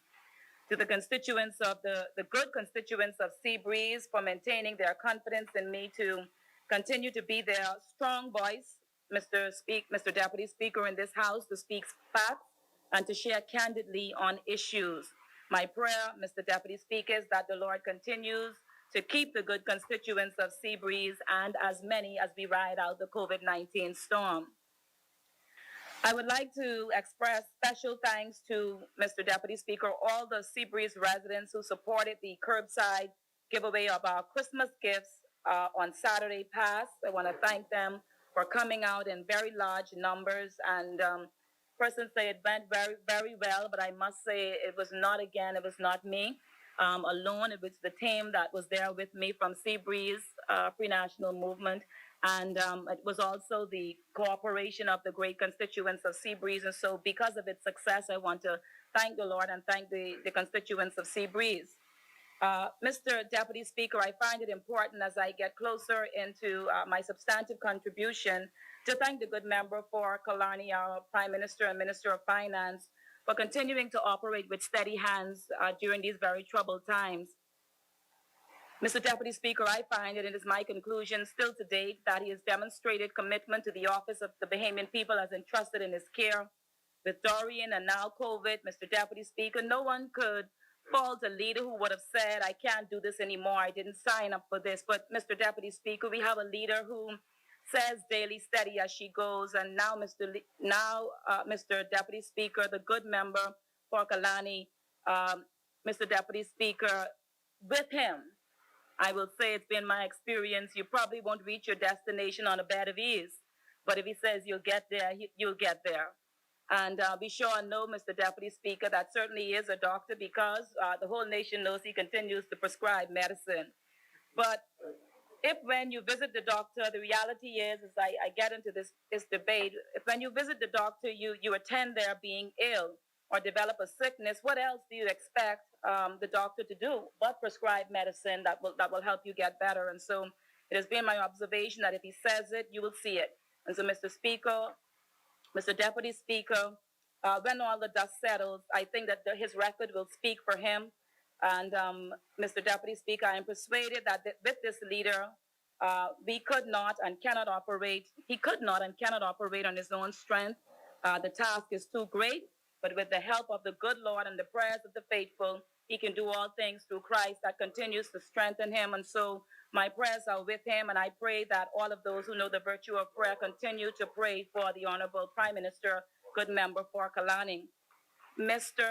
Deputy Speaker, the people of Bahamas are watching. We continue to say that, and I say that, and I repeat that statement, or I echo it. And they will watch the record of this administration, which continues to withstand the test and ride out the storm together with them. Mr. Deputy Speaker, I remain persuaded that the good Lord made no mistake when he appointed and had the people to elect each of us. And this administration has been handpicked for a time such as this. Could you imagine, Mr. Deputy Speaker, if it was another? I don't. Some dreams you simply don't want to have. And so all I will say to the Bahamian people, and certainly to the people of Seabreeze, steady as she goes.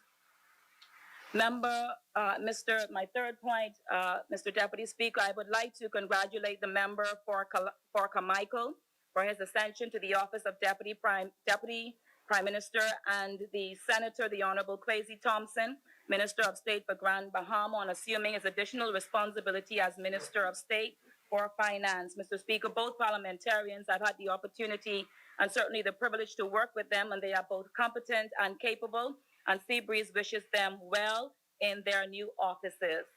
Mr. Speaker, my words to them when their appointment came is, if you do well, well will do you.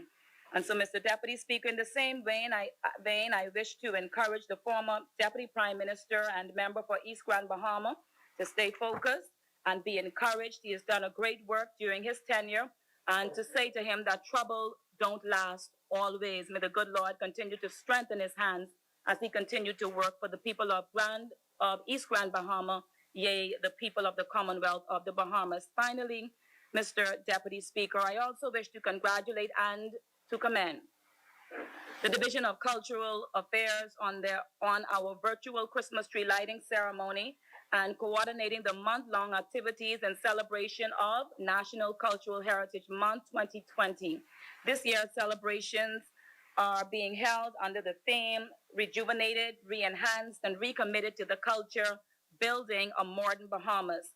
I want to encourage all Bahamians to be prepared to view the People's Choice Show of Junk Canoe Parades that will be aired on Christmas Day, on New Year's Day, and days in between with the Family Island shows. For those who do not vote, Mr. Deputy Speaker, through you, may I say to everyone, do not message me talking about you got robbed. And so every Bahamian will have the opportunity for the first time to be judged from the comfort of their homes. Please visit the ministry's Facebook page to view the calendar of events. And so, Mr. Speaker, that's an exciting time wherever you are, even in the world. So I hear one or two persons may be traveling. Wherever you are, you can vote. We're going to review some of the shows. We have some good hosts that are going to be looking at it. And this time you will say exactly who got robbed and who you support. And we're going to go and break it down and exactly explain what each of the costumes mean, the work that was put into it, and that kind of thing. And so you'll be able to vote. Mr. Deputy Speaker, I would like to also finally extend my condolences on behalf of my family and I, and certainly the people of Seabreeze, to the good member for Marathon, Minister of Environment and Housing, Ramal Ferreira, the Honorable, and his wife and family on the passing of their son. I say to them, may the peace of the Lord be with them until they would meet their child again. Now to the contribution. Mr. Deputy Speaker, today it is my pleasure. It certainly is a privilege to stand on behalf of the good people of Seabreeze to support this Fisheries Bill 2020 and the Immigration Amendment Bill 2020. Mr. Deputy Speaker, the Bahamas archipelago consists of more than 700 islands, 2,000 keys, rocks, and islets, over a spread of 100,000 square miles in the Atlantic Ocean. Mr. Deputy Speaker, this is a lot of ocean for the Bahamas to police, to preserve, and to protect. But if our ancestors were able to preserve these vast natural resources for all of these years with a smaller population, surely, Mr. Deputy Speaker, we can advance modern strategies to sustain the development of the fisheries sector that we have inherited. This is a bill, Mr. Deputy Speaker, I advance, owed to the Bahamian people, and today this government ensures that bill is paid. Mr. Deputy Speaker, for the Bahamas Investment Authority website 2020, the following economic activities are reserved for Bahamians: wholesale and retail operations, commission agencies engaged in the import and export of trade, real estate and domestic property management agencies, domestic newspapers and magazine publications, domestic advertising and public relations firms, security services, domestic distribution of building supplies, construction companies, except for special structures for which international expertise is required, personal cosmetic beauty establishments, commercial fishing within the exclusive economic zone of the Bahamas, auto and appliance service operations, public transportation inclusive of locally solicited charters, boat tours, and landscaping. Mr. Deputy Speaker, I say, today, this is nothing novel that we're advancing here in protecting the patrimony of Bahamians. Today, we present a bill long overdue and outstanding to Bahamians. And today, with the passage of this fisheries bill supported by the Immigration Amendment Bill, the debt is paid. Notwithstanding, I would say to the good minister, interest has accrued. Mr. Deputy Speaker, according to the United Nations Food and Agriculture Organization Country Brief, dated June 2019 on the Bahamas' fishery and agricultural country profiles, the fisheries sector here plays a vital role in the economy in terms of foreign currency, in terms of earnings, food supply, and employment. In 2017, exports of fish and fishery products amounted to $87.7 million US dollars. Imports valued at $18.4 million, and our fish consumption per capita at 27.7 kilograms in 2013 is largely above the world average. Mr. Deputy Speaker, the facts are, according to that report, in 2015, the Bahamian fishing sector contributed to 1.2% of the GDP, to the tune of 96 million US dollars. The exports of fishing in 2015 accounted for 31% of the domestic exports of the Bahamas. It is considered, Mr. Deputy Speaker, a major contributor to reducing the trade deficit of the Bahamas. However, according to the report, the sector only accounts for, and Minister of Agriculture will have to confirm this for me, but 300 jobs of commercial fishers. 300. Mr. Deputy Speaker, this bill brings awareness to the opportunities available to Bahamians, and I encourage all Bahamians to take advantage of this opportunity presented today.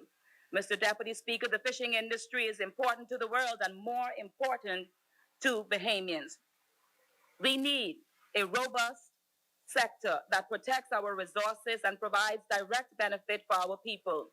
We have experienced over the years unhealthy practices, Mr. Deputy, toward our marine life and habitats, an invasion of our national heritage by foreign participants. Mr. Deputy Speaker, the fisheries bill before us today seeks to stem these unhealthy practices, among other things. Mr. Deputy Speaker, the aforementioned UN report noted the spiny lobster stocks in the Bahamas are being fully exploited. That report further noted while conch snappers and groupers are under heavy fishing pressure, and some stocks are probably overexploited.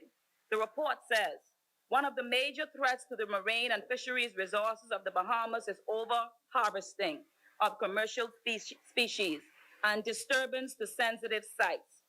Conch landings have declined in recent years. These are the facts, Mr. Deputy Speaker, that have informed the decision of this government to make this industry strictly and exclusively for Bahamians. The report showed a trend for local conch populations to be overfished to densities incapable of reproduction. The Nassau group has been halved during the last decade. Currently, no license is required to fish, says the report, with authorizing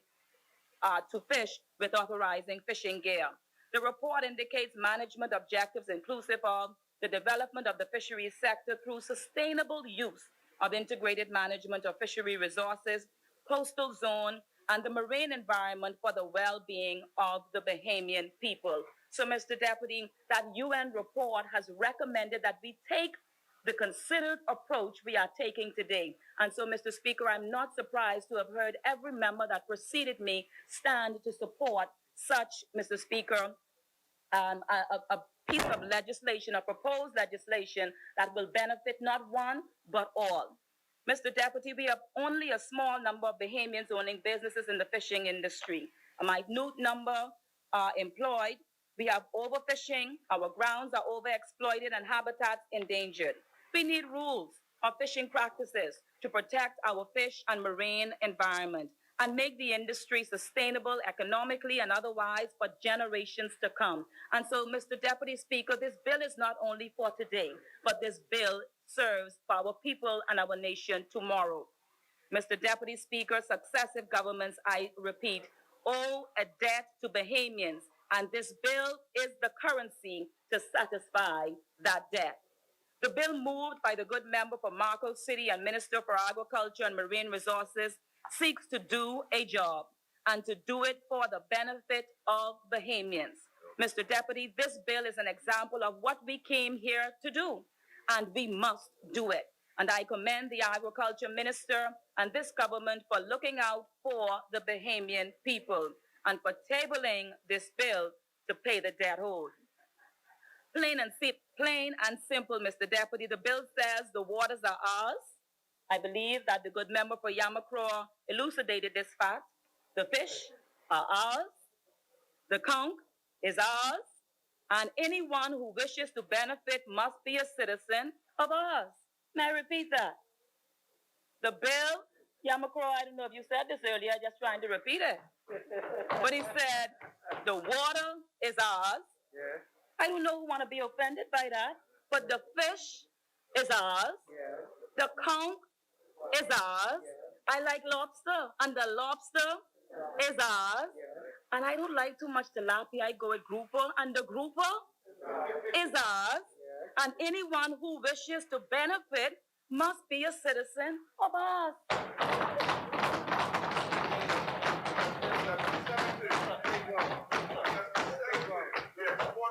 Well, we have to benefit from it. It's ours.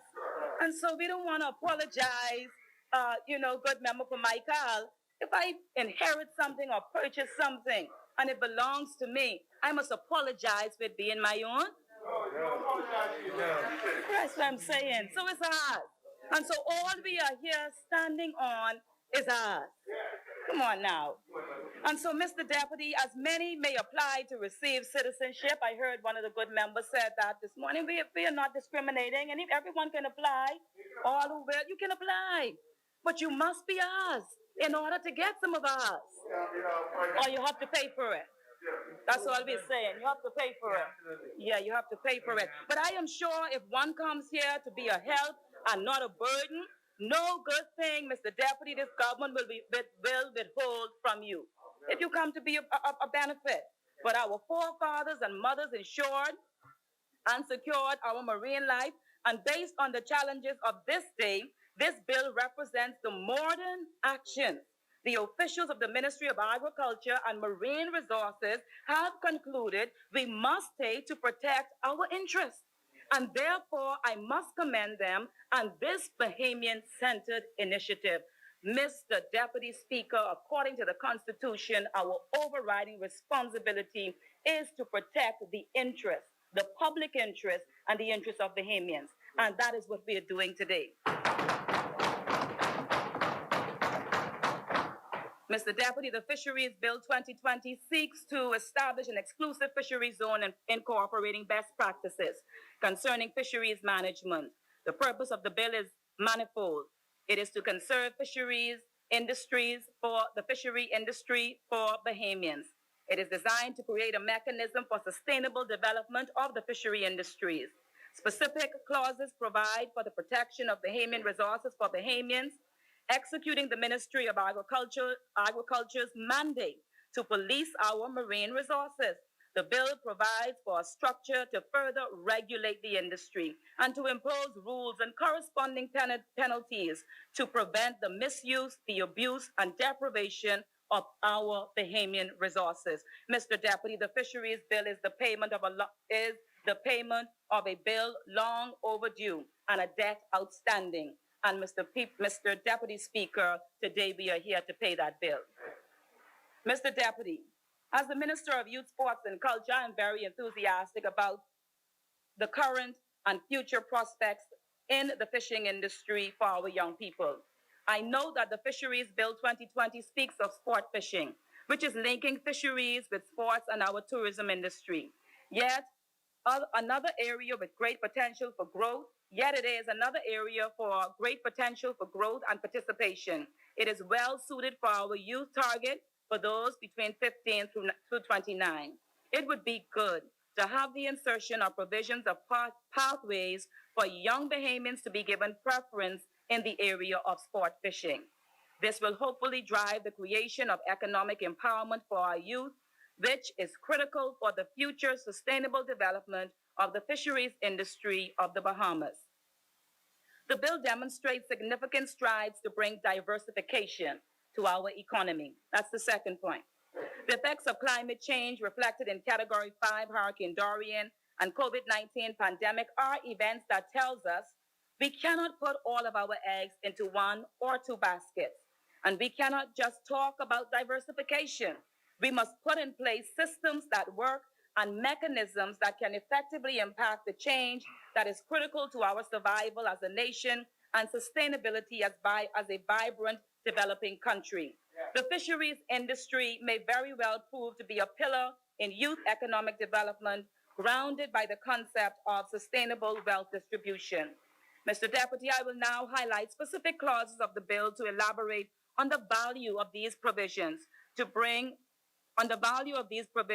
the Bahamian economy, its resources, and its people.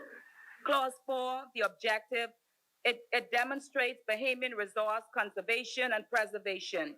Clause 10, the Minister of Portfolio has the responsibility to act in the public interest in respect of these provisions. And so, Mr. Speaker, we have a minister to watch over this bill to ensure things are done fairly, decently, and in order. We can trust, Mr. Speaker, our minister.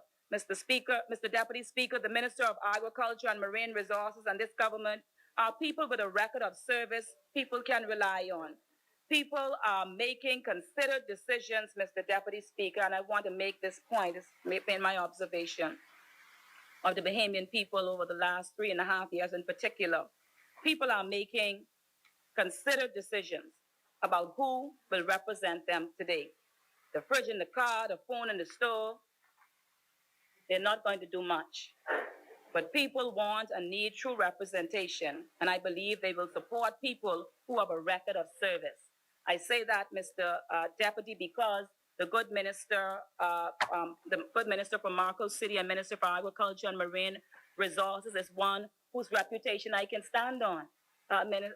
Deputy Speaker, I have seen his work. This is not talk, this is action. He's been in the trenches for a very long time, fighting for Bahamians, sacrificing for Bahamians, and today what is brought to fruition is his word, and it's demonstrated as it's found. Mr. Deputy Speaker, the sad thing is I can't say that for everybody, especially persons coming up, Mr. Deputy Speaker, as Southern Shores and I, former police officers, the good member for Angleton and I, counsel and attorney at law, Deputy Speaker, you yourself, we've been in the trenches working. I don't know. People are going to make decisions based on people's record. They're not interested in promises, not Abaco. Preach. Example, Mr. Deputy, I had the opportunity, and I want to mention it in this house, to deliver a dual petition of 2 persons called to the Bahamas Bar.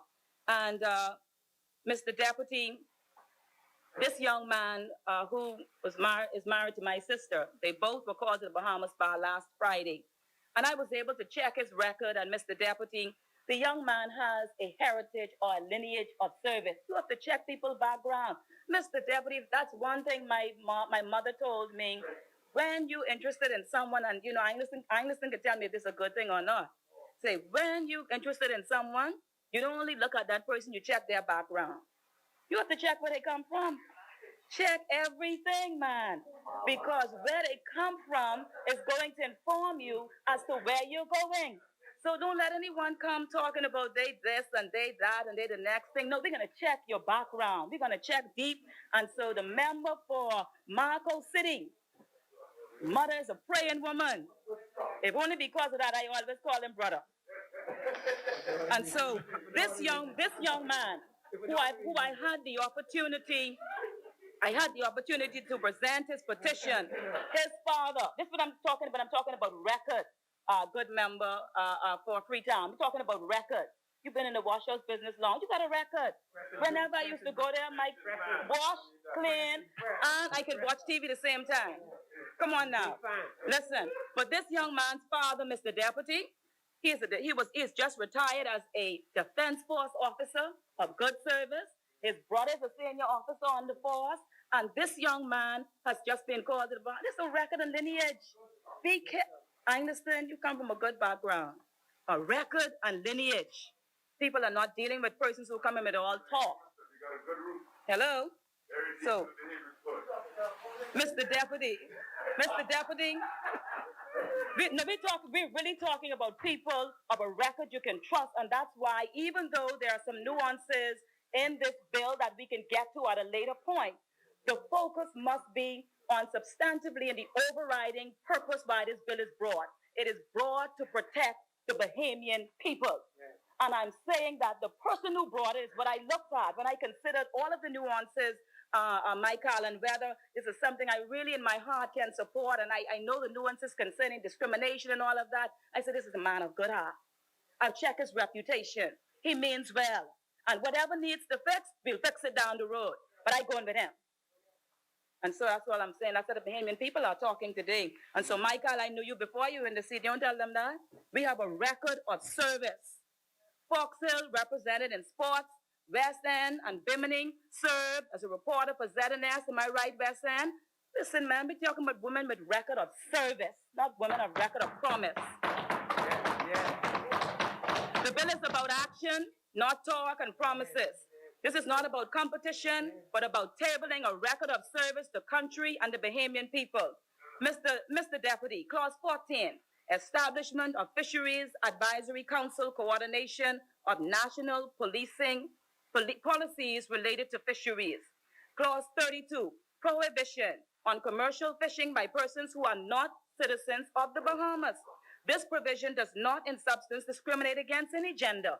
To be very, very frank and to be forthright, if a male marries a female who is not a citizen, she too will not be able to be employed in the fishing industry. Am I correct? It goes both ways. It goes both ways. But now we know that there are some challenges there because I'm coming to the point where we don't even have a stake in the industry too well, Chanel, and we really need that. So that's a finer point for me, and I'm sure I'll always get support from the good member of Marco City on that. Women need a piece of the fishing industry pie. And I believe, I'm one of them who I firmly believe that the good member for Bamboo Town and the good member for Mount Moriarty's and my friends, they will help to make these things happen for women.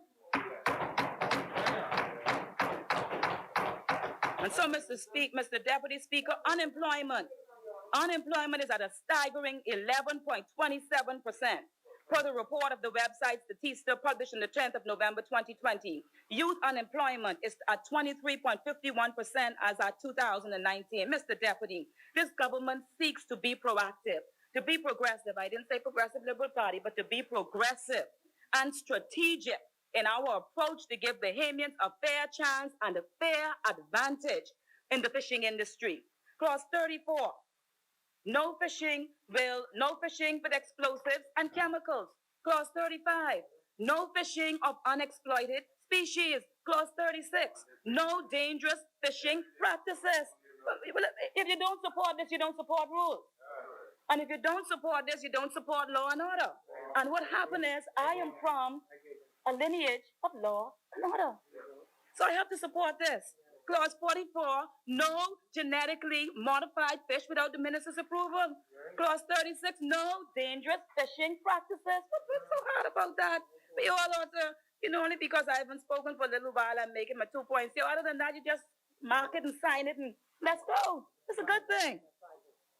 Clause 42, no importing or exporting endangered species. The species are already endangered. My goodness, all in good conscience, you want to agree to somebody exploiting that?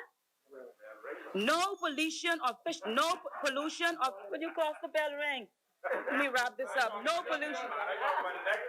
pollution of fisheries, water, no fishing without license. Mr. Deputy, the intent and the spirit of the bill is to provide exclusive benefit for an investment in Bahamian citizens.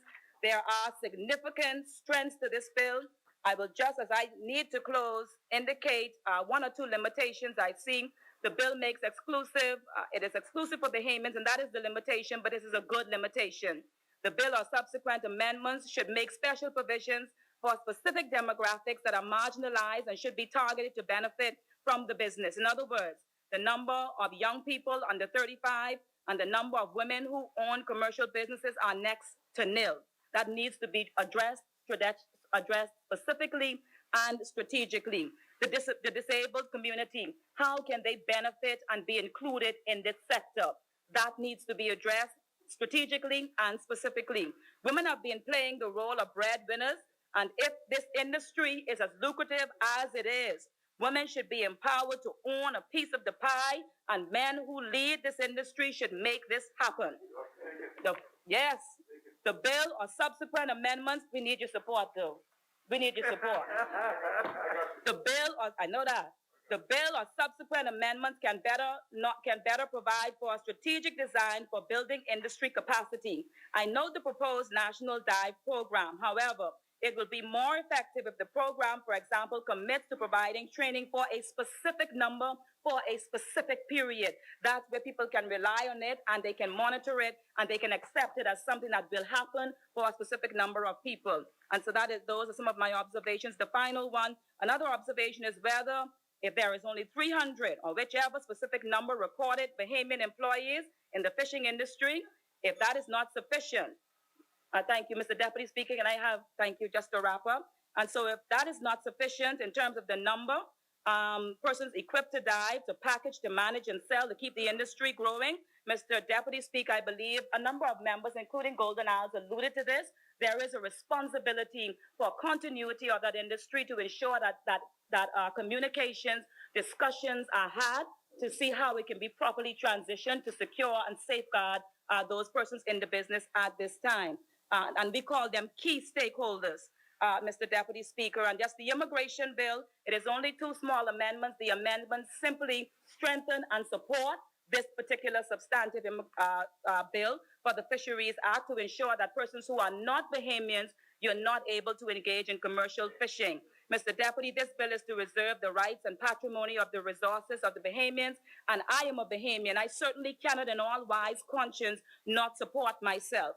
This bill will benefit me, will benefit my family, my constituents, my fellow Bahamians. The bill makes good on a promissory note that has long been held.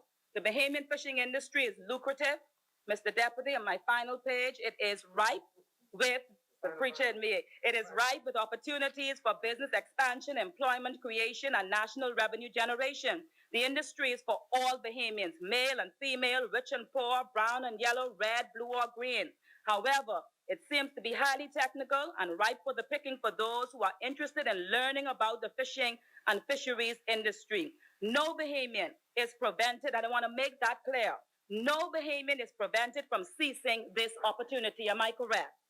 I do acknowledge that as it stands, foreign spouses, permanent residents may wish also to engage in the industry. If they are really and truly committed, I invite them to bring application to renounce their citizenship and assume Bahamian citizenship, if that needs to be the case.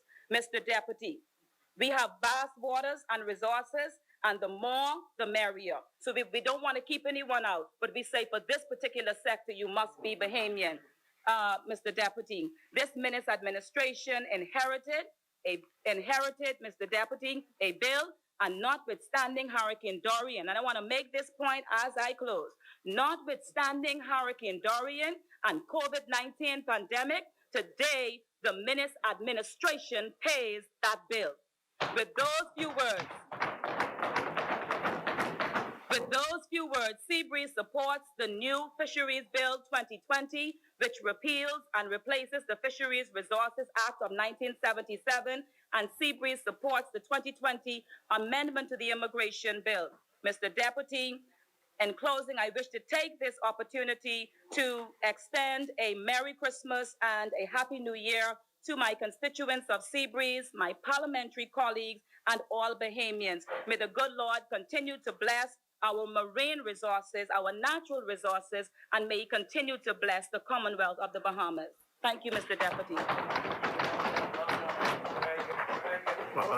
Thank you, member for Seabreeze. As many. Chair now recognizes the member for Fox Hill.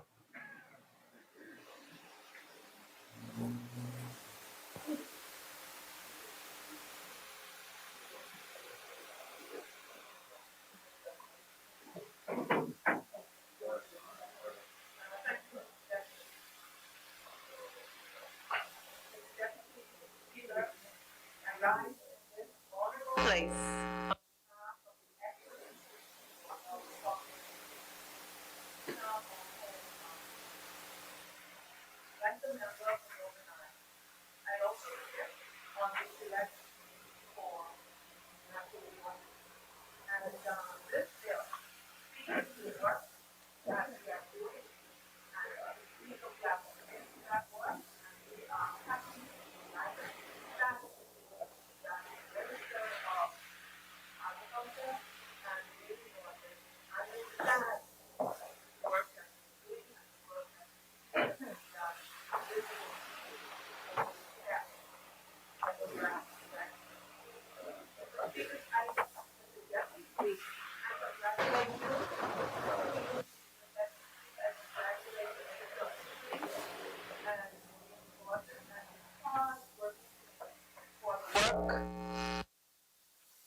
But it is a bill that begins a strong journey towards doing the right thing.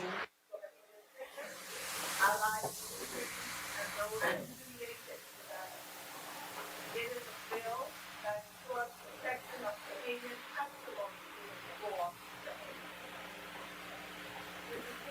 the 1 second. Sorry for disturbing you, Foxo. I think it might be better if you just slide your lectern and your to the left. Thanks. I think there were some problems with the audio.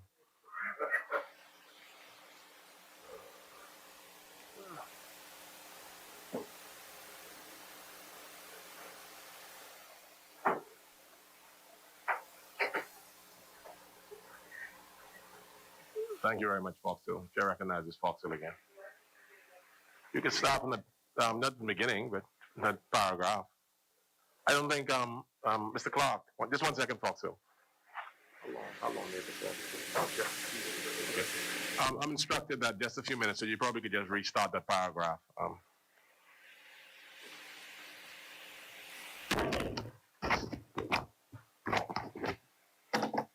Thank you. Chair recognizes again the member for Foxhill. Thank you, Mr. Speaker. Mr. Speaker, I spoke to the fact that a forced ripe dilly doesn't taste as good as a dilly that ripens on the vine. And from this perspective, this bill that has come today has been long in coming, but it has come ripened and tasting good and smelling good. Its time has come, and it is the right time. Still, in all that, Mr. Speaker, I cannot say that it is a perfect bill, but it is a bill that begins a strong journey towards doing the right thing for Bahamian fishers, allied industries, and those affiliated with the industry. It is a bill that ensures the protection of Bahamian patrimony for Bahamians. Mr. Speaker, several speakers have raised points that will increase the benefits of the sector for Bahamians. And to capture those legislative benefits, a legislative vehicle called an amendment is available. Exuma spoke about some of those things. Seabree spoke about some of those things. And I hope that in the not too distant future, those items that will increase the strength of this bill and its benefits to the Bahamian people will come before this House in the form of an amendment. Mr. Speaker, I want to address a few points, as the bill has been more than adequately addressed, fully addressed by my colleagues. I want to speak about education and training. The Minister of Agriculture and Marine Resources and the member for Exuma both spoke about training and education so that Bahamians can take advantage of more of the benefits offered by the fisheries industry. I agree with them. They spoke of BTVI and of the National Training Agency. Mr. Deputy Speaker, with all due respect, I believe that at that point, at the BTVI point, at the National Training Agency point, Bahamians will already be years behind. I strongly recommend that diving, some introductory engineering and mechanical classes be added to the current curriculum of 9 a.m. to 3 p.m. junior and high school curriculum. It is even conceivable that 2 days out of the school week might be spent out at sea, learning those skills and the ways of the sea, about sustainability, about conservation, about navigation, about survival skills at sea. I also recommend that fully funded 2 weeks and 3 week summer programs at sea and on land be initiated so that Bahamian children can take advantage of all that our blue economy has to offer. As a matter of fact, pre-COVID-19, we often spoke about the fact that children had different talents and different passions, and that our school curriculum ought to reflect that.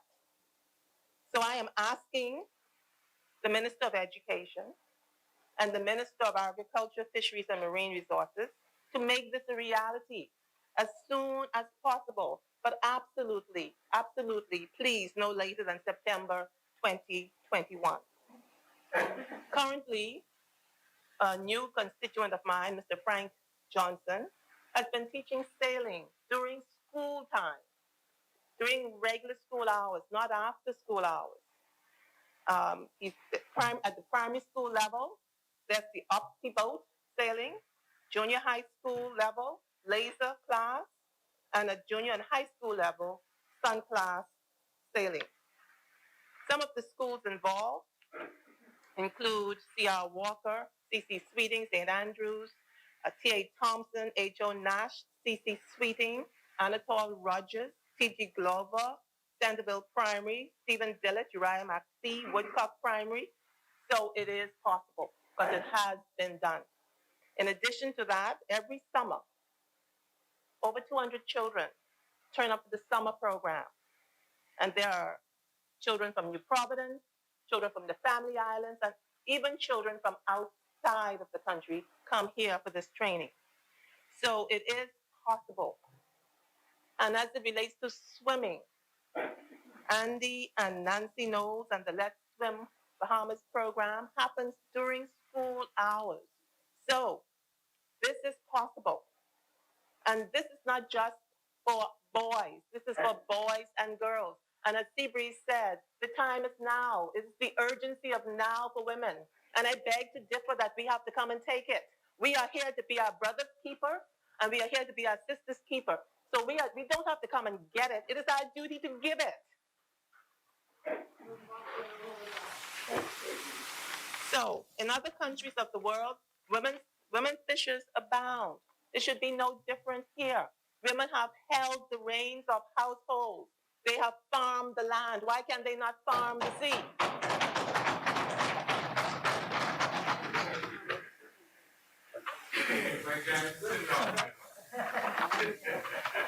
Mr. Deputy Speaker, this is close to my heart, and we're here, and we will do it. And those who are not ready to come along, we're going to bring you to kicking, screaming, and otherwise. We're all going to do this because it's important for the Bahamian people.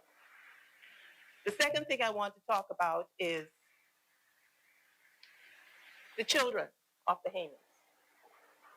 We talk about if the mother or the father want to participate in this industry, then get your citizenship. Let's keep in mind that the offspring of these people are Bahamian children, and they ought to be able to participate and benefit from it. We have been taken advantage of for so long by so many. We can find a way. If there is, I know the United States had to bring their Black citizens up to par, and they had programs to put this in place. So we can do it. Let's look at the people who are breaking the system, who are the law breakers, and not seek to disadvantage Bahamian children through their parents. And then I want to talk again about something else. This is the second thing that the Minister of Agriculture and Marine Resources talked about, and that re-evaluation of our economic potential. The minister talked about the Bahamas in terms of being a big ocean state instead of being a small island state. I love that. I think you hit the nail on the head, and it's something that we must exploit.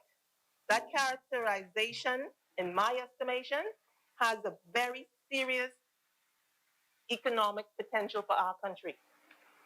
A very advantageous one. So please don't leave it here on the floor of the House. He also spoke about our mangroves and our wetlands providing carbon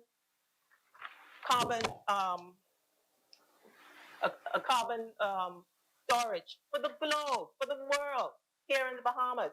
But we know it. We brag about what we have. We brag about how pretty we are, how clear our waters are. But if we are doing something that benefits the rest of the world, then we must use that. We must leverage that. They said, don't wait sometimes for what people give to you, but sometimes they have to, but it's what we negotiate. And so we have to negotiate that we have this value to the rest of the world. Mr. Speaker, this is something I believe that the Economic Recovery Unit must investigate, and as a matter of some urgency. This is different. We've talked about thinking out of the box. This is out of the box thinking. This is out of the box. Where is the money coming from? So let's change gears. Let's switch gears and say, let's look at it another way.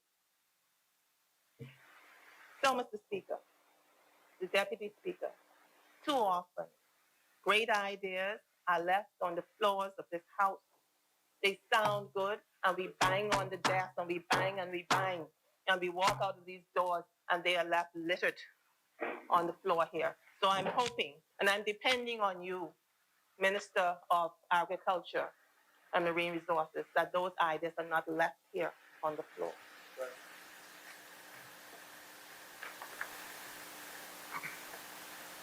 Mr. Speaker, one might ask, why were these things not thought about at the beginning? Things said by Seabreeze, things said by Zuma. Well, that is the importance of debate. In the cut and thrust of debate, great ideas come about. And that's why it's important that when we rise and say we rise on behalf of our people, we're here to speak for their well-being, for their best being. And so I love that there can be an amendment anytime. The third thing I want to pay a little bit of attention to is enforcement. I am pleased that we will expand the vessel monitoring system. That's a good thing. It will be extremely helpful in safeguarding our marine resources and also in sending assistance to distressed vessels. As it relates to policing our waters, which the Minister of Agriculture and Marine Resources says account for 95% of our country, it cannot be left solely to the Defense Force. We are said to have the largest defense force in the English-speaking Caribbean region. But we probably have more waters than anybody else in the English-speaking Caribbean region. However, it would be a stretch for the Defense Force to cover all of that. We know who we interdict. We don't know who we've missed.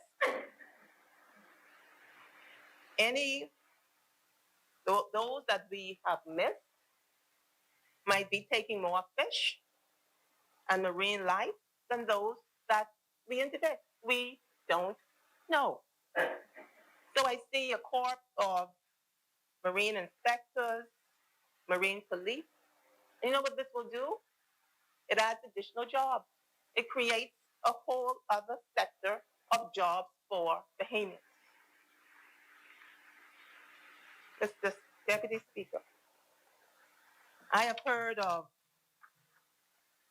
the pillage of our marine resources, of cosmetic companies that come here and there's something in our marine waters, in our seas, that tend to, what they call it, the anti-aging creams that come from here.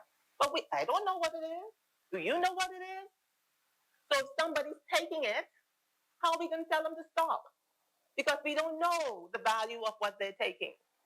We have the pharmaceutical companies coming here and taking things away. But how do we say no? Because we don't know what they're taking. And this is where education is absolutely and critically and vitally important. Mr. Speaker, there are drones and there are all kinds of things. Technology today. I was standing on a Foxville parade, in the middle of the Foxville parade, and then I went up to the Foxville police station, and I left somebody standing in the middle of the Foxville parade in a red pair of tennis shoes. And I could see it from the Foxville police station monitoring system. So we can do it. We can do it. And finally, Mr. Speaker, I support the call for increased fees for sports fishing and cruising yachts of all types. Certainly, the persons involved in these pursuits are able to well absorb the increase in fees. And they might say, oh, well, they'll go somewhere else. They might cruise somewhere else. They might go sports fishing somewhere else. But I tell you, the Bahamas has that it factor. They're not going to go anywhere else and find what they find here. So ramp up the fees. It will help to pay for school lunches. It will help to pave the roads. It will help to put potable water in more places within the Bahamas. So I support those measures. Mr. Deputy Speaker, I said I would be brief, and I think I'm on track. I again would like to congratulate and applaud the minister, the member from Marco City, for this landmark piece of legislation. Yes, I call this landmark. I consider this an honorable legacy of your tenure. You can rest that you have done a monumental and a Herculean task in the interest of Bahamians. Congratulations.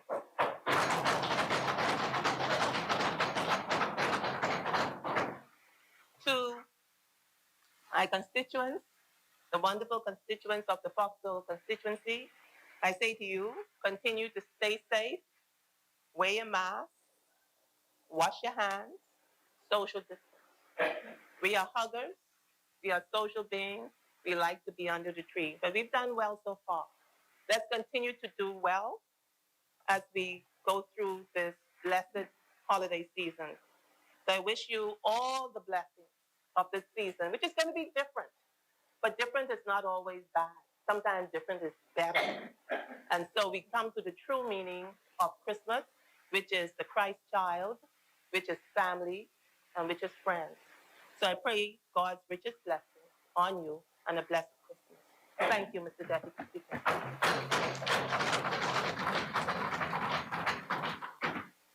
Thank you, Member for Fox Hill. As many. Chair recognizes the member for Angliston. Thank you, Mr. Speaker.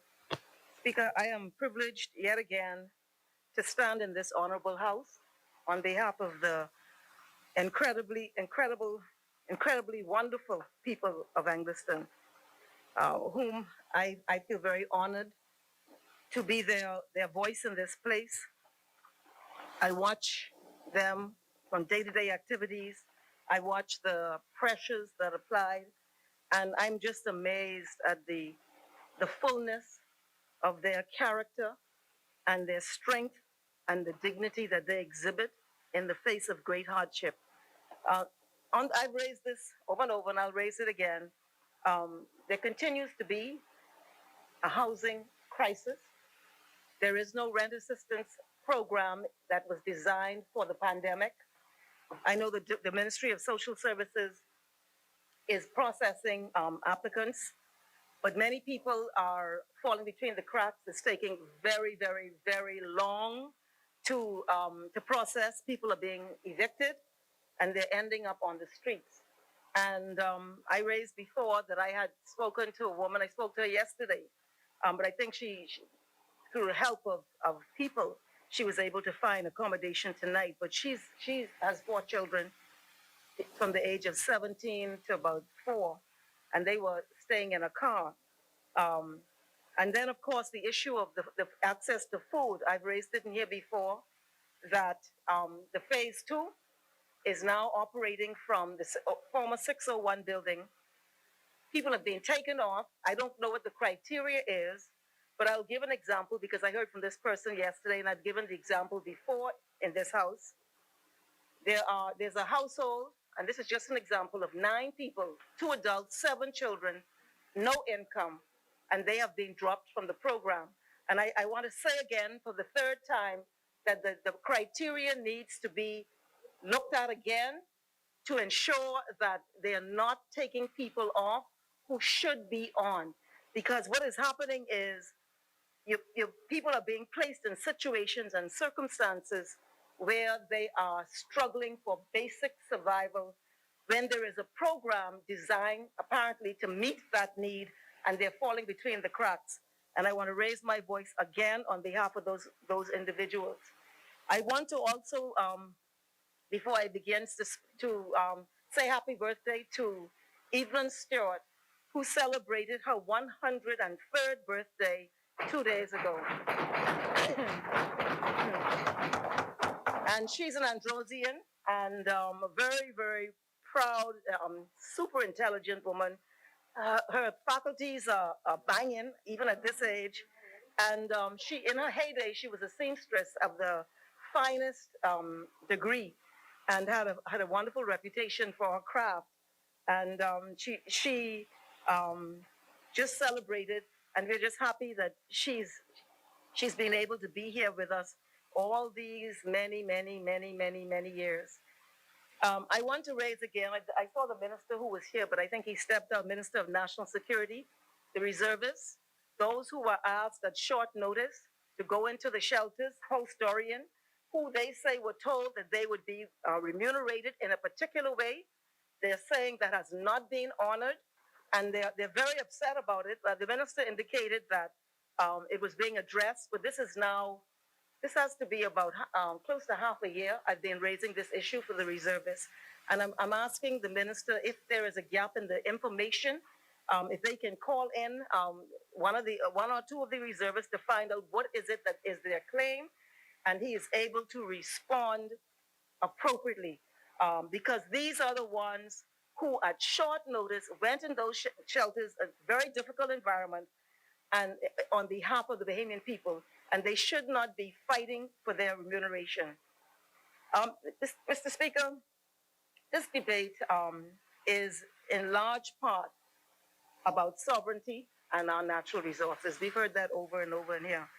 And the member for Exuma, Exuma and Ragged Island, I think appropriately accorded to the minister his respect, I think, I would use that word, for the manner in which this has been handled.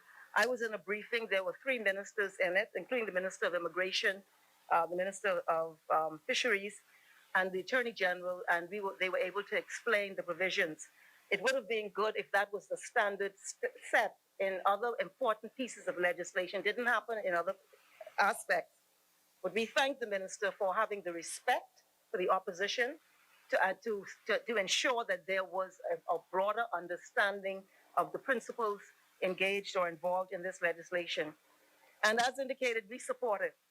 This legislation speaks to the protection, promotion, and sustainable exploitation of our fisheries resource, and really is to a large extent based on the Bahamianization policy, which encompassed all of these principles to ensure the positive thriving of the Bahamian people.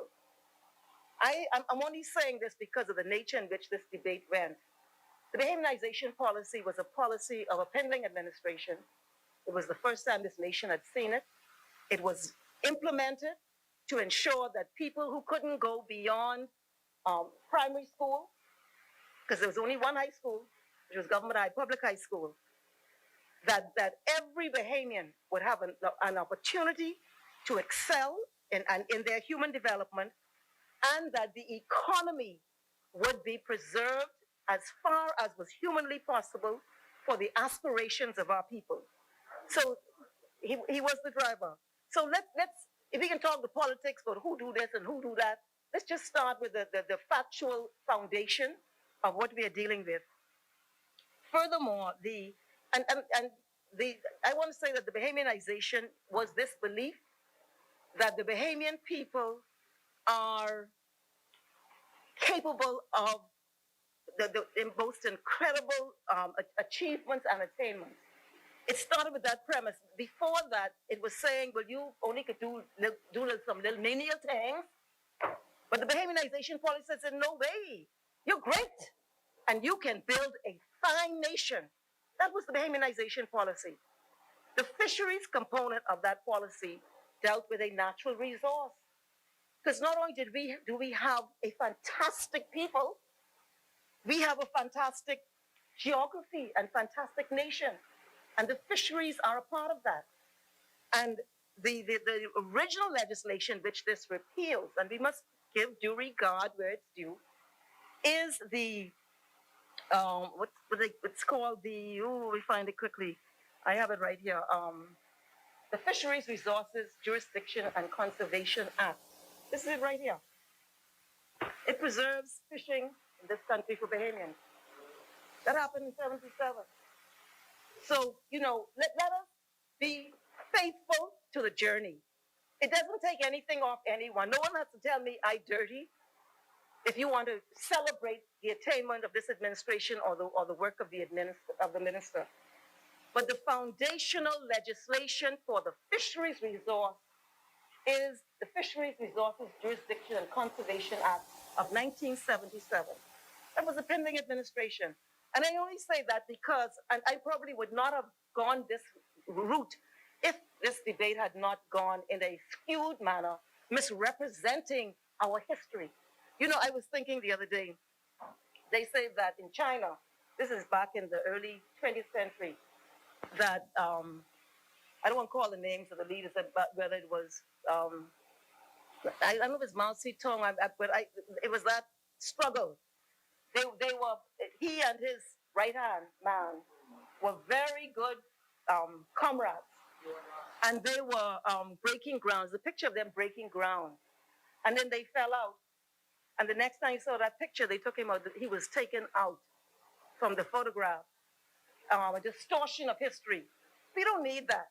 What we do need is a finer appreciation of our history, because that makes us stronger people. The Bahamian people, if you tell the Bahamian people that their liberation was a dirty, nasty, drug-fueled, this, that, and the next thing, then what does the Bahamian child have to feel proud about? Why can't we accept that part of our journey, and in fairness, in that briefing to the Attorney General, when he spoke about the Bahamianization policy, he said, we are the inheritors of that. He embraced it. So the fisheries, what they did, and just to be faithful to the journey, I came across a report by FAO, which was done in 2015. That was the Christie administration, where it was commissioned by the Bahamas government, and it talks about fisheries and aquaculture in the Bahamas, and many of the recommendations are in this legislation. So I only say that to say that we are very, we cannot, we have to say the minister brought the legislation here. So we accept that, but this has been a journey. And nobody has been a this or that. In fact, they've been great because one of the first things they did after independence was protect the fisheries of this nation for Bahamians only.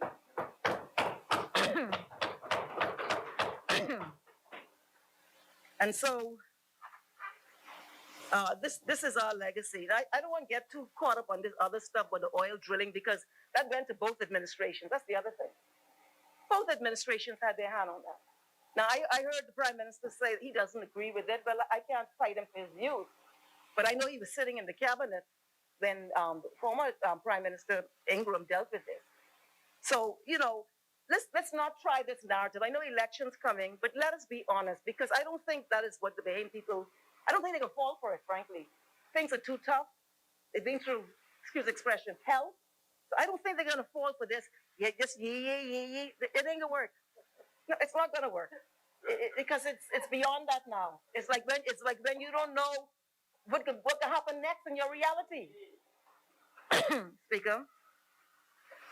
And so, Mr. Speaker, and I want to say that I've said this before, and I'm not trying to say that I'm this or that, whatever, but the Bahamas Parliament should be utilized for legislation that advances the cause of our people. I've said it over and over in this Parliament. And, truthfully, if you have ideas, and if you are able to advance the people, you don't have to do some of the things we hear coming out from some members in this House in the political, the pure political thing. I didn't hear the minister, but I knowing him as I do in the years I've been in here, that is not his style. But then, now I'm going to get political now, because when you look at the sort of journey of our people, this issue of Bahamianization, the Commercial Enterprises Act, I know we're talking about only Bahamians for the fishing, but in the Commercial Enterprises Act, we use work permits to incentivize foreign companies. We have actually, and you get I call it automatic. If you don't answer in 14 days, a government agency, can you imagine that? In 14 days, you get a work permit.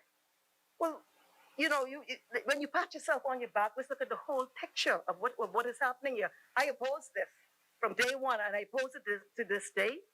And truthfully, y'all should put that particular piece of legislation in the dump heap, because nobody should be able to come in this country and take priority over Bahamian worker. I don't care what you bring in. Bahamians should have first priority in their nation, and to use work permits as an incentivization to the detriment of our people. I would prefer if you said, listen, we're expecting this type of industry. We're going to start a rapid training program for our people. But that's not what you said. Chair recognizes the member for Southern Shores on a point of order.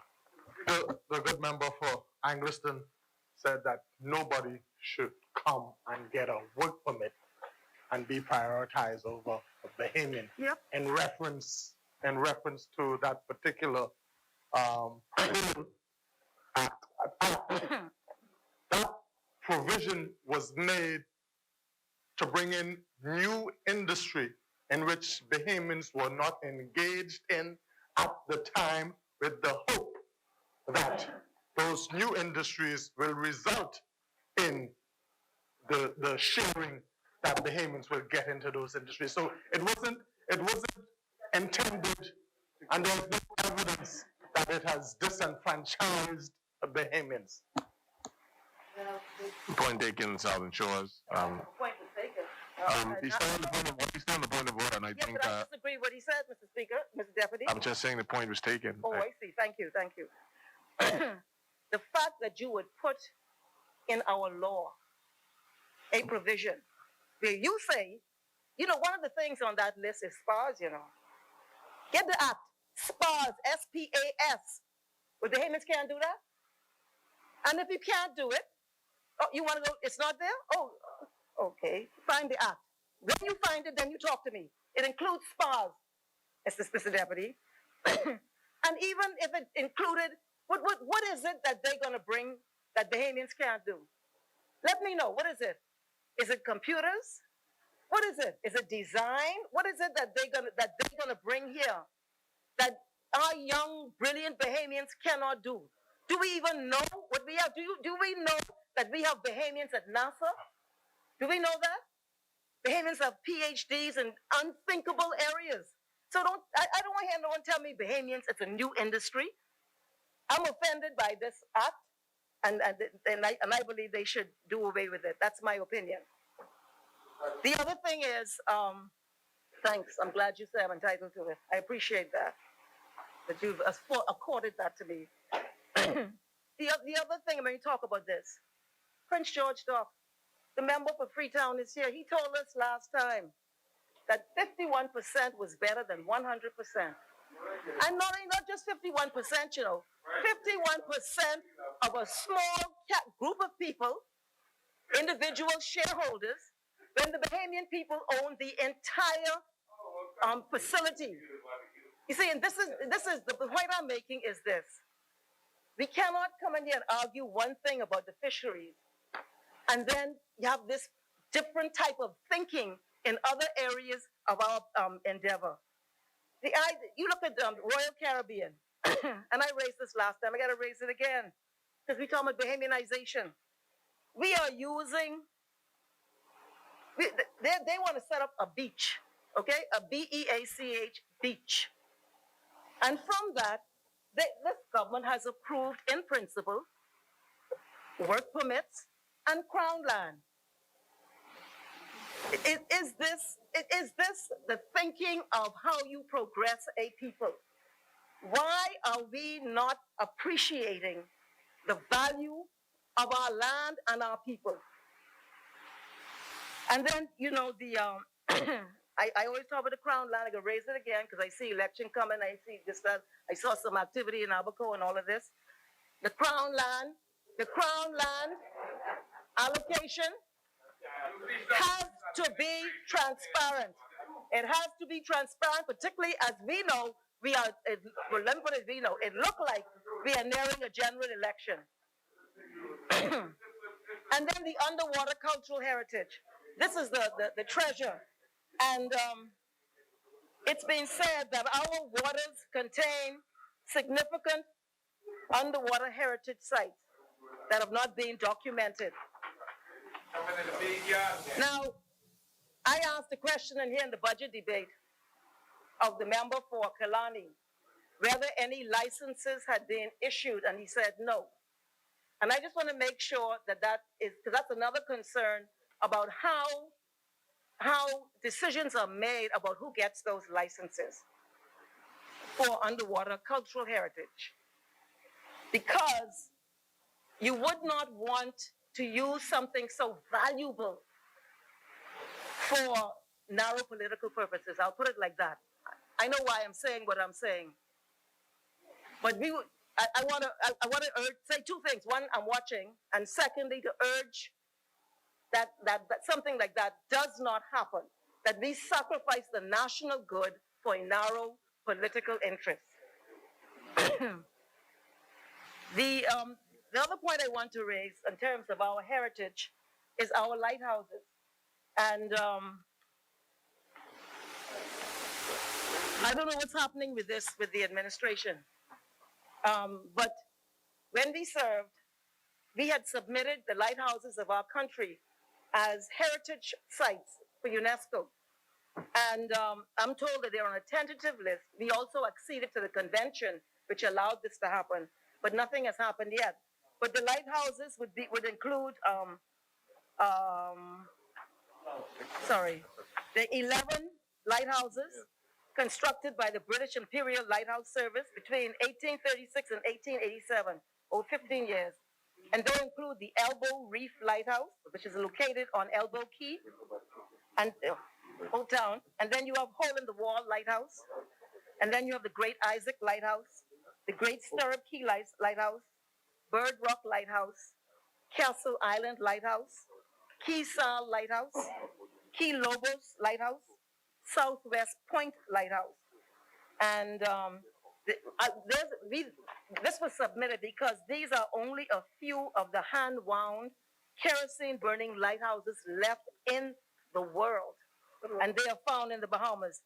This is another one of our cherished aspects of who we are as a people.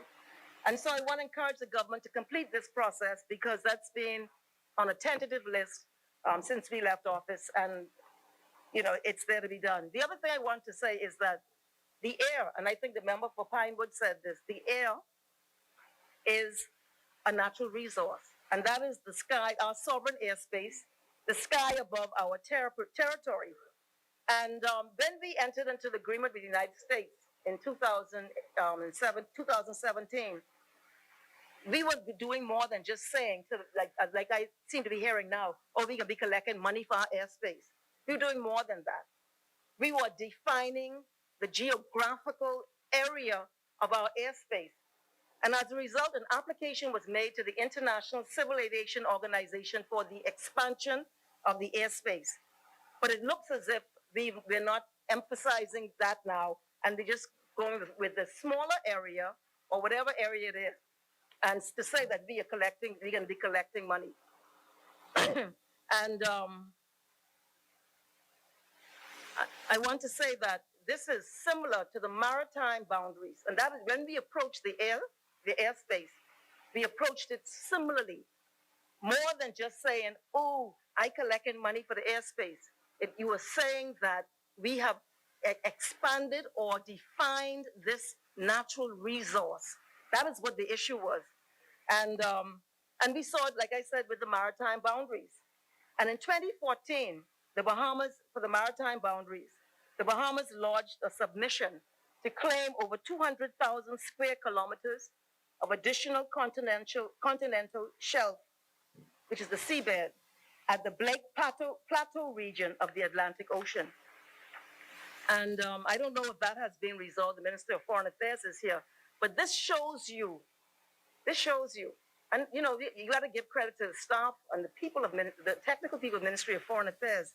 This shows you how over the generations or the many years that the Bahamas has been seeking to define and capture its natural resources, and in doing that, to define the spatial definition of who we are.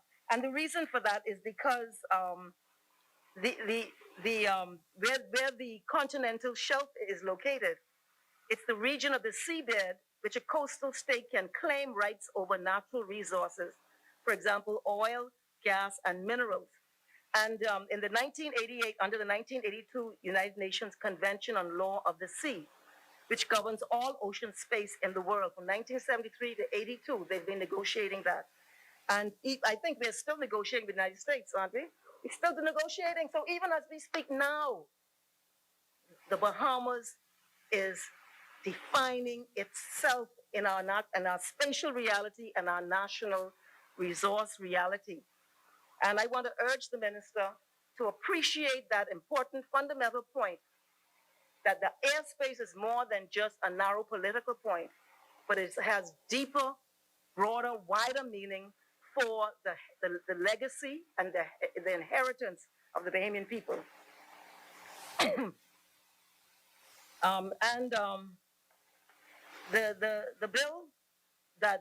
bill in 77, and their rules too, and I see the rules were made in the 80s and all through the different administrations, establishes the principles of harnessing of the natural resource, an ocean policy to deal with poaching and sustainable fishing. That was done in 77. That's what you're talking about today. This is a modernization and a refinement of a fundamental advancement that was made for the Bahamian people. So the and implicit in this fishing legislation, the bill, and in the prior law, is this issue, this notion of our territorial boundaries and our resources for the benefit of Bahamians. And this has lineage. You talk about lineage, Steve Reed? This got lineage in our history as a people. So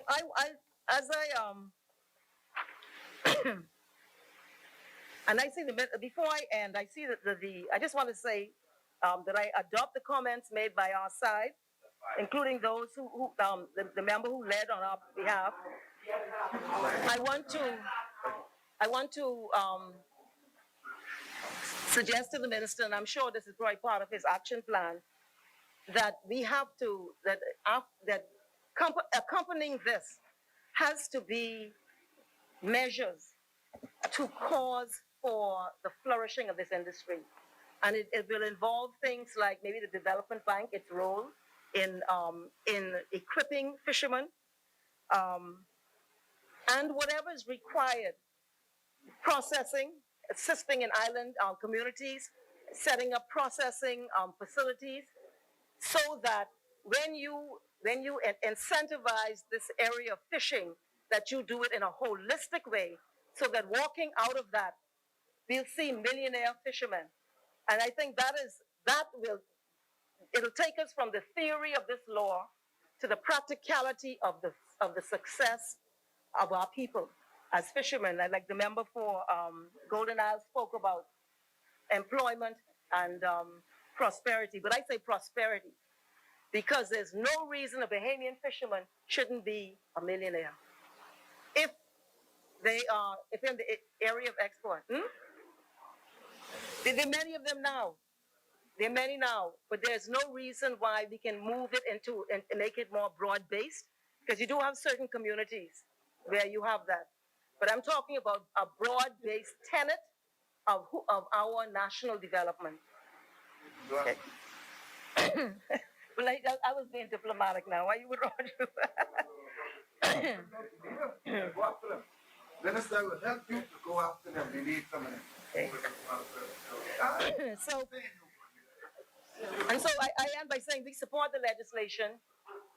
It comes from a fine tradition of our evolution as a people. It is continuing today. I embrace it wholly. There are some issues that I think that when you get to them, that you're going to probably have to, it's going to cause you some issues at some point. But that's just the testing ground of it.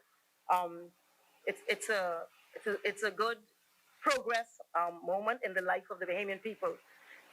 On the issue of, I want to just raise one or two issues before I take my seat. I noticed that some big government buildings are being demolished. The minister, the DPM is not here, but one of them is the Clarence Bain building.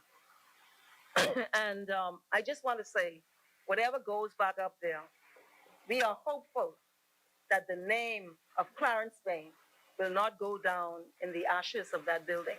So I want to because see, that's the other thing we have to be careful of, that we do not, and I'm not being cynical, but you take down the Clarence Bain building and you put up something else and it's called something else, and then you begin to change the nuance of our history.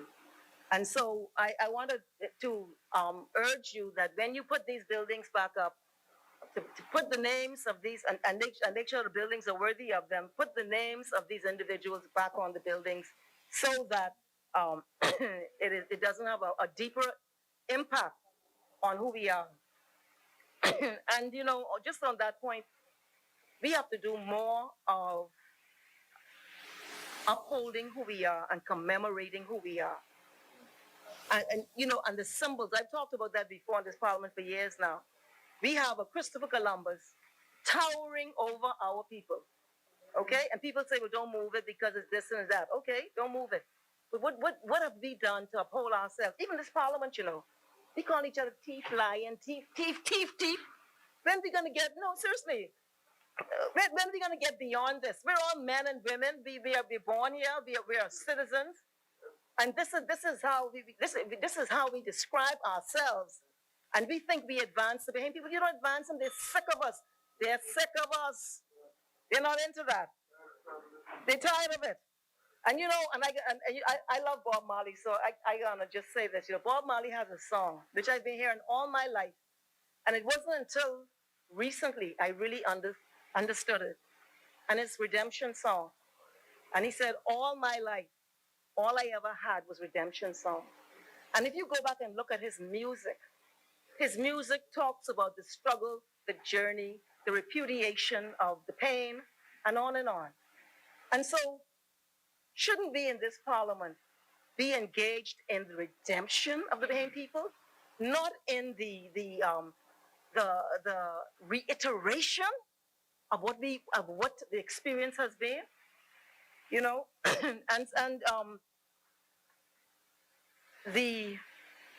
just want to see if I, you know, both administrations have made mistakes. You know, I heard them talking about the doctor don't lead to nowhere, but when I took over in aviation, I had a $8 million radar, which was described as a Cadillac without a dashboard. People make mistakes.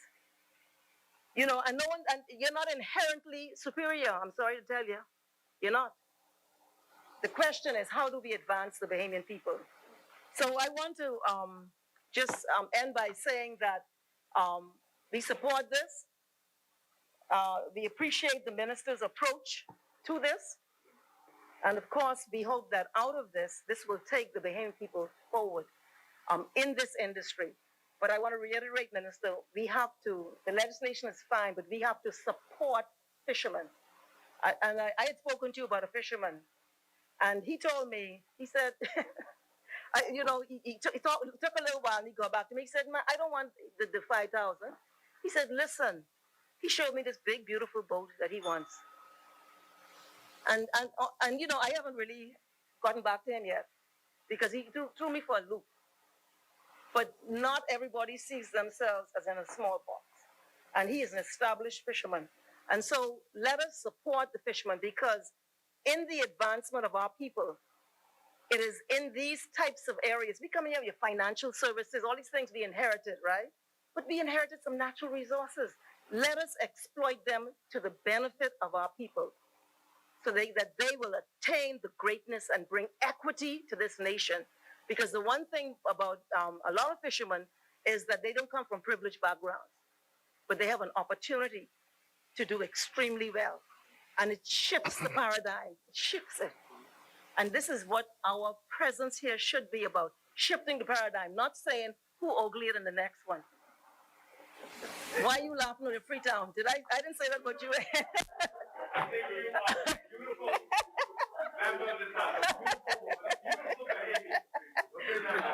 I understand. You're done. Mr. Deputy, we support this legislation. Thank you, Member Fangleston. Thank you, Member Fangleston. The chair recognizes the member for Long Island. All members. The chair recognizes the member for Long Island. Thank you, Mr. Deputy. All members. Mr. Deputy, I undertook to lay a few items. Yes. And as such, Mr. Deputy, I do so now. Yes. This is an article from the Nassau Guardian, written by Ms. Candida Dames. Yes. It's entitled, Bahamas Minister Entangled Over 2 Billion Chinese Project.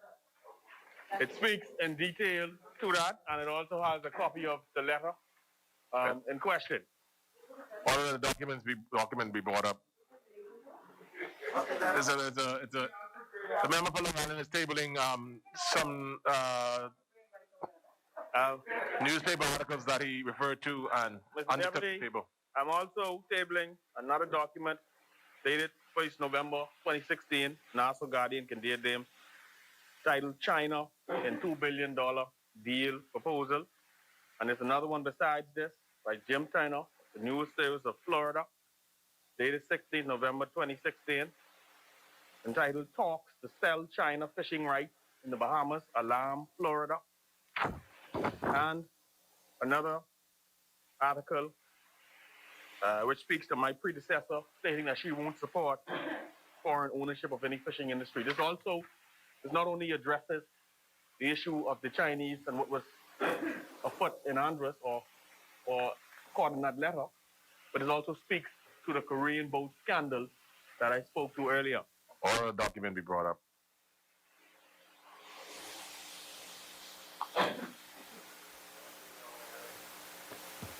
I have another one here, Mr. Speaker.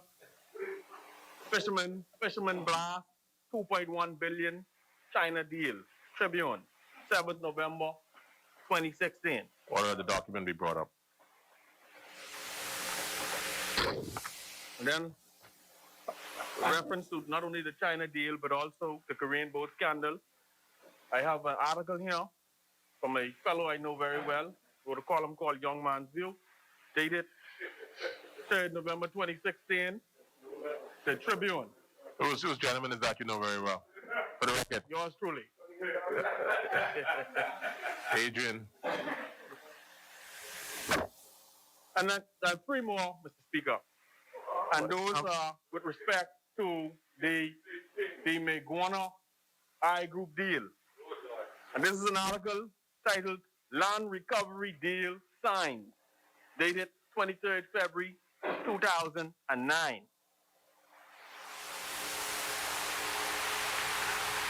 Another one, and that's in the publication, Mr. Speaker, was the Tribune. There's another one published in The Guardian, 14th of January 2016, entitled The True Commitment to Transparency on that same matter. And then there's two more, Mr. Speaker, and I should be done. This one is Michael MP, that's the former MP.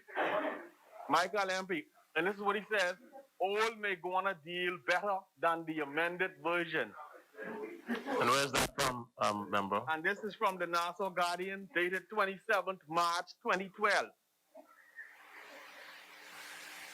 And lastly, Mr. Speaker, this is another article. It says, I Group kicks off world-class development on Meguana. Right, so they kick off world-class, and it goes through the details of what they were given, etc. This is dated February 8, 2012 in the Nassau Guardian.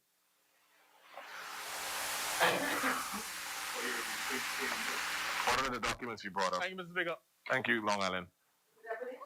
One second, English then.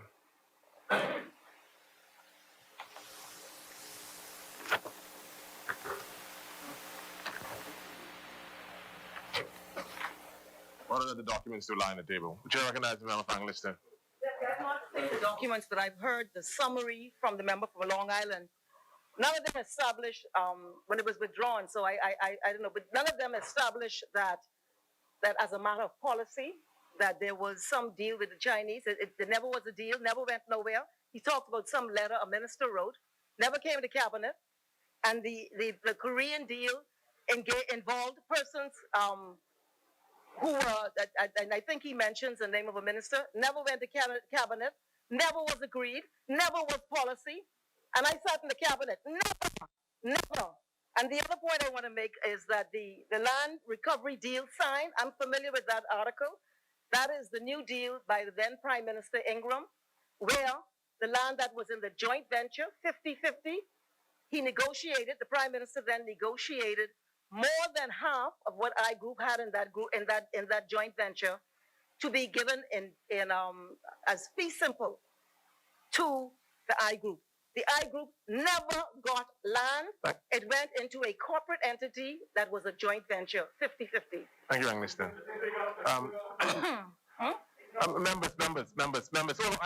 second, Long Island. One second. Long Island. These points were raised during the debate. I only entertained the documents being tabled, and because you were reading them, I'm gonna hold on 1 second, Long Island. I'm gonna allow you, English then. Listen, we're not gonna open a new debate on these table documents. You're gonna be very brief, and let's finish this, please. Member misled the House, stating or trying to state what I said. I spoke to the PLPA's scandals when she served as a member of the cabinet as well. Cannot now excite yourself. The Korean boat scandal is well documented. I've laid it, sir. The same applies to the Chinese deal. Cabinet is bound by collective responsibility. The ambassador to China, you would see, also wrote a letter. Also wrote a letter confirming that he was given those instructions, Mr. Speaker, by that minister. And the letter of that minister is now on the record. And the I group situation, well, that's been tabled. That speaks for itself. Thank you. As many. Okay, only because he said, 1 second, only because you're representing. And we're not going to be 15 minutes on this. No. I'm just going to say, and I can repeat it. I sat in the cabinet. Not one of those things came to the cabinet. And let me just say, all this administration got its little share, and then they had some before that. You always have a level of indiscipline in organizations, but you cannot attribute that to policy of the government, which is what the member was suggesting. Thank you. You withdraw it, so I forgive you. Thank you. The chair recognizes the member for South Beach. I just wish members. During the contribution of Angliston, yes, the member made reference to the demolition of the Clarence Payne building. Yes, that building makes space for a consideration by the University of the Bahamas, for which I have responsibility, and I just wish to give the assurance to the member that I shall transmit. I don't think that they would be up at this hour, to the board of the university to transmit the recommendation that has been made for whatever may replace it on that site. Obliged. Thank you. As many. Chair recognizes the member for Golden Gates. Thank you, Mr. Deputy Speaker.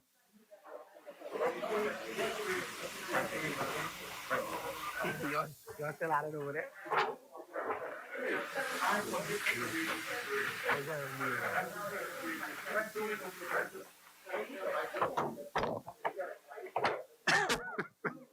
What happened to Senator Ronnie?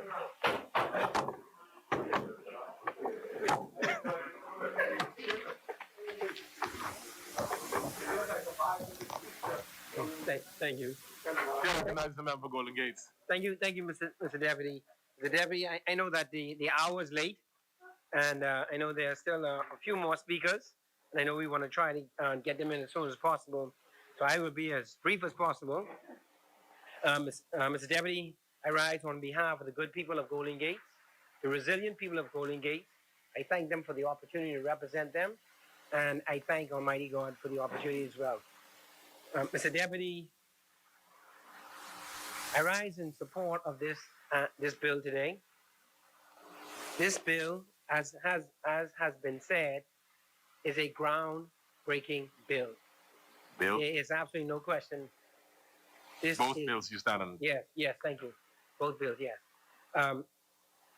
The fisheries bill 2020 is groundbreaking. There's absolutely no question about it.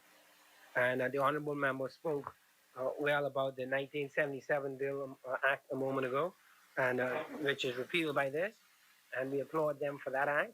But this particular bill moves fisheries tremendously down the road. This is a major move from the 77 bill, and I really want to applaud and commend the honorable member from Marco City, the Minister of Agriculture and Marine Resources, his team. I also want to commend the Attorney General and his team.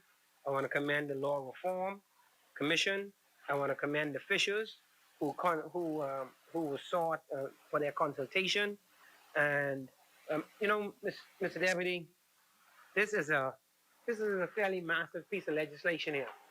This is not a small piece of legislation, and you can tell by how well this is written and thought out that a lot of work went into this.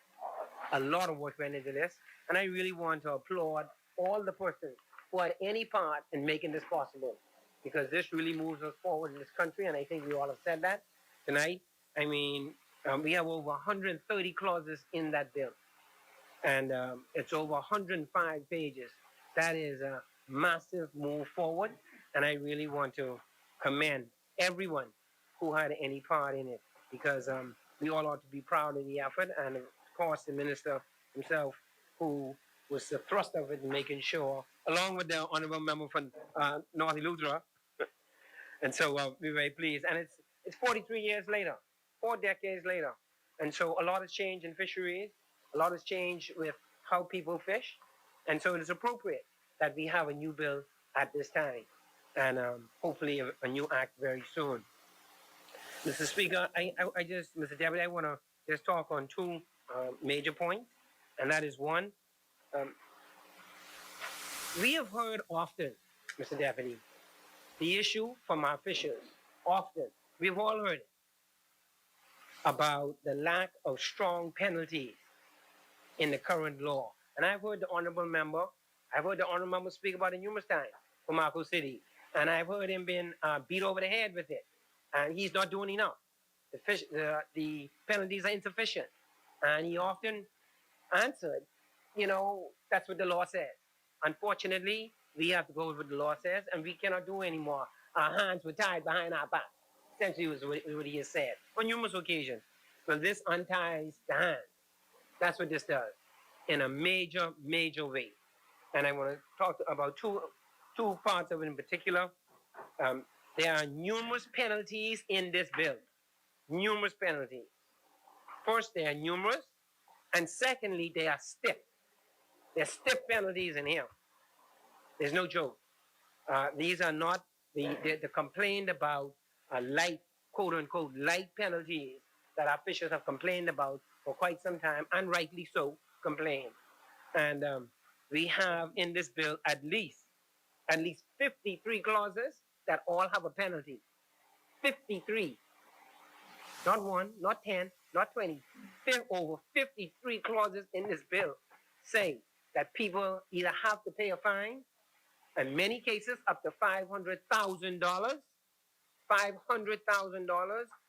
and or up to 5 years in jail, or both. You could get both. You get the fine of $500,000 and go to jail, potentially go to prison for 5 years. That is what this bill speaks to. And this is strong, strong support of our fishers, and it's something they've been calling for, as we all have said, and I think this bill really delivers. The other thing, Mr. Deputy, it's no good, and we often say, it's no good having the law with the penalty if there's no enforcement. We always say that. Well, where's the teeth in the enforcement? Well, it's here too. That is here too. And we speak to the powers and the duties. It's a comprehensive enforcement regime. Comprehensive. When we look at paragraph 85, it speaks to the powers and the duties. When we look at paragraph 86, it speaks to powers of entry with or without warrant. And the honorable member for Cat Island spoke about that earlier, about perhaps we ought to look at reasonableness in that regard, reasonable suspicion, whatever term you want to use, but some reasonableness in that. And then 87 speaks to power of entry and search. And then 88 speaks to powers to take, detain, secure information and sample. 90 speaks to the power of seizure. 91 speaks to the power to issue written warnings. 92 speaks to officers about offenses against the officers themselves when they're carrying out those duties. So this is a very comprehensive enforcement regime, and it's very commendable. And it's strong support to these many, many, many penalties, and many of them very stiff penalties. As I said, up to $500,000, many of them, and up to 5 years in prison. And I think persons, when they come to know or be aware of this legislation and what they're potentially facing, this hopefully will deter them in the future. Mr. Speaker, Mr. Deputy also has been spoken about in terms of the training program, and I applaud the ministry and the minister for the existing program and the program they intend to put in place. It's a wonderful idea. It's a great thing that we're doing on behalf of our people, and I support and I echo what the honorable member for Fox Hill indicated that while we're doing this too, we should also make sure as best we can to include women as well. We should not always think of divers as men. Women can be divers too, and perhaps we need to encourage women if they're interested in that field and cause them to be aware of it. And maybe, I mean, everyone says it's lucrative, right? It said it's lucrative, so why should we limit it just to women? To men, sorry, we need to include women. So I support that and I echo that.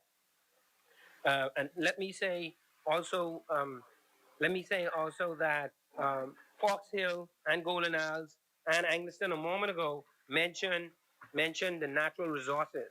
And she was speaking to the airspace and all that involved the airspace and the continental shelf, the deep ocean, and she's quite correct. All of that is our natural resources.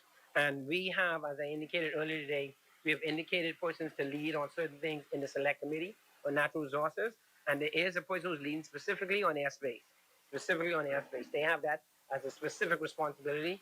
So it is quite correct to say that all of this also ties in directly in natural resources, and it's something that we in the committee appreciate, and we will do our best in that regard.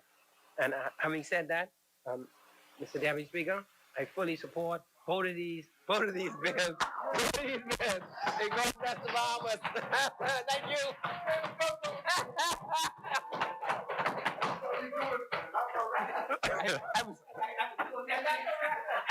I'm a creature of Thank you, Golden Gates.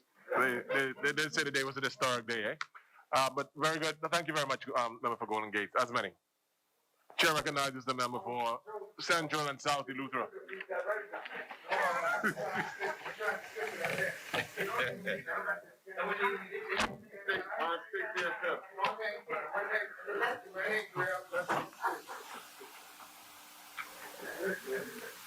Mr. Deputy Speaker, good evening.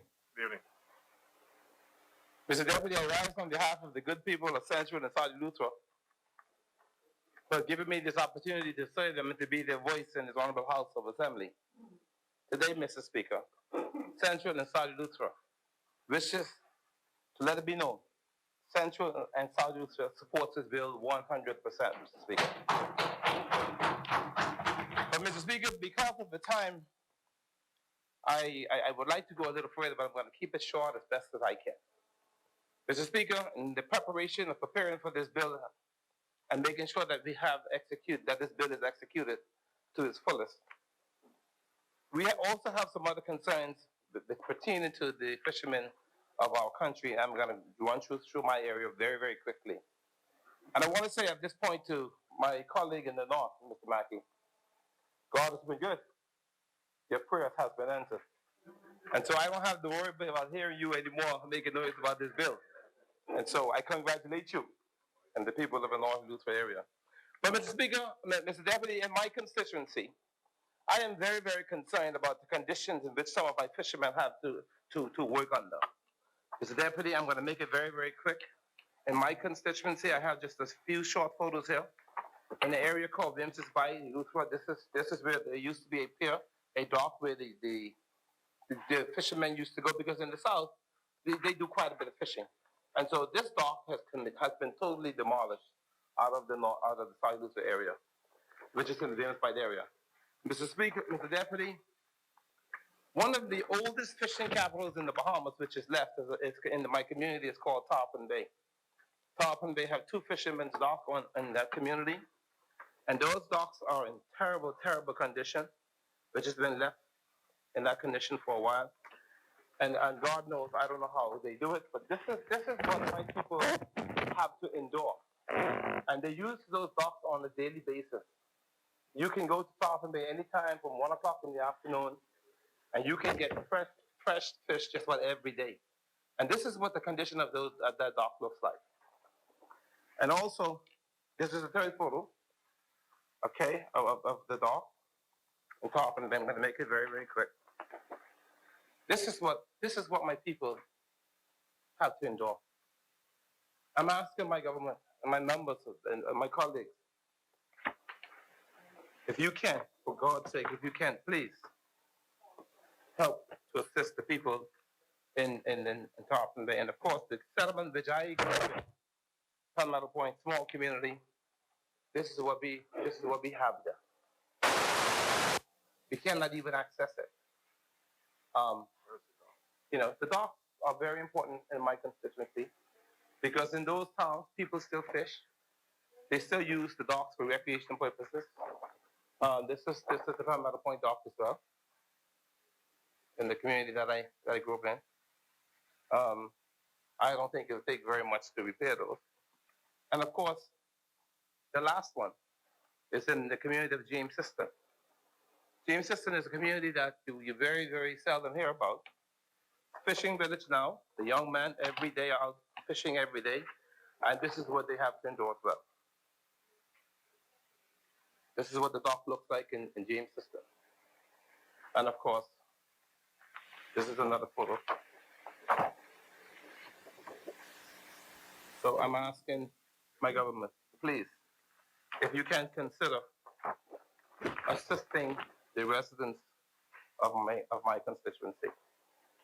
Mr. Speaker, Mr. Deputy Speaker, we today in this honorable house, every member spoke, and we spoke about various departments, and we spoke about various areas pertaining to this bill. Also, Mr. Deputy, in my constituency that I speak about, it's very difficult for many persons because the public access roads to the beaches have been blocked. Believe it or not, that we all grew up in those communities. And tonight, some persons have built homes in those accesses. It is not right because in the islands of the Bahamas, where there is a cruise ship industry, an island like Eleuthera, on Mondays and Sunday nights, you go on the north side and you see the cruise ships passing throughout there. That's our bread and butter. And if it comes to the point that there have to be a rescue in my area, there's hardly anywhere that we could launch boats to go out there and rescue someone. We do not think about it at this stage. You will think about it if it's a family member out to sea and you need to get a rescue vehicle to rescue those individuals. That's when we become a concern. And so for that reason, Eleuthera being 110 miles long, we need to really consider making sure that access to the ocean is available throughout the island of Eleuthera. Mr. Speaker, I'm going to keep it short. I want to, at this time, to wish the constituents of Central and South Eleuthera a Merry Christmas and a prosperous 2021. I just want them to know, hopefully on the 20th and the 21st, I will be in the constituency and I will be going with my Christmas treats from door to door. So residents of Central and South, your Christmas is on the way. I want to thank you all for your support you've been giving me over the last few years. This year has been a rough year for all of us. The pandemic, Hurricane Dorian, and the pandemic has set us back 8 months, and so things have changed dramatically. For my constituents, we must continue to pray. We must continue to ask God for his guidance and his protection, and that we will pull all of this that we're in. And so I want to thank the government for your support. And Mr. Mackey, I was reliably informed by the Prime Minister on the way out. He pulled me on the side and said, just to let you know, the road work in Harper Island will be done. Savannah in Hatchet Bay, Governor's Harbor, and Tarpon Bay. Road work. Oh yeah, yes. He made. I said, can I tell my people? He said, of course. So I put it on the record. We have not forgotten the road works in those communities. Governor's Harbor, you might see, I know you've seen some of bulldozer in the back in the area with your RBC. That is the 50.44 acres of land that the government is cutting up, where the subdivision will be for young Bahamians, which will be able to purchase a house lot to be able to build their homes in that community. And that is taking place. And so there are other announcements to be made. Everyone is tired. We got to go. Thank you. God bless and happy and a Merry Christmas to everybody.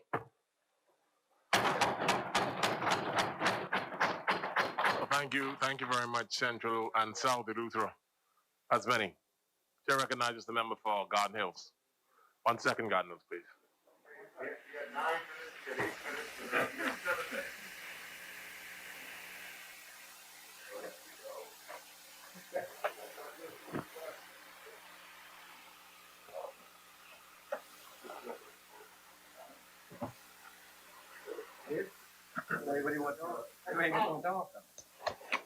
Chair recognizes the honorable member for Garden Hills.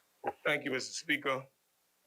Mr. Speaker, let me begin by thanking the wonderful people from the Garden Hills constituency, and I promised them that I'd be their voice in this place, and I thank them for giving me this opportunity to speak on their behalf.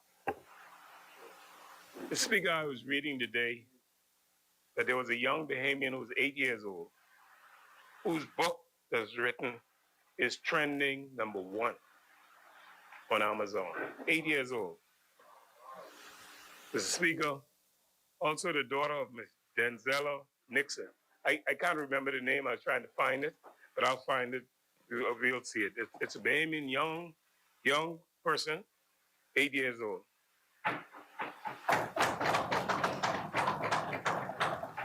The daughter of Ms. Denzella Nixon, who attends the Life with Key school, shows a report card with all A's, every single one. An outstanding exomian who will go far these days. Mr. Speaker, I also want to extend condolences once again to Assistant Commissioner Wilton Strawn on the passing of his son, and to say to his wife Shonda and the children, be strong, God is with you. I noticed the MP for Angleton was talking well about a young lady who was 103 years old, and she only reminded me that I have an aunt who lives in Yellow Elder, who the MP for Yellow Elder knows very well, is 104 years old, Mildred Robinson, 105 years old, sorry. Yes. And so I look forward to those years and celebrate. Mr. Speaker, today I'm only going to speak briefly, but I begin by commending the Minister with Responsibility for Agriculture. I began at this point, Mr. Speaker, because I've worked with the Minister for a very long time. I know he's relentless. Some people say he likes to have his own way. But Mr. Speaker, in this instance, I am very happy and proud of this young man because he has taken the baton from a very distinguished Bahamian. Very distinguished Bahamian. His name is Arthur Dion Hanna. He's taken the baton because he is saying this is yet another step of the Bahamianization policy crafted by the former Governor General, the former member of Parliament for Anstown, and Deputy Prime Minister, where I worked for 25 years in C.I. Gibson. A man who, in the Bahamian context, we should name this bill after him. This, Mr. Speaker, should be known as the Arthur Dion Hanna Amendment to the Fisheries Bill.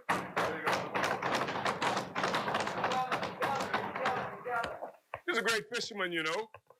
And I said, as the person in the House who's known as Big Fisherman, I just can't sit here and not recognize the work, the hard work of a former fisherman. He could only catch barracuda. Honorable Lady Hanna, in his determined attempt to craft out special work designated only for Bahamian people, was a visionary, a man of the highest order. Perhaps that is why he started with the taxi driver early in the 1950s, where he said, if you're going to get a license in public transportation to drive and to operate, you must be a Bahamian. None. Because he was a visionary. He started this journey many, many years ago. And I commend my colleague now for taking the baton and moving us to another step. Mr. Speaker, I just want to hit on 2 points that he said. One, that he was prepared, and this legislation is prepared, to put tracking devices on vessels. To me, that's critical. Not only for the police to track them where they are, but the fact that you can, if something happens to you, find these individuals out there at sea. Secondly, Mr. Speaker, he said it could tell us not only where the vessels are, but it gives them a good idea as to what they're doing while they're out at sea.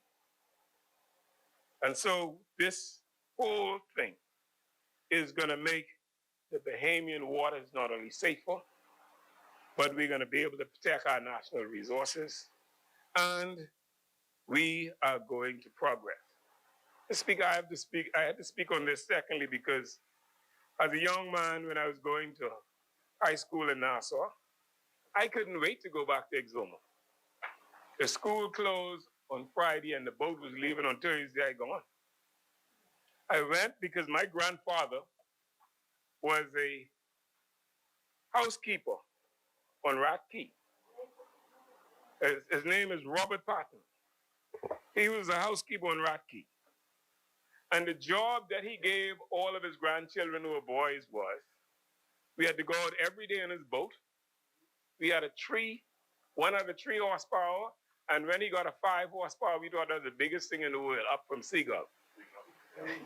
And what we had to do was go to the next key, which is Pipe Key, now, private island now, and you could get conchs standing up.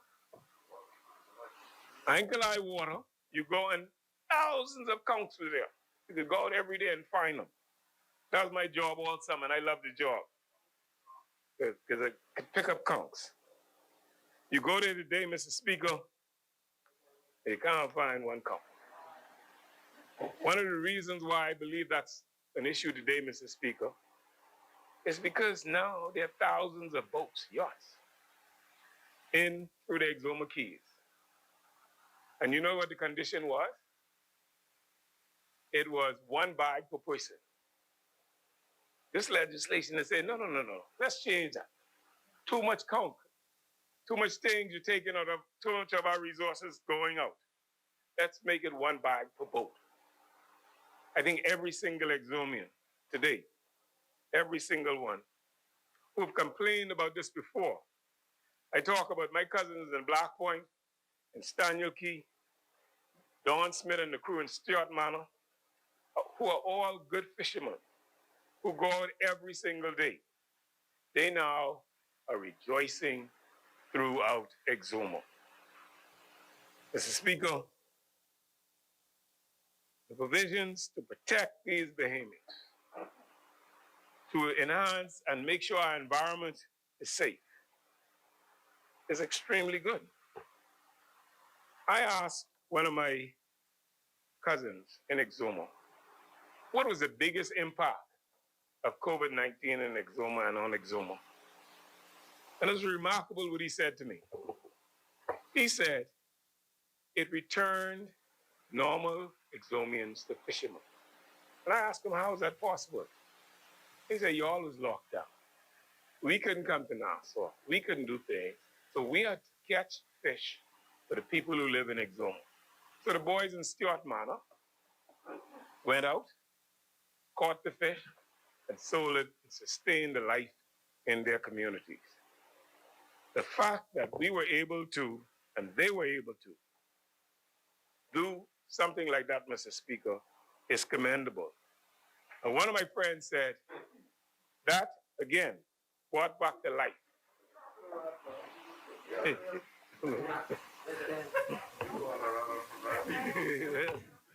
that brought to life, Mr. Speaker. that's one of the little rats that run away from rat kitty, tell me, Mr. Speaker. So I'm not afraid of them fellas. But Mr. Speaker, it now shows and it makes the Bahamian people more committed to the third pillar of our economy. Mr. Speaker, as I close, Mr. Speaker, I know I speak for the young men in Exuma as my MP, Mr. Chester Cooper's spoken for them. And I'm supporting him, and I want to also say to the MP for Angliston, today was a day that I was truly proud of your contribution, Angliston. I was truly proud that you articulated a commitment started by your father, the vision to make the Bahamas the best place for Bahamians. And I want to commend him, even today. I know he still believes he could go fishing, but we know he can't at this time. At 90? At 92. So I say to the Governor General at home, you've given the baton to a young man. I urge him, and I'm sure with his tenacity, with his willingness to do everything that he can for Bahamians, we are in a better place today. And the FNM is taking the baton from a PLP, and we're going to march on. Have a good day, Bahamians.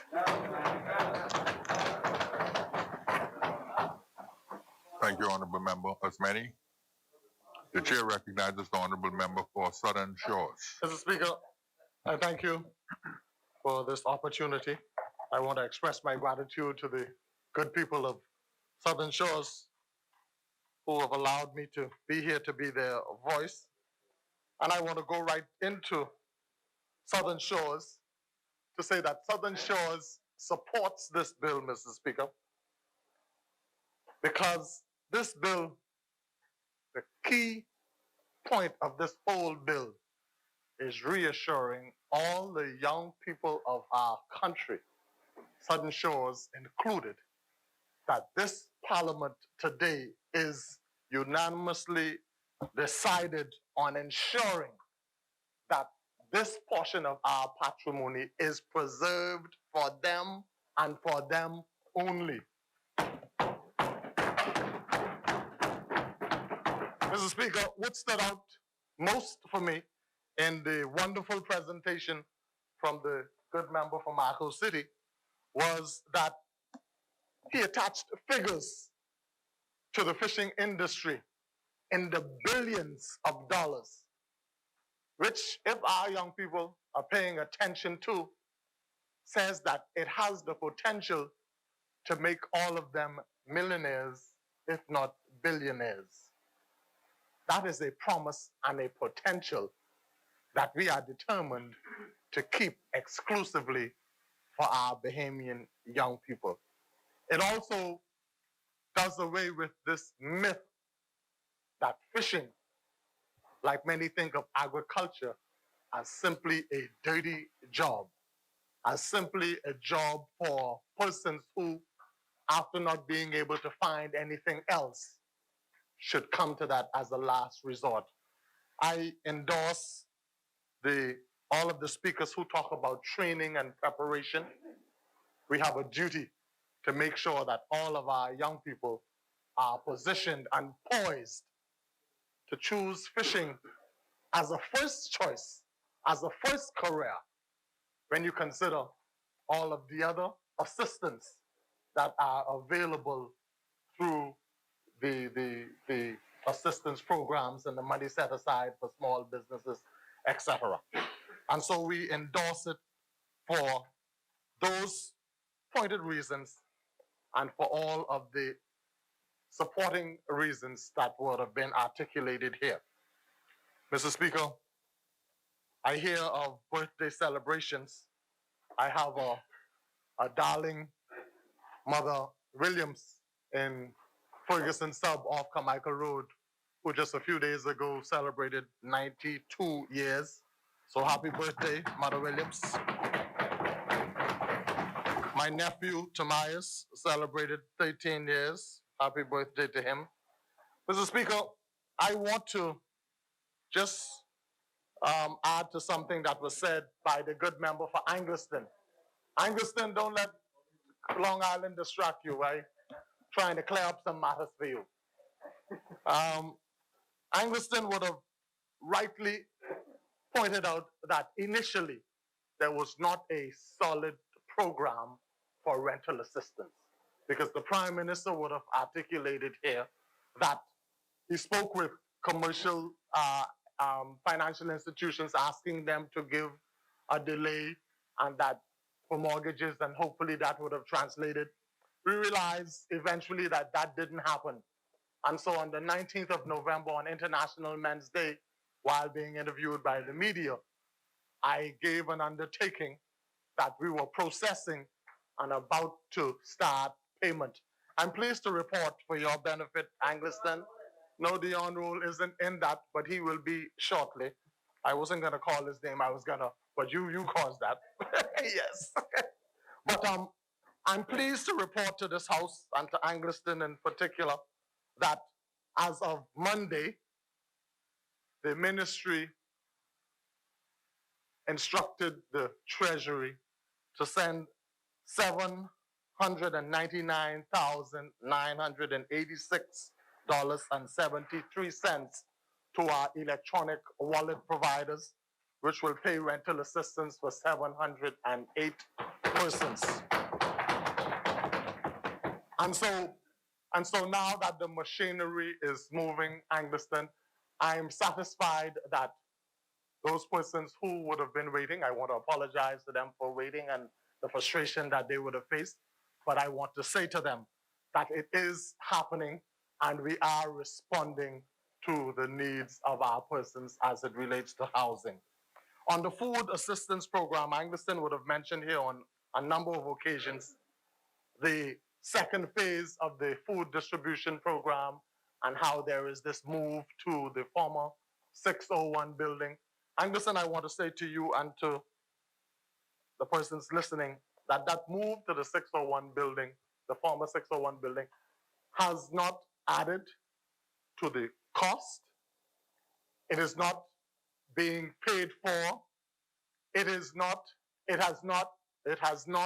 reduced the partnerships that were a part of the distribution. And so based on the conversations I've had with the independent task force, I'm satisfied that it is only adding to what they were doing. We continue to spend $1.3 million per week, and we continue to provide food for more than 18,000 households throughout the Bahamas. So I'm satisfied that the Food Distribution Task Force is doing a good work. As you would have said, and many of us would agree, is anything that we're doing perfect? No. And by giving these figures, I'm trusting and hoping that this is that Angliston, I would have said to you the last time. Angliston, I would have said to you the last time. Whenever you generalize, I can't help you. But whenever you specify, you said 9 persons. You never tell me about the 9 persons. Oh, okay. But you and I have this relationship where you send me stuff. Okay. So something happened. So something happened. But Angliston, you ain't talk to me. You talk to me, you ain't talk to me. everything you talk to me about, except that name we just called that I won't repeat, we have a good success record, eh? We have a good success record, eh? No, I won't hear that. We have a good success record, eh? All right. Okay. The one thing that I found interesting, Angleton, and I don't mean to be controversial about this, but I must note this.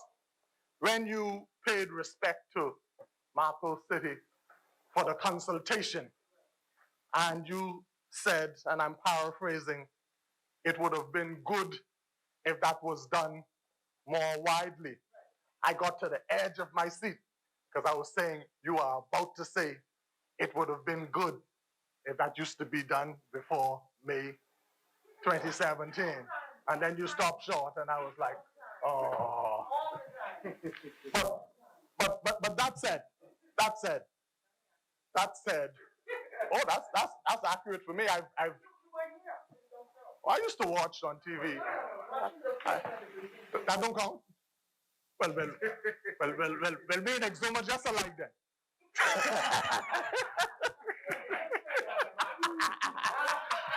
Me sir. Okay, all right. But I'm pleased for the camaraderie that I saw exhibited here today.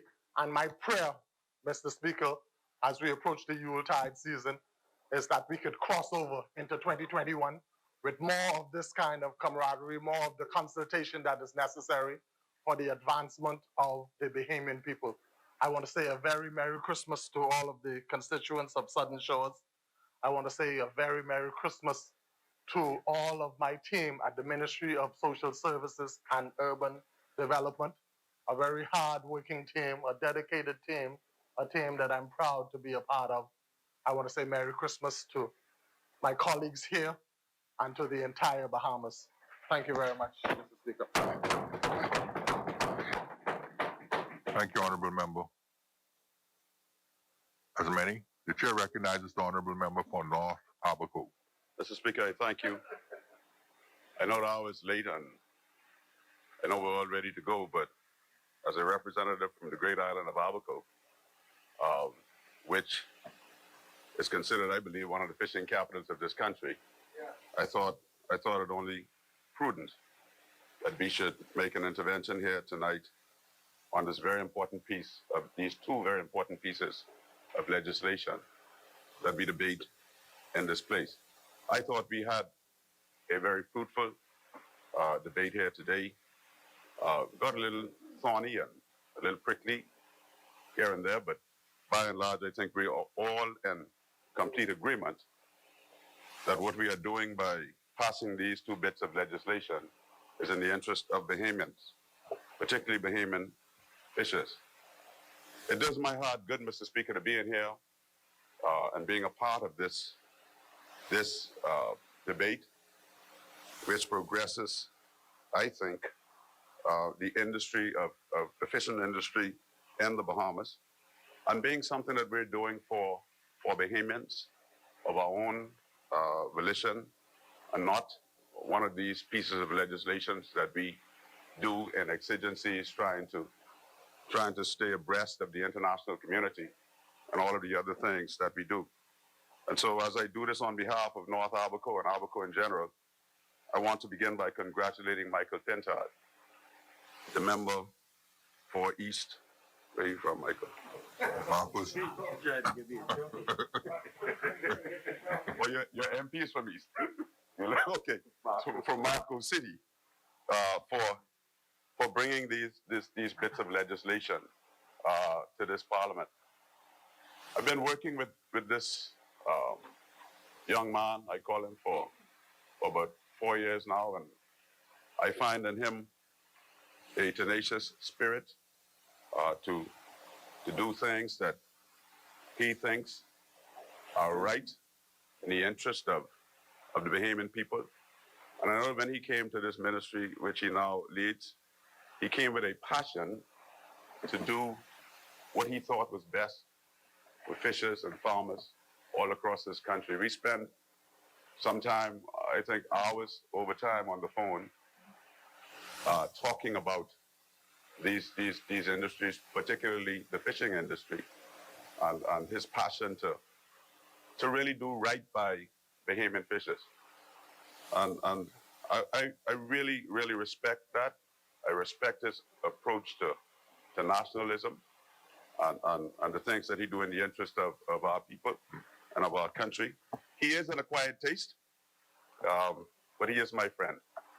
And I want to congratulate him for the work that brings us here today. He sings as well. I only fear South Beach what he will put in that plate when he does that on the road thing. You know, I only fear that, and so yeah. Mr. Speaker, I spent most of my life in the Defense Force and dealing directly and frontally with issues associated with fishing. The leader of the opposition indicated today that you'd find on board some of our Bahamian boats in the 70s or 80s, 90s, 5 engineers qualified and so certified by the Ministry of Education to be there. But we knew they were all engaged in diving and fishing in the Bahamas. And what we want to do here tonight, what we have done here today, is to preserve this industry for generations of Bahamians, I believe, yet unborn. Many Bahamians have made a good living from Inagua right down to Grand Key in the fishing industry in this country. And yes, I understand many of them have become millionaires in this business. And I agree with you that we need to find the means and mechanism by which we can encourage more Bahamians, especially of the younger generation, to get involved in this very lucrative industry so that we can keep more of the money at home and not export it abroad along with the resources that we send abroad. We have to find a way, and I believe the minister through the apprenticeship program is well on track with that. I know in former years we had initiatives like the Guanahani and another boat through that ministry, which sought to put Bahamian cadets into these vessels to teach them how to fish and how to become boat captains and engineers so that they could run their own businesses. And this is something that we seek to do to preserve for Bahamians. We know that it's going to raise some issues in some Bahamian households, but we believe that this will benefit the greater good of our country by what we do here today. In 2011, we delimited our boundaries with Cuba, which was a very important activity because it clearly defined our median line between the two countries, which we could engage in definitive fishing in that area if we wanted. And then they knew where the line was so they could fish in their territory and not cross into ours. But through the years, we've had, since the 1980 incident of Flamingo, we've had this issue of poachers coming from the south and just lingering in the median line and then running across into Cuban territory to avoid apprehension and arrest. And upon coming to office, we realized that in the agreement, the delimitation agreement between our two countries, Article 4 provides that we should protect the resources of each other's country. And so when we met with Cuba, anywhere we met them at regional meetings or international meetings, we would indicate to them, both myself and the Prime Minister, that this was an untenable outcome and that you had to do something to help us secure our shared borders as we do our best to help you to secure yours. And in 2018, I think it was around October 2018, the Defense Force indicated that they were in pursuit of 3 poaching vessels which absconded into Cuban territory, and we were able to make contact with Cuban authorities because the Defense Force works very closely with the Cuban Border Patrol, and they were able to apprehend those vessels for us. And under an very old treaty under the British government that we had entered into when we were a former territory, they were able to hand those vessels over to us.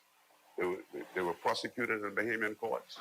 And I think the fines that they accrued were in excess of $2.3 million. That was an historical event. Significant, very significant event for them to hand over three vessels loaded with Bahamian resources. And so, Mr. Speaker, many generations of Bahamians, we believe, will benefit from what we do here tonight. The methods that some of those use who come to our territory to fish from other regions are unsustainable. You know, you board those vessels and you look in the holds of those vessels and in their freezers, and there's nothing left in the water. They bring everything from the bottom of the ocean, things that we will normally leave to survive. And it matters not the size or the season. They fish indiscriminately. And that's something that we too are trying to avoid by what we are doing here today. And so, Mr. Speaker, as I take my seat, I heard Angliston quote Bob Marley's survival song. I would want to go to Alicia Keys and say, this one is for the underdogs. This one is for Bahamian fishermen who we believe we need to stand up for in this time. South Eleuthera, North Eleuthera, stand up for them and the fishermen in Long Island and in Spanish Wells and in Grand Key and Moores Island. You know, and Angliston women do fish. They used to fish in Moores Island when I was a young boy, and they fished as well as men did. And so, yeah. There are legendary stories about women that fish from Moores Island. And so on behalf of North Abaco, we support the bills before this House. And before I take my seat, I'd like to once again extend condolences to the family of Angela Cornish, whom we laid to rest today. I couldn't be there with them, but I hope to be at home on Saturday when we lay to rest George Cornish, a public servant of the highest order who served in local government for something like 19 years as the chief counselor. He was a man who put service above self and really worked hard to make our communities as best as they could be. I'd also like to extend very warm and happy Christmas wishes to all of our constituents, and to say that we will be home and we'll have a drive-through SATA that we're planning. In the COVID environment, you know, Exuma, you might need a boat to go around to all your keys, but in the mainland where I can jump on the back of a flatbed truck or something with some gifts and hand them out to the kids as we pass through the communities.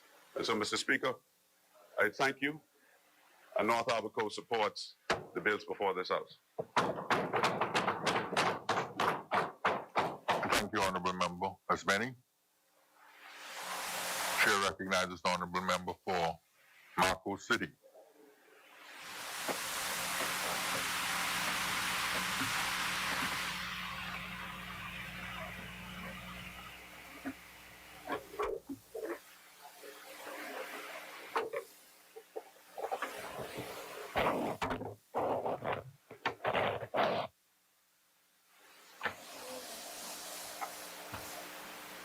Thank you very much, Mr. Speaker.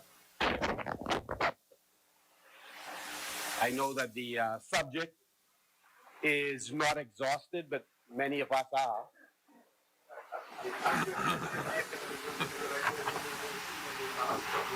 So, Mr. Speaker,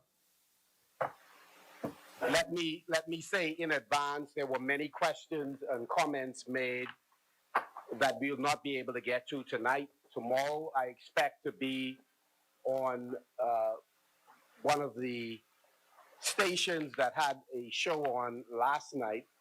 So on Thursday, I should be, I believe it is, on with Mr. Watson's. I'd be on that show, bringing the other half of the story, which was 100% missing the other evening. And so I would be able to address some of the issues that were not covered, that will not be covered tonight.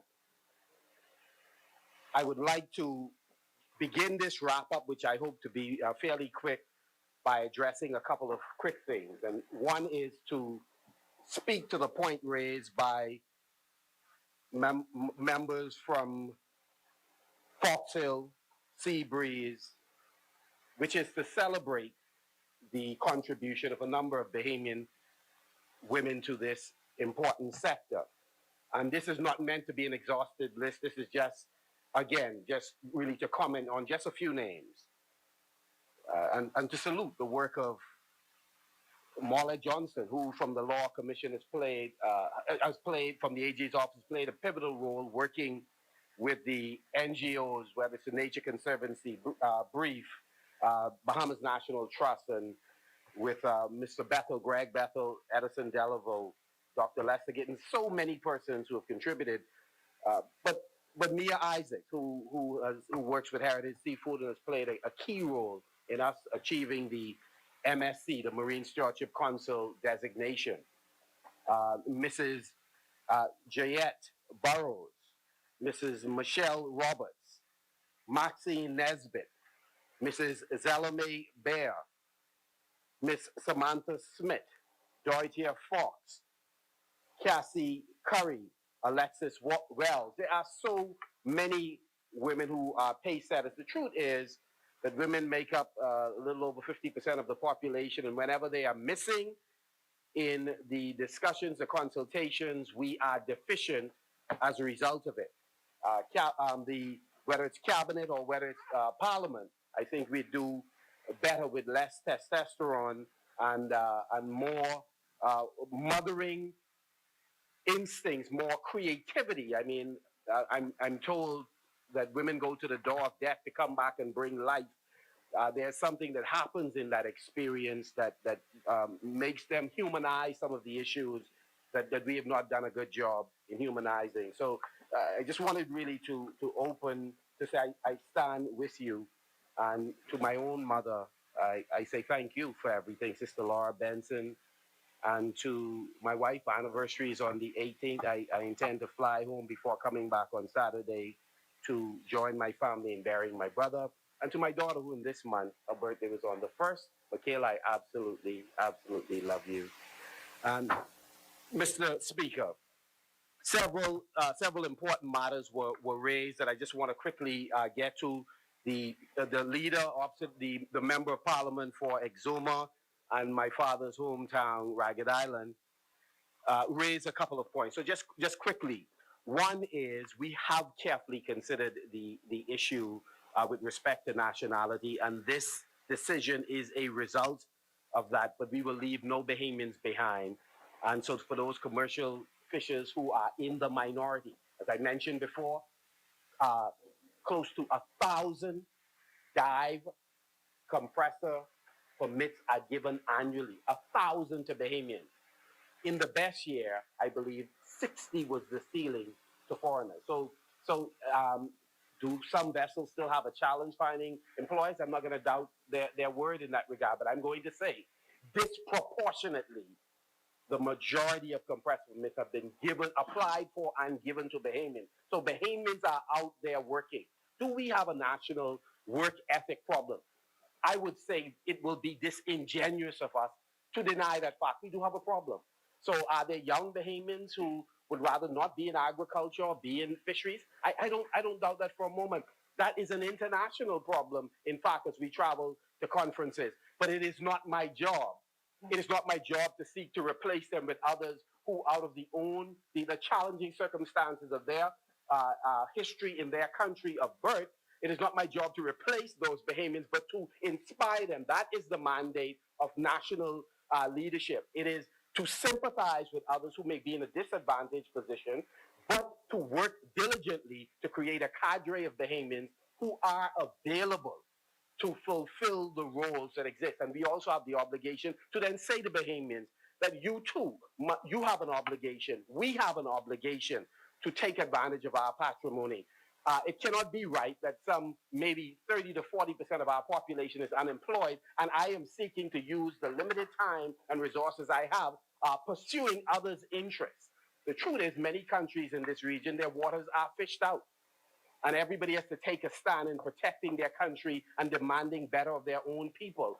We in the Bahamas have a similar obligation, and so that is the stand that I'm taking. It is not a diss of anybody else. It is an empowerment of Bahamians. I make no apologies for that, but our commitment is to leave no Bahamians behind, and through SBDC and other financing mechanisms, we'll work with those commercial fishers. But let me also say, It is patently untrue that we have not consulted. We have consulted consistently with persons, and those that seek to represent that publicly are being more than disingenuous. I've met with them personally.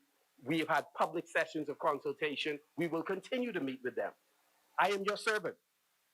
I work for you. We work for you. You are our bosses, and so we'll continue to meet with you. But we have to act in the best interest of the greater good, with at the same time not ignoring what your peculiar circumstances are. And so we will find a solution. You will survive. That must be your confession. That is our commitment to work with you in this regard. Let me also say that we have worked quite diligently to look at the previous bill and to make sure this is an improvement. So with respect to Bahamians who are overseas wishing to participate in the industry, they can do so as investors. The fish processing or marine processing arena is wide open. And as I mentioned earlier, there are opportunities that they ought to take advantage of. But the present bill has the same provision, Exuma, that Bahamians who are overseas for a number of reasons are not permitted to participate in the sector in the same way Bahamians who are resident here. There are some potential complications there. We might later on, after evaluation, make an adjustment. However, at this time, this is just a continuation of a provision before. I would like to have further discussions with you on what you perceive to be anti-expansion. I believe this explodes the possibility in terms of businesses that are available in this sector, in the blue economy in general, not just related to marine products, but a variety of other areas. We talked about the opportunities in tourism. There are persons who are making more money showing people fish than catching fish. And so there are a whole slew of occupations there that we believe are possible. We mentioned the work we're doing with Prescott Smith and his team, along with BAMSI, where we're putting in place a national flat fishing training course, and we believe that that's going to pay dividends for Bahamians. The question raised also was, why are we not focused more on the mischief? I believe the regime of penalties clearly show we wish to send the strongest message to the international community and to Bahamians. It will not pay to engage in IUU or illegal, unregulated, unreported fishing. And so I'm asking Bahamians, the fines are onerous. These some serious money you would have, penalties you would have to pay. We have to behave circumspectly to make sure we are not caught up in situations. We also have to read, to listen, to make sure we clearly understand what is at stake when we violate Bahamian laws. And so we are focused on the mischief, I believe, in this bill, and we are focused on the penalties. We also focus on enforcement. This cabinet has approved one of the largest hires, in fact, the largest single hire of fisheries officers. Mr. Bell and his team are diligently working on a cohort of fisheries officers who can function much like a cohort of Defense Force officers, police, or prison officers. So we intend to put in place a robust group of persons who are trained for longer periods of time, who can function as a force that will also, young people say strapped, but we really mean properly armed to handle conflicts that can potentially arise. Persons who are trained in a variety of areas in law enforcement. And so, again, Foxhill spoke about it. Critical Thinker, in fact, sent a text that coincided with it. We appreciate it. We've gotten so many recommendations from Bahamians while we were in here today. I agree with you in terms of anti-corruption. One of this particular member of parliament and minister with the responsibility for marine resources, I'm not an investor in this sector. There is a widely held view by many that too many ministers who oversee a particular portfolio have, as Golden Eyes have indicated, accrue unto themselves benefits that ought to be made available to residents. And so we are aware, anecdotally apparently, that there are a number of political figures who have participated in some of these sectors. I say anecdotally because persons make statements without bringing the facts, and so for me, that's irrelevant. If you know some things, share it specifically so we could pursue it. But I think it is important that when we hold these positions, we do not get involved in the very sector that we are in and expect to have a moral authority to speak to a public that's looking for us to create opportunity. Because I think when we came in, we knew what our income was going to be. We should try to work within those parameters to create benefits for others. So let's just make it clear. We are prepared where we find corruption to stamp it out. With respect to the strategic plan, several suggestions were made. We just want to let you know we are on track with those. One was that we should be teaching people engine repair. We have a program that is in place right now with the United Nations Food and Agriculture Organization, where we engage in trap making, vessel repair, as well as engine repair. So that's a program that's been funded by the United Nations. Secondly, BAMSI is working, as I mentioned, on Flats Fishing National Program. And of course, the NTA is intimately involved. So all of the suggestions that you were making are in train. We'll do a better job getting the word out in future.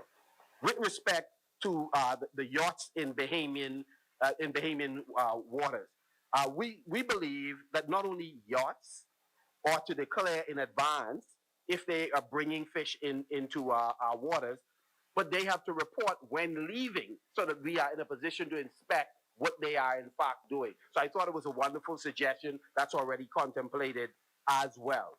And then with respect to catch limits have moved from individuals on these vessels to the vessel itself, and we're removing count from the bag limit. If you want count, go online and purchase the count. And we agree, enforcement is a key issue. The vessel monitoring system, again, that is primarily for research vessels. So we're not seeking to get a guy who has a 16, a 20-footer, and to put an observer on the vessel with him to see what he's doing. No, there may be instances where larger vessels who have been repeatedly accused of harvesting endangered species, there might be a need for an observer on their vessel, and they should bear the cost. But this is primarily for research vessels. We've been doing this routinely without incident. And then, of course, with respect to the council and the forum, all we're seeking to do is to embed in governance the consultation factor. Politicians ought to be making decisions that reflect the aspirations of the sector that they serve, and therefore having local forums that report to a council or make recommendations to a council that advises the minister is absolutely important in the governance structure. 400,000 persons collectively will often be correct, where 39 may fall short. And so we want the widest possible consultation to inform our decisions. After all, we're here to reflect the aspirations of the people that we serve. And so the final point there would be that you would have heard Minister Ferreira talk about access benefit sharing, and that is when things are discovered in our waters, it ought to accrue benefits to us so that those products that you talk about, all of us can benefit from. Revlon or some other company overseas should not benefit from genetic material that comes from the Bahamas that we are not benefiting from due to its harvest. And so we have contemplated that in other pieces of legislation. This legislation harmonizes with that or works in conjunction with that. So there is synergy in what we're doing. We're talking with each other, working synergistically with each other in order to serve you better. And so just finally, I'd like to close on the point that my good friend from Angliston, an area that I grew up in fact, we lived through most corners in Angliston. We moved a lot when I was young. In fact, please permit me, since I know it's been a difficult day. When I was young, I went to Katie Josie Church of God, Coconut Grove. And, even moving out of the area years later, when the bus driver would come and pick you up, it was a humorous thing, but they would ask, where are we taking you this week? Because I live in a time where you pick up your house, you put it on the back of the truck, and you could actually move it. So by the time you come home in the afternoon, we could have been through Washington Street. By the time I come home from school, the house is through Jenny Street. We moved a lot. But you made a point when referencing one of my favorite songs, which is Redemption Song. you made the point that the things that we do must cause the sector to flourish and explode. Well, one of the things we have been doing, and I won't go through it, but I just wanted to mention it. We've been putting in place a number of the cabinet papers that we've carried from the ministry with the help of the incredible staff there. We've always asked for the creation of an ecosystem. So we talk about an ecosystem of financing. So if the sector is going to explode, there's a need for funding. So to the Fisher that you referred to me, 5,000 is not the limit for the grant. The grants can go up to 50,000. Beyond that, it could be blended financing, a combination of grants and loans or equity position. So we have been working, Darnell Pelicanos, Jerry Kelly and others, Brickell Pinder when she was there, who did an incredible job. We have been working with the Bahamas Development Bank, the Venture Capital Fund, BAIC, SPDC, so that we could work in tandem with each other and harmonize our approach to financing the manufacturing, agriculture, and fishery sector. We've also been working on an ecosystem for laboratories, an ecosystem for processing facilities, etc. So I'll just stop there just to make the point that, yes, I agree with you. We need an ecosystem to explode this sector and to take advantage. I would also say that we need cooperation across the political divide, so that you give us your best ideas while you sit where you sit, and we then be responsive to take it on board in order to serve our people. So it's really been my honor to work with a team of persons, of stakeholders that have made this day possible. And we are open to any further suggestions in order to improve upon what we've brought here today. To all of the fishers, all of the stakeholders, we stand with you. We do this work as a labor of love on your behalf. Many of us, though this is a cut in salary to be here, the reality is this is what we did with our eyes wide open. So every day we are working on your behalf. And so we love you. We care about you. This is a labor of love for us. And we pray that you take advantage of the opportunities that exist, young Bahamians.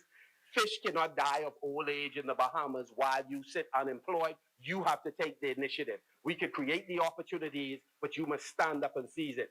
Leadership, I'm told, is only yours for as long as you're prepared to continually earn it. Well, opportunities can only be ours as Bahamians for as long as we are prepared to continually earn it. God bless you.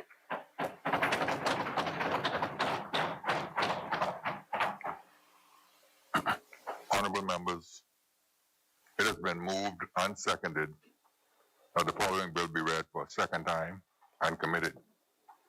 A bill for an act to provide for the regulation of the fisheries resources of the Bahamas, to provide for the long-term conservation, management, and sustainable development of fishery resources by the application of the precautionary and ecosystem approaches to enhance the livelihood of communities dependent on fishing and to meet the needs of future generations, to provide for licensing of commercial fishers and fishing vessels, to deter, prevent, and eliminate illegal, unprotected, unreported rather, and unregulated fishing in the Bahamas fisheries waters, to repeal the Fisheries Resources Jurisdiction and Conservation Act of 1977 and for connected purposes. As many as are in favor will remain seated. Those who oppose will stand. Order that the bill be read for a second time and committed. A bill for an act to provide for the regulation of the fisheries resources of the Bahamas, to provide for the long-term conservation, management, and sustainable development of fishery resources by the application of the precautionary and ecosystem approaches to enhance the livelihood of communities dependent on fishing and to meet the needs of future generations, to provide for licensing of commercial fisheries and fishing vessels, to deter, prevent, and eliminate illegal, unreported, and unregulated fishing in the Bahamas, in Bahamian fisheries waters, to repeal the Fisheries Resources Jurisdiction and Conservation Act 1977 and for connected purposes. For the second reading and committal of bills. The chair recognizes the honorable member for Marco City. Thank you, Mr. Speaker. Now read a bill for an act to amend the Immigration Act. Honorable members, it has been moved and seconded that the following bill be read for a second time and committed. A bill for an act to amend the Immigration Act. As many members are in favor, will remain seated. Those who oppose will stand. Order that the bill be read for a second time and committed. A bill for an act to amend the Immigration Act. For the second reading and committal of bills. The chair recognizes the honorable member for Bamboo Town. Second readings, Mr. Speaker, I do now move that the House resolves itself into committee of the whole House with Deputy Speaker in the chair. Honorable members, it has been moved and seconded that the House now resolve itself into a committee of the whole House with the Deputy Speaker and the Chairman of the Committee of the whole House in the chair. As many members that are in favor will remain seated, those who oppose will stand. The House will now resolve itself into a committee of the whole House with the Deputy Speaker and Chairman of the Committee of the whole House in the chair.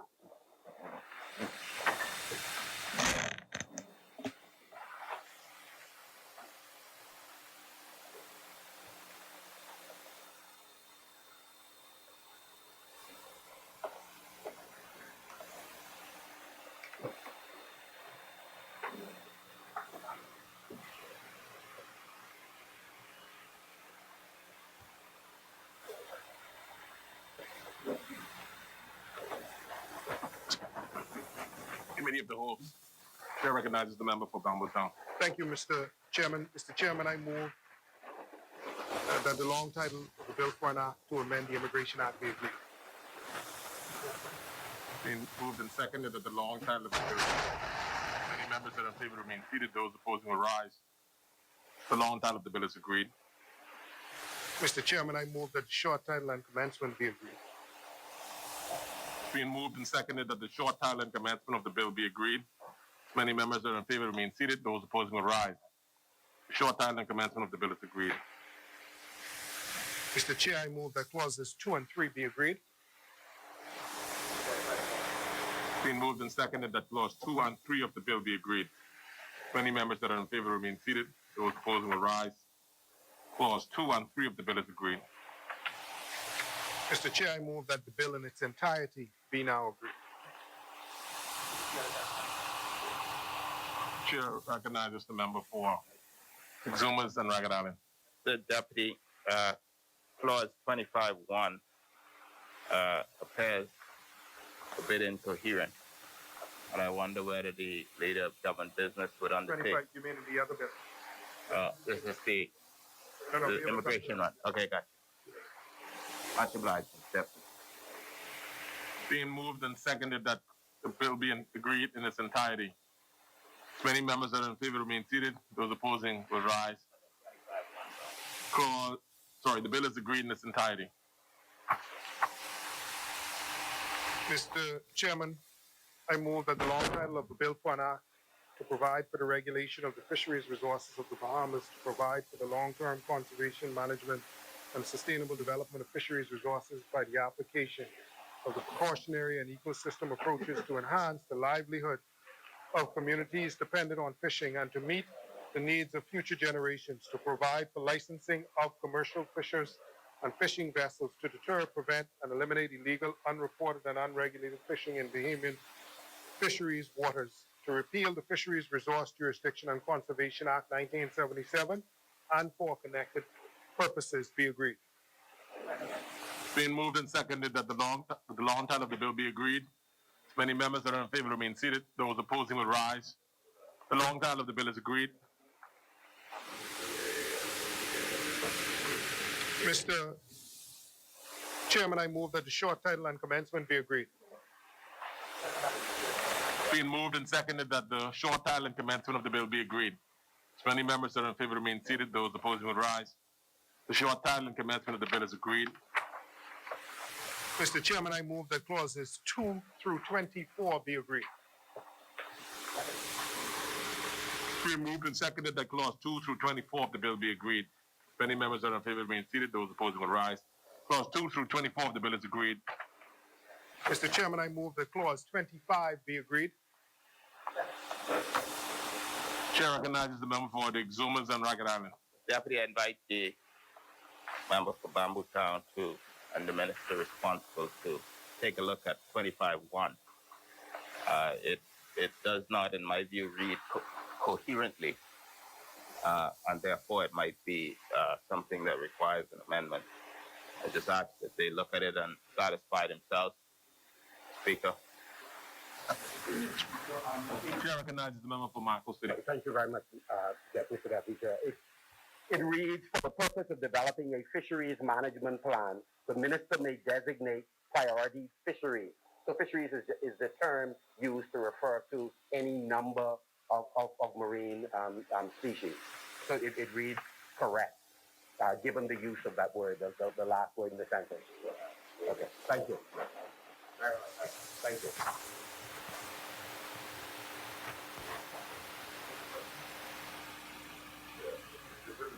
The definition. Yes. I was just looking at the definition. Being moved and seconded that clause 25 of the bill be agreed. Many members that are in favor remain seated. Those opposing will rise. Thank you. Clause 25 of the bill is agreed. The first time I voted against my own motion. Thank you, Senator Choice. That'd have been a story for the papers tomorrow. Mr. Speaker, Mr. Deputy, I move that clauses 26 through 130 be agreed. Being moved and seconded that clause 26 through 130 of the bill be agreed. As many members that are in favor remain seated. Those opposing will rise. Clause 26 through 130 of the bill is agreed. Mr. Chair, I move that the first schedule be agreed. Being moved and seconded that the first schedule of the bill be agreed. Many members that are in favor remain seated. Those opposing will rise. The first schedule of the bill is agreed. Mr. Chair, I move that the second schedule of the bill be agreed. Being moved and seconded that the second schedule of the bill be agreed. Many members that are in favor remain seated. Those opposing will rise. Second schedule of the bill is agreed. Mr. Chair, I move that the third schedule of the bill be agreed. Being moved and seconded that the third schedule of the bill be agreed. Many members that are in favor remain seated. Those opposing will rise. The third schedule of the bill is agreed. Mr. Chair, I do now move that the bill in its entirety be now agreed. Being moved and seconded that the bill in its entirety be agreed. Many members that are in favor remain seated. Those opposing will rise. The bill is agreed in its entirety. Mr. Chairman, I will now move that the Speaker retakes the chair. Being moved and seconded that the Speaker now do take the chair. Many members that are in favor remain seated. Those opposing will rise. The Speaker will now take the chair.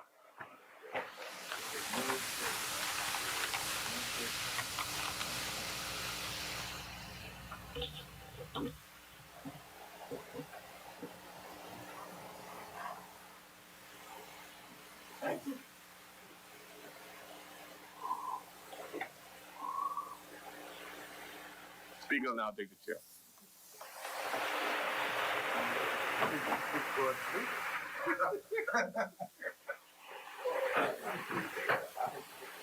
That was too quick.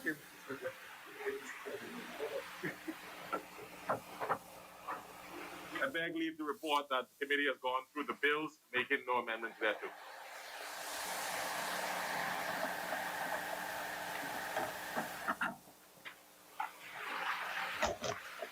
Honorable members, the Deputy Speaker and Chairman of the Committee of the Whole House has reported that the Whole House has gone through the various bills, having made no amendments thereto.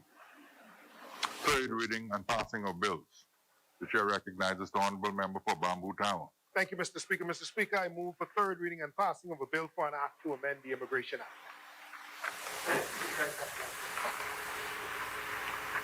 Honorable members, it has been moved and seconded that the following bill be read for a third time and pass. A bill for an act to amend the Immigration Act. As many members that are in favor will remain seated. Those who oppose will stand. Order that the bill be read for a third time. A bill for an act to amend the Immigration Act.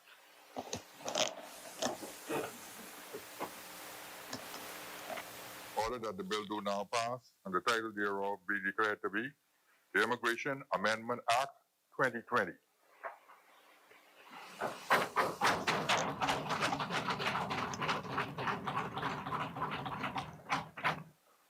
For the third reading and passing of bills. The chair recognizes the honorable member for Bamboo Town. Thank you, Mr. Speaker. Mr. Speaker, I move for third reading and passing of a bill for an act to provide for the regulation of the fisheries resources of the Bahamas, to provide for the long-term conservation, management, and sustainable development of fisheries resources by the application of the precautionary and ecosystem approaches to enhance the livelihood of communities dependent on fishing and to meet the needs of future generations, to provide for licensing of commercial fishers and fishing vessels to deter, prevent, and eliminate illegal, unreported, and unregulated fishing in Bahamian waters, to repeal the Fisheries Resources Jurisdiction and Conservation Act of 1977, and for connected purposes.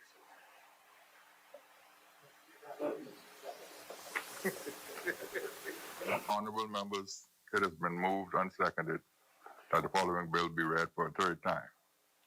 A bill for an act to provide for the regulation of the fisheries resources of the Bahamas, to provide for the long-term conservation, management, and sustainable development of fishery resources by the application of precautionary and ecosystem approaches to enhance the livelihood of communities dependent on fishing and to meet the needs of future generations, to provide for the licensing of commercial fishers and fishing vessels, to deter, prevent, and eliminate illegal, unreported, and unregulated fishing in Bahamian fisheries and fisheries waters, to repeal the Fisheries Resources Jurisdiction and Conservation Act 1977, and for connected purposes. As many as are in favor will remain seated. Those who oppose will stand. Order that the bill be read for a third time. A bill for an act to provide for the regulation of the fisheries resources of the Bahamas, to provide for the long-term conservation, management, and sustainable development of fisheries resources by the application of the precautionary and ecosystem approaches to enhance the livelihood of communities dependent on fishing and to meet the needs of future generations, to provide for licensing of commercial fishers and fishing vessels, to deter, prevent, and eliminate illegal, unreported, and unregulated fishing in the Bahamas fisheries waters, to repeal the Fisheries Resources Jurisdiction and Conservation Act 1977 and for connected purposes. Order that the bill do now pass and the title thereof be declared to be the Fisheries Act 2020.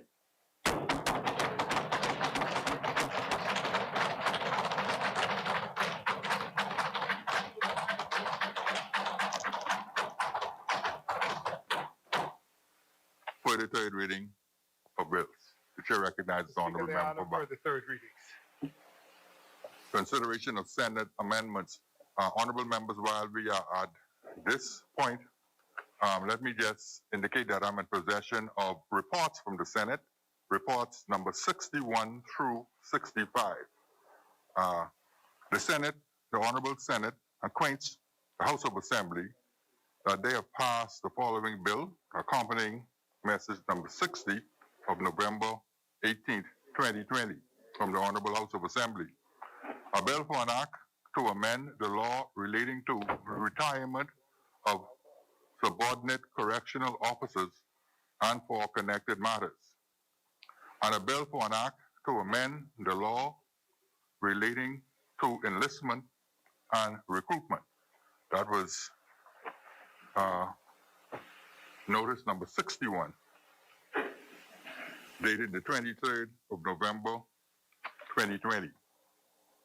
Notice number 62, the Honorable Senate acquaints the Honorable House of Assembly that they have passed the following bill, accompanying the message number 61, dated the 25th of November, 2020, from the Honorable House of Assembly. A bill for an act to amend the Penal Code. And that notice is dated the 27th of November, 2020. Notice number 63. Notice number 63. The Honorable Senate acquaints the Honorable House of Assembly that they have agreed to the following resolution accompanying message number 62 dated the 26th of November 2020 from the Honorable House of Assembly. And I'll just read the first paragraph and the last paragraph. Approves the continuance of the second proclamation made on the 24th day of November 2020 until the 31st day of January 2021, and affirms the continuance in effect of the Emergency Powers COVID-19 Pandemic Risk Management Special Provisions Order 2020, made on the 24th day of November 2020 until the 31st day of January 2021. Message number 64. The Honorable Senate acquaints the Honorable House of Assembly that they have passed the following bill, accompanying message number 63 dated the 2nd of December 2020 from the Honorable House of Assembly. A bill for an act to amend the Companies Act. A bill for an act to amend the International Business Companies Act to remove the mandatory requirements of a company seal and to make new provision for the execution of contract deeds and other instruments and for connected matters. A bill for an act to amend the rules against perpetuities, Abolition Act 2011, to clarify the law as it relates to the abolition of the rule against perpetuities and the disposition of interest in property in trusts and for connected matters. A bill for an act to make new provisions with respect to the manner of execution of deals and other instruments and for connected matters. And a bill for an act to amend the Foundations Act, Chapter 364A. And the final notice, notice number 65, the Honorable Senate acquaints the Honorable House of Assembly that they have passed the following bills, accompanying message number 64 dated the 7th of December 2020 from the Honorable House of Assembly. A bill for an act to amend the Parliamentary Elections Act. I now order that those messages do lie on the table from the Honorable House, Honorable Senate.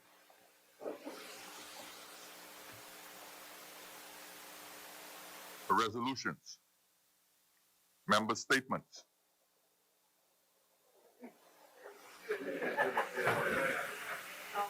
The chair recognizes the member for Angleton. The minister kindly, I appreciate that, because but we were fighting to get up first. Just two things, please. One is that I overlooked extending condolences to the family of Pastor Genius Wells, who was the chaplain in this house and who died about 2 days ago. And I've known him for many years when he was the manager of Scotiabank. And he's always been the most measured, professional individual. And when he came here in this house, he had so many many sermons or sermonettes, which was so poignant and so enriched this parliament. And so I want to extend condolences to his family and pray that they are strengthened by God's grace and mercy and by his promise that there will be a glad reunion day. The other issue I wanted to raise, the Minister of Health is here. I have several, I've gotten complaints from a couple of constituents about pregnant women having to produce COVID-19 tests before they're admitted to hospital. This is very difficult for people who do not have the resources, who are pregnant, and who might be prohibited from accessing the hospital if they do not have it.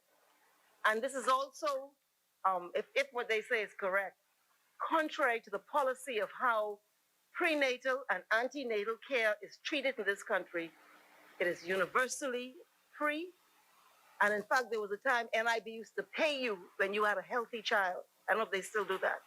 And so I wanted to bring that to your attention to see how, if it's correct, how it can be corrected, particularly young mothers. You can't put up hurdles when they're already pressured by their circumstances. And so I want to bring your attention that I am being told that they have to come up with $200 for a COVID test. The chair recognizes the honorable member for Bamboo Thank you, Town. South Beach, for yielding. Seeing that the member Fang was going to ask that question, Mr. Speaker, that is no such policy of the government of the Bahamas, and if it is taking place, obviously someone would be doing it very maliciously, Mr. Speaker. And I don't believe that it is taking place within the confines of Well, would you check the instead hospital. of saying they have? I will check, but that would be well, you raised it, and I'm saying, Angus, give me an opportunity. The fact of the matter is we have a number of machines inside the PMH itself, which we have been using to test patients who come to PMH. So that's why I said, Mr. Speaker, it doesn't seem to me that that would be taking place at the Public Hospital Authority, because we have at least two machines there. One, a gene expert machine that gives you RT-PCR results in about 30 to 45 minutes, and a Panther machine that does the same thing. So it seems to me a little somewhat challenging. I know the member for Anglican would have said it. She said that this was information that was given to her, but I couldn't see the Public Hospital Authority doing that, especially the private mothers. As I said, we test persons who come in because we have the requisite machine. But I will check. Chair recognizes the honorable member for South Beach. To rise to extend on behalf of my family and the people of South Beach condolences to Pastor Wells, whom I have known for many years, and as has been remarked, a man of a deep humility and professionalism. I neglected last week, Mr. Speaker, to acknowledge the passing of Sadie Curtis, for whom a school is named, a great outstanding educator. I wish to extend to her family and her children in particular our deepest sympathies. I want to extend to all of our brothers and sisters here, members of the staff, on behalf of my wife, Michelle, and our children, grandchildren, the best of the holiday season, and to our beautiful people in South Beach, Mr. Speaker, and to all in Bahama land, the best of the holiday season. God be with you. Thank you. Chair recognizes the honorable member for Tall Pines. Speaker, I would just like to join my colleagues and yourself, particularly as Deputy Speaker of this House, in giving my condolences, my family's condolences of Tall Pines, and I think the entire Bahamas, Parliament, the entire Bahamas to Reverend Wells. You and I would have met and spoke with him almost on every morning while he served here. He was always, as you mentioned, Mr. Speaker, always giving encouraging words. Always a wonderful young man. So a wonderful man. We just want to tell his family that we appreciate his service to this country, and more particularly this service in the recent time to this Parliament. Speaker, I also wish to wish the residents of Tall Pines happy holidays, Merry Christmas, Happy New Year. Unlike the prior 4 or 5 years, well, 3 years since I've been member of Parliament, when we normally have our Christmas party, Mr. Speaker, prior to Christmas, we will be doing it in the New Year's, like some other constituencies, so I don't want them to believe, Tall Pines residents believe that we have forgotten about them during the season. We will continue to do our food giveaways and assistance, and particularly the computers, between now and Christmas. But I just want to say to them, continue to be safe, follow the protocols of COVID, and Merry Christmas and Happy New Year. And to all of my colleagues here in Parliament, Merry Christmas. Chair recognizes the honorable member for South and Central Abaco. Thank you, Mr. Speaker. I know the hour is late, so I will be very brief, but I wanted to take the opportunity to extend condolences to our colleague, the member of Marathon. And although there are no words we can say to take away the pain that I believe I speak for all the members in this House and indeed the nation when we stand in solidarity with him in this time of great trial and pain. And our thoughts and prayers are with him and his family. I also want to say condolences to the family, loved ones, and all the ones who knew Mr. George Cornish.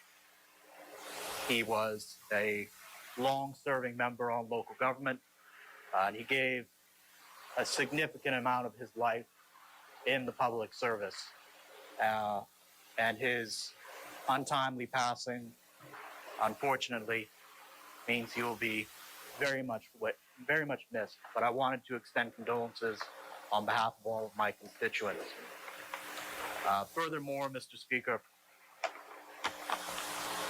due to the ravages brought upon us by Hurricane Dorian, and now with the double-edged sword we are now facing with the COVID pandemic, this will not be the happiest Christmas that Abaco has ever had. It's very challenging.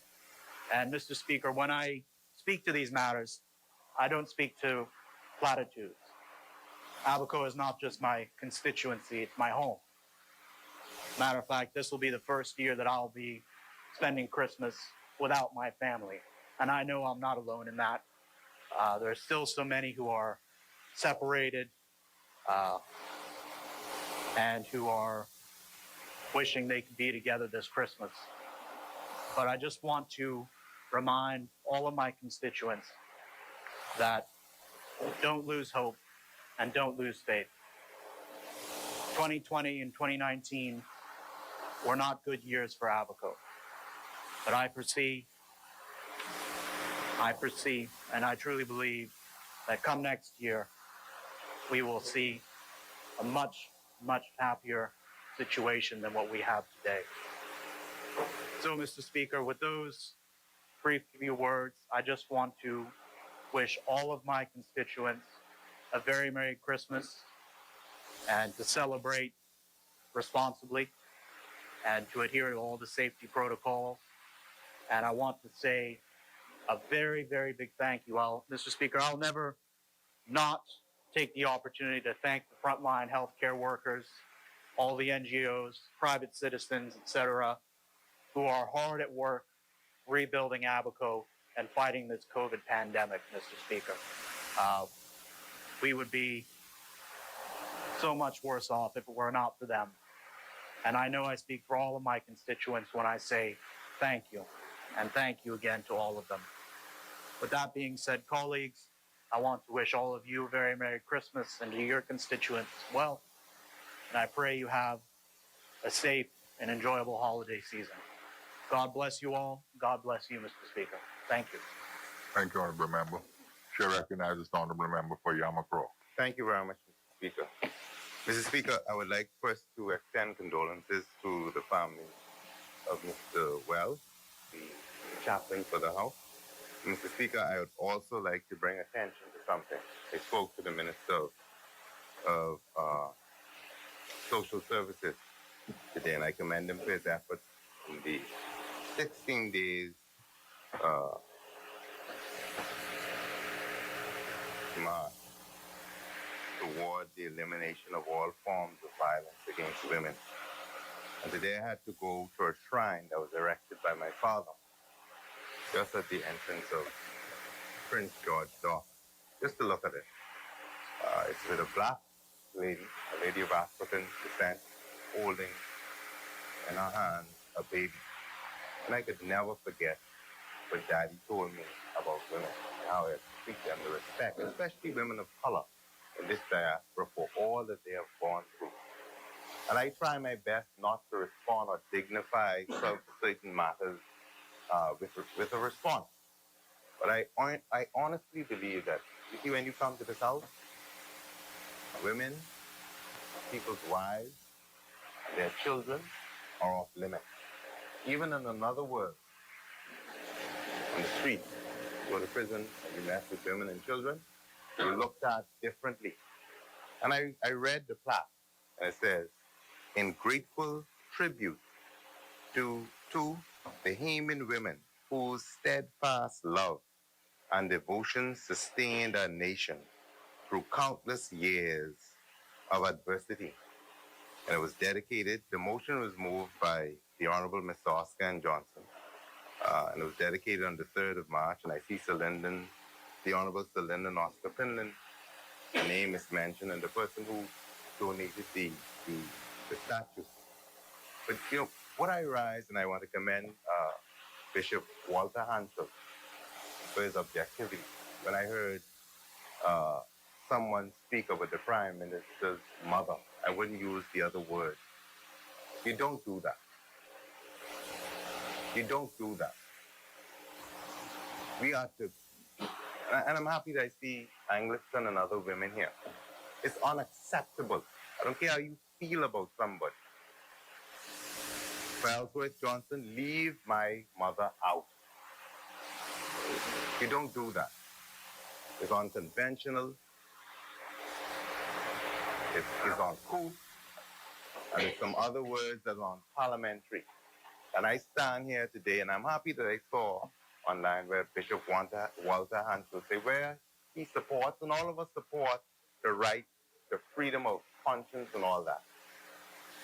But you don't do that. And women don't deserve it. They don't deserve it. They've worked too hard, and they've sacrificed. I like to hear about the suffragans. When I'm giving my presentation, no less the person of the former Attorney General sometimes right. I hear Anglicans speaking about women in this country. You don't do that. And I would hope that as we remonstrate in the community, we treat women, children, and ourselves with much greater respect. So I rise to say that, Mr. Speaker. Now, on another note, I'm quite certain that I'm supported by all and sundry and this nation. I want to extend New Year's and Christmas greetings to my family. I celebrated my wedding anniversary on yesterday. I want to thank my wife for laboring with me in this vineyard. You must admit it. Yeah. You know, I'm learning more to say yes. Yes, that's right. and be quiet. And so I want to pray God's continued blessing upon us. I also want to extend Christmas, New Year's greetings to the great constituency of Yamacraw and to recognize all of those persons who support the executive team. You know, I hear Tall Pines talking about a party. You can profile almost every member in this house and say what their financial disposition is. But there are some persons who assist us in what we do, in providing tablets or food donations or whatever have. And everybody assists us. And for those persons, even though we don't have, and we really do need electoral contribution reform, but for those persons who come ahead, and I had to reject some people, no, I don't do this for that, I am no prostitute. But for those persons who come ahead and see the need, and say to you, hey, this is what you can do, this, and grateful. And for all those persons who supported us through this year, yes, it has been a very difficult year. And I want to commend all those persons on the front line, persons in here, my colleagues, we've gone at it. But we do love this country. We may come at it in a different way, but we love and cherish this country. So I want to thank God for all that He's done for us this year. But I want to end by saying this. Women represent, no Longfellow say, he is no man who do not treat woman with anything else but the highest, give her the highest respect. She's gone through a lot. And so I want to condemn that and to say to the individual who used those words that as men, we can do it better. Thank you, Mr. Speaker. Thank you, Honourable Member. The chair recognizes the Honourable Member for Garden Hills. I begin by saying I endorse every word spoken by my colleague, Mr. Johnson. who represented, I think, all of us in this place. Additionally, Mr. Speaker, I wish to extend condolences to, I say, my pastor in Garden Hills, Janius Wells, and the family of the Chapel of the Hill, who are a very close-knitted family, connected, and he is a man who's done so much for the people and the constituency of Garden Hills. So I want to personally extend condolences to him. I know he is strong. He's a praying man, and I know with the help of God, he'll get over. Speaker, I also would wish to say that the constituency of Garden Hills is having a drive-by Christmas party at the Pride Estates Park, Pride Estates #1. It's a wonderful and different party this year, Mr. Speaker. We're going to have some food and some toys for individuals who live in the constituency.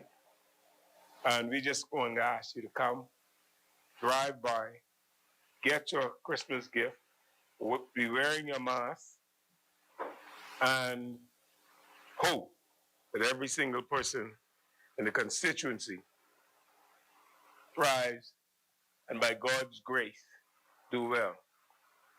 Mr. Speaker, the last time I was here, 2 weeks ago, I believe it was, I extended condolences to former Deputy Prime Minister's mother, Ms. Sternquest, Sir Leonard Johnson, and today I want to extend condolences to the Patterson family. And to me, this is different because in the last just over a month, Mr. Speaker, 3 of my former colleagues have passed, all from the same school, C.I. Gibson. And so I say to the Patterson family, especially the twins, who I know are all doing well.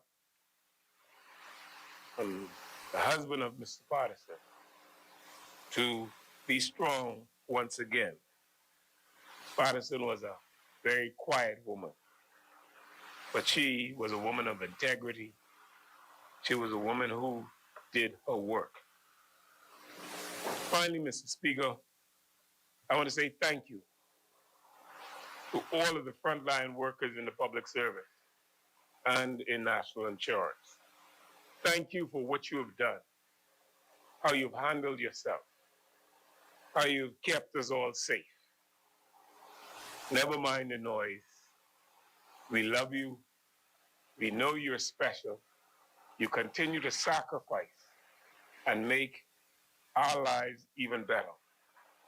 So on behalf of myself, the entire Ministry of the Public Service and National Insurance, I wish you all, every single one of you, on behalf of my family, a Merry Christmas and a prosperous New Year. Chair recognizes the Honorable Member for Golden Gate. Thank you, Mr. Speaker. Mr. Speaker, I join my colleagues in extending condolences to our former chaplain's family, Reverend Pastor Wells. Mr. Speaker, I also extend a Merry Christmas, a Happy New Year, a joyful, joy-filled, safe, and healthy New Year to my constituents. Also, Mr. Speaker, to my colleagues here, to yourself and the staff here at the House, and indeed to all Bahamians. As has been said by several persons tonight, this has been a difficult year. There's no question about it. It's been rough for a lot of people, and still is today. And so my heart goes out to all who are struggling every day to make ends meet and doing the best to make it in. That's the song goes. Mr. Speaker, I also take this opportunity to thank as the Honorable Minister said earlier, the persons of social services and urban development. I thank them for their service in these difficult times. I thank all of the frontline workers who in the trenches work tirelessly from March to now. And I thank all of all Bahamians, wherever you may be, to help us all working together to bring these numbers down. The numbers are down now.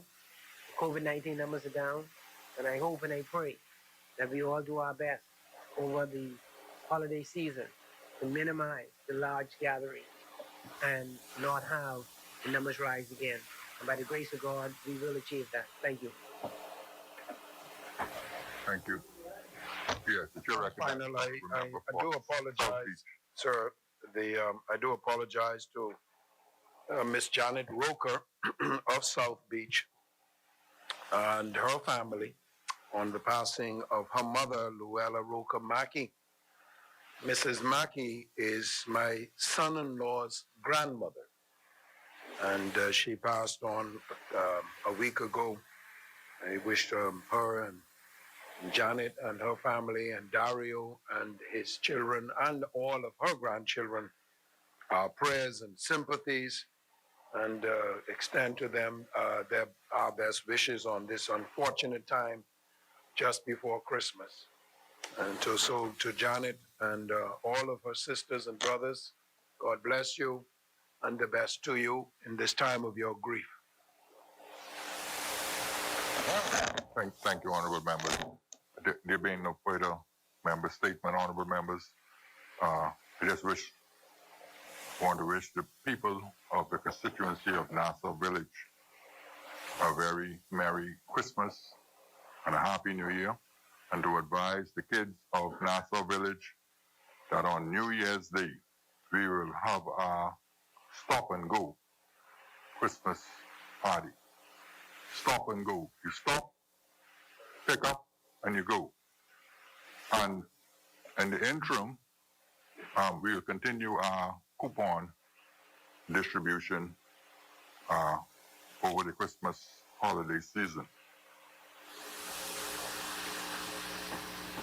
Honorable members, I also wish, before we move on, as we appear to be breaking for the Christmas this evening, I would like for you to secure all your personal belongings that you might have in your desk, because and under the desk, we are looking to do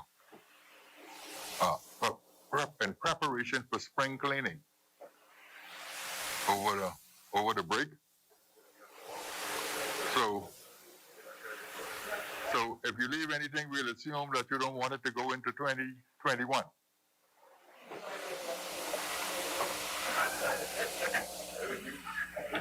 Appointment of select committees. Instructions to select committees. Discharge of select committees. Notices for future meetings.